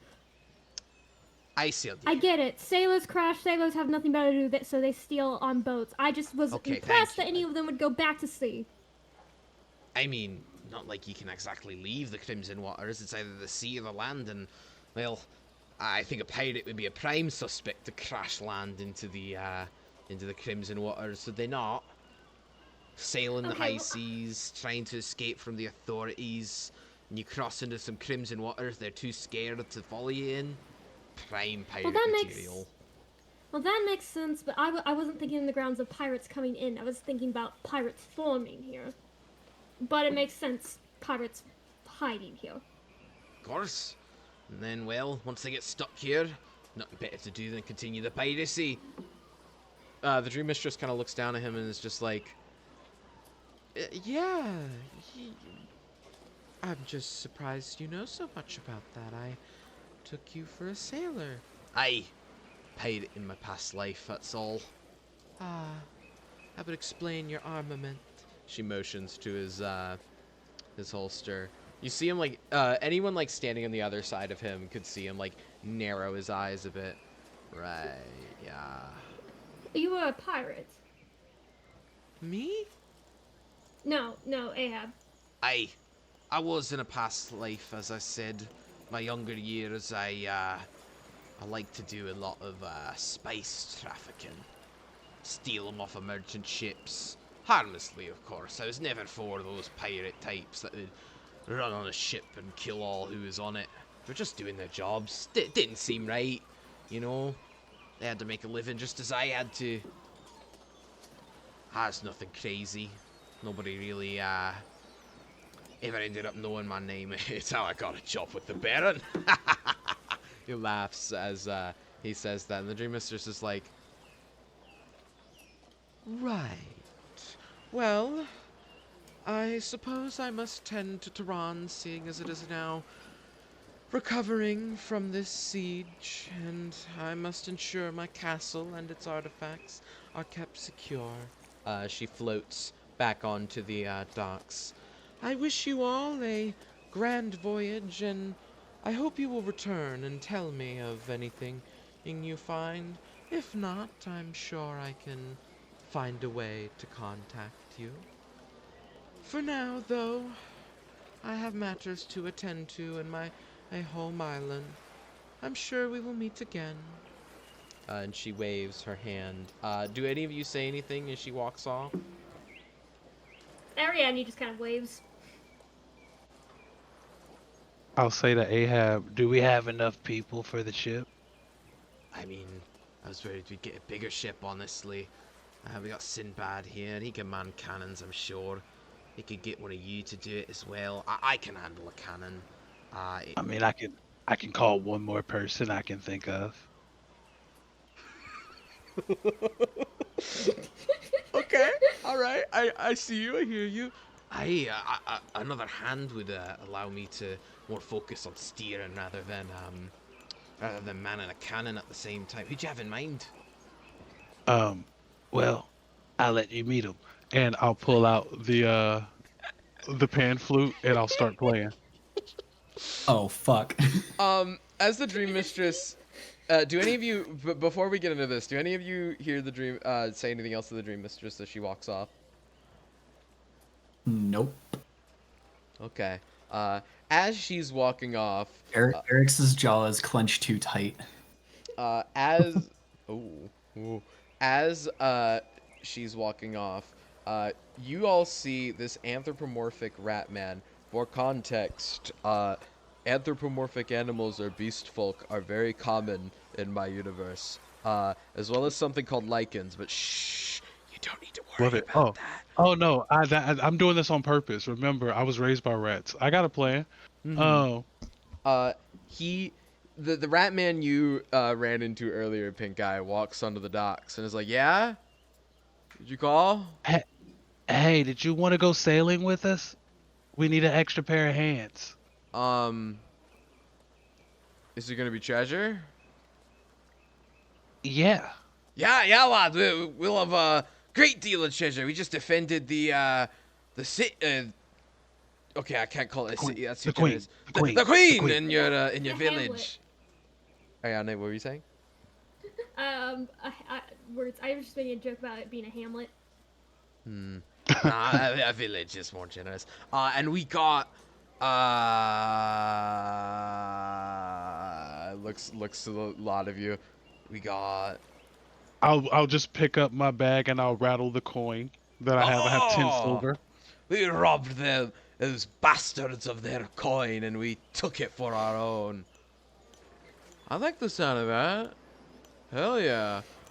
Give me just a second. He walks off for a minute. You see him, you see him, like, walk back into town. And he comes back wearing, like, this light leather armor. You see he's got, like, a short sword on his side. And he goes, okay, I'm ready to kill some people. Jesus. And he... Damn right. And he, Ratman. yeah, we'll call him Ratman. He just, he climbs on the boat. It had, like, a ramp. And he's like, all right, what do you need me to do? I mean, kill anybody right now? Or you have ship duties? Or... And I'll look at Ahab. Aye, lad, I'll have your man a cannon for now. I'll let you know if you need anything else. Got it. Are you the captain? Aye, I am, lad. And he gives a little salute as he goes down to the underdeck. And you hear him like, there's like a grate. You can hear him like loading the cannons and readying them for whenever they might need to be fired. Do you all do anything else? As you hear Sinbad, go down there. He's also loading up a cannon. Jeskai is up on the crow's nest as Ahab stands at the wheel. He looks around for a moment and he goes, "Hey, are we missing one?" Kaida walked away. I'll go see where she went. Ah, all right, lass. The Scottish is infecting. That was way more Scottish than I meant. Is this like a communal sleeping situation, or is there like cabins in the lower deck? There is. Or is it just like bunks in an open room? There Probably is like there cabins. is bunks kind of near the tip end of the ship. The bunks look comfortable at least. There's like a good amount of room, but still bunks. Pink Eye's finding a nice corner in the room where the cannons are, where Ratman's gonna be, and me and Betty and probably Ratman are gonna sleep in this room. Little pile. Oh, I I'm got gonna- a plan. Y'all don't even understand. I didn't know Ratman was gonna come until the end, but I got a plan, and y'all are gonna fucking crack up at this shit. Oh I'm boy. terrified of Ratman. I'm gonna do a couple of alarm rituals. One around my space and one around wherever Ratman is staying, so that I know if he leaves or enters that space. Hilarious. Because that dude freaks me the fuck out. I have I do even not the trust eye. this Rat dude. guy. I have Okay. He's even way the too down eye. to kill people. It wasn't he though? And I'm evil. He was like, yeah, I'll stab some people, and just like left. I don't know what his life was beforehand, but he's with us now. As you all Yeah. are readying the ship, and Ariadne, you are making the walk to go get to Kaida. Kaida, what have you been doing while wait, your turn. What have you been doing while the rest of them prepare the ship, and are, sent off by the Dream Mistress before they realize they're about to go without you? Very simple, really. She goes back to that little hole with water that she made. Still there, yeah. Mm-hmm. A bit, dried out now that the sand has had time to soak up the water. She'll fill it back up. Then she will grab a bit more water. She'll try to use the shape water to change its color back to, normal water color, unless it's not allowing her to do so.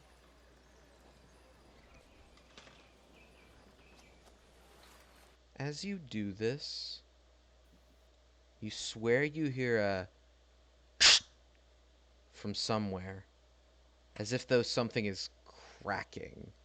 You don't know from where. Looking around, nothing around you seems to be able to be broken. None of your items ended up cracking. But after hearing this crack, you look to the water and it remains green. Or green! Red! It's not green. Red. Why'd I say green? Oh my god. Colorblind. No. It's We're tripping. Christmas! It's Christmas water! Yay! Red and I was green! gonna say, what the fuck happened to the water? No. Algae. It remains red.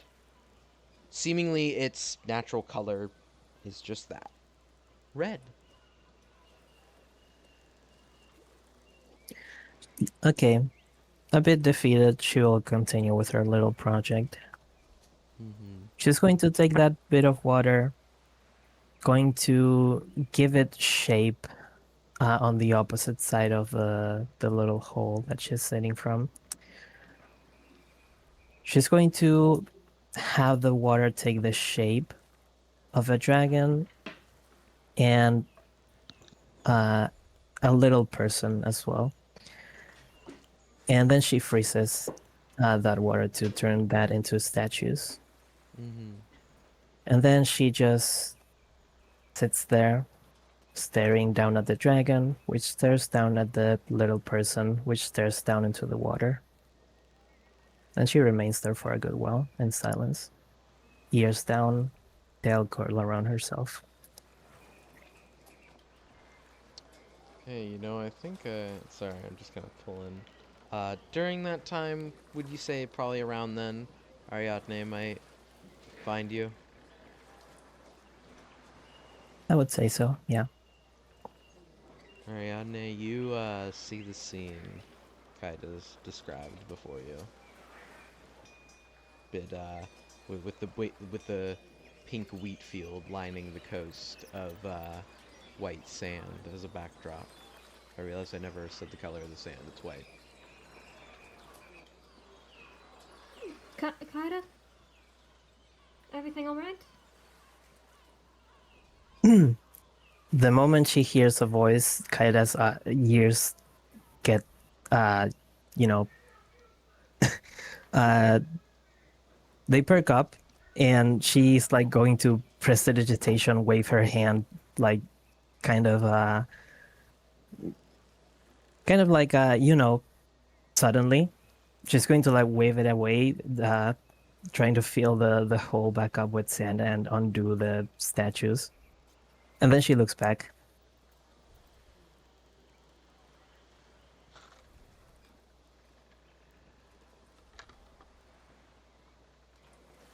So sorry, my roommate was like shouting across the house. Damn. No But worries.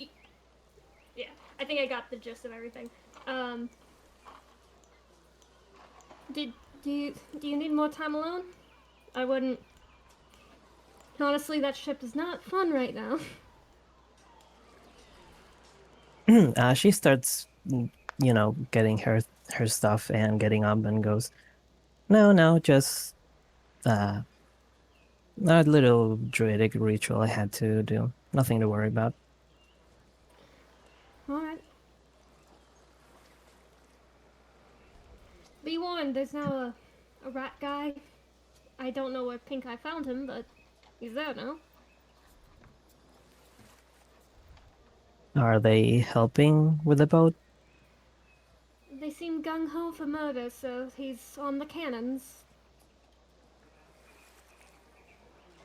Well, the more hands the better, I suppose. Yes. Is that what you all think? Look, a random rat guy came out of nowhere and said, "Oh, I'd love to murder." He wants treasure, and, he'd like to kill people for it. Like that's perfect. Like that's the definition of weird. Right. Like, yeah, that's what we do, but like we don't say it. You keep that secret. Yeah, you, don't say that out loud, because that's low-key weird. It's implied. Literally. It's implied for, yeah.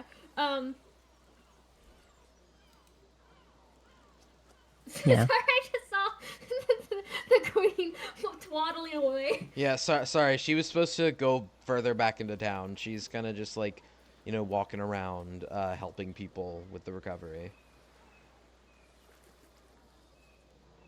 Mm-hmm. Well, taking view of the boat, I assume I see the rest of the group aboard already. Mm-hmm. You can see, people boarding from where you are on the coast. With that, I just start walking towards the boat, look back at Ariadne and go, well, let's get moving.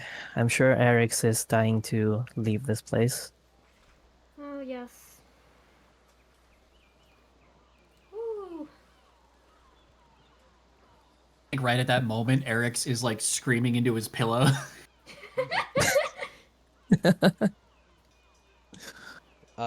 You see Ahab is on the the wheel, as very far off in the distance, in the direction of the Dream Mistress's castle, you see an object rise up into the sky, and with a bright, glowing light, the pearl moon shines above the entire land of dreams. It's blinding to look at, but should you look somewhat around it, you can see, the outline of the pearl moon and what, is shining, and slowly it just lowers back down, to signify a day has passed. Or at the very least, it has become noon, as the guard mentioned earlier. And Ahab, seeing this and seeing Kaida, you and Ariadne get onto the ship. He's like, all right, shit, I didn't actually figure out how to. There's no fucking way.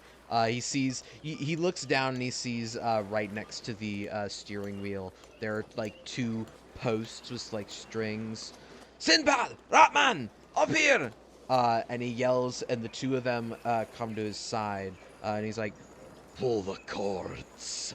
To which they both grab the cords in sync, and like Ratman's a little late to it, but they both they yank the cords backwards, and you hear the rumble of the engine, and a small after they pull the lever, they pull the the cords. Ahab sees a lever next to him. He's like, "Alright, okay, they're on. I just..." He grabs the wheel and like pushes it forward, and with a the boat begins to move forward. 1 second.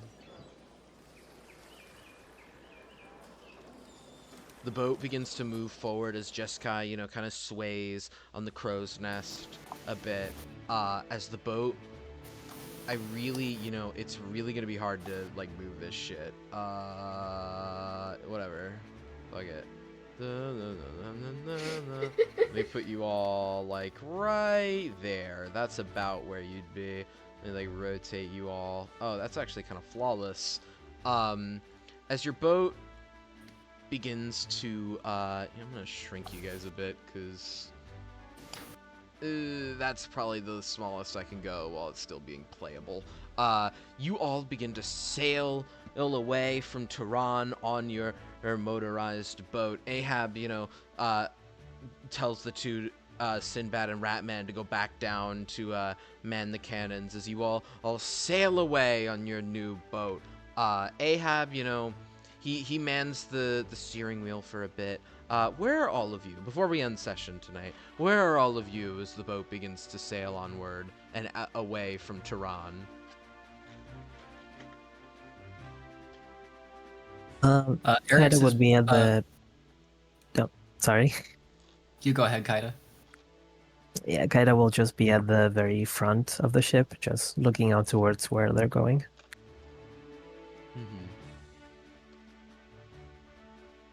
I think Eric's would like once we start moving and are away from the at least like out of eye shot from the docks, Eric's would come up to the front of the ship as well, up on the top deck.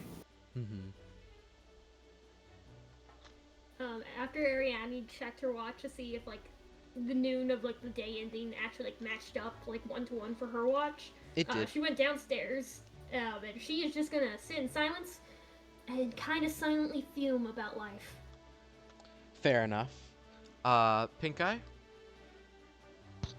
Oh, I am very much so still below deck, chilling in my rat circle. Yeah, this is where everything is. This is where the food is. I got water. Um, I'll pop up every once in a while, check on Kaida. Uh, I'm pretty sure Eric's is hiding in a corner somewhere, probably cussing out everyone as we sail. Um, looking on Ariadne, but yeah, I'm pretty much staying hidden and getting to know Ratman. Mm-hmm. While you have this joyous conversation with Ratman, and as you all begin to sail out into the seas, the waters open to you once more. And your new crew at your side, I should also mention. I think I'm gonna end session here for the night. Yay! We'll raid Dash Ducks Yippee. to end the stream for the night. A lot more rats than I thought. Listen, okay, the Rat Man coming up to Pink Eye started as a bit, and then Pink Eye was like, "I have a plan." And I was like, "Okay, I have to. That's funny as fuck. I have to." If I didn't, so like how the pamphlet that I have works. Mhm. So like when this thing came up, I'm like, wait a minute, Wait, I have an idea. I got a And plan. I need him with me for this plan to work. Yeah. Yeah, were you gonna say something or? I was just gonna say Oh. like what's I didn't expect this to just recruit 4 people, well technically 3, by the end of session 2. I mean, to be They'll die fair, by the end of 3. they are all here voluntarily, so that could end up being shaky in the future. But for now, you do have 3 people, 3 other allies. You have a crew for your boat. Yay! Yeah. All right, I'm gonna send the raid now, and I'm gonna stop the stream so we can all talk about this not on stream. Teehee. Hook. And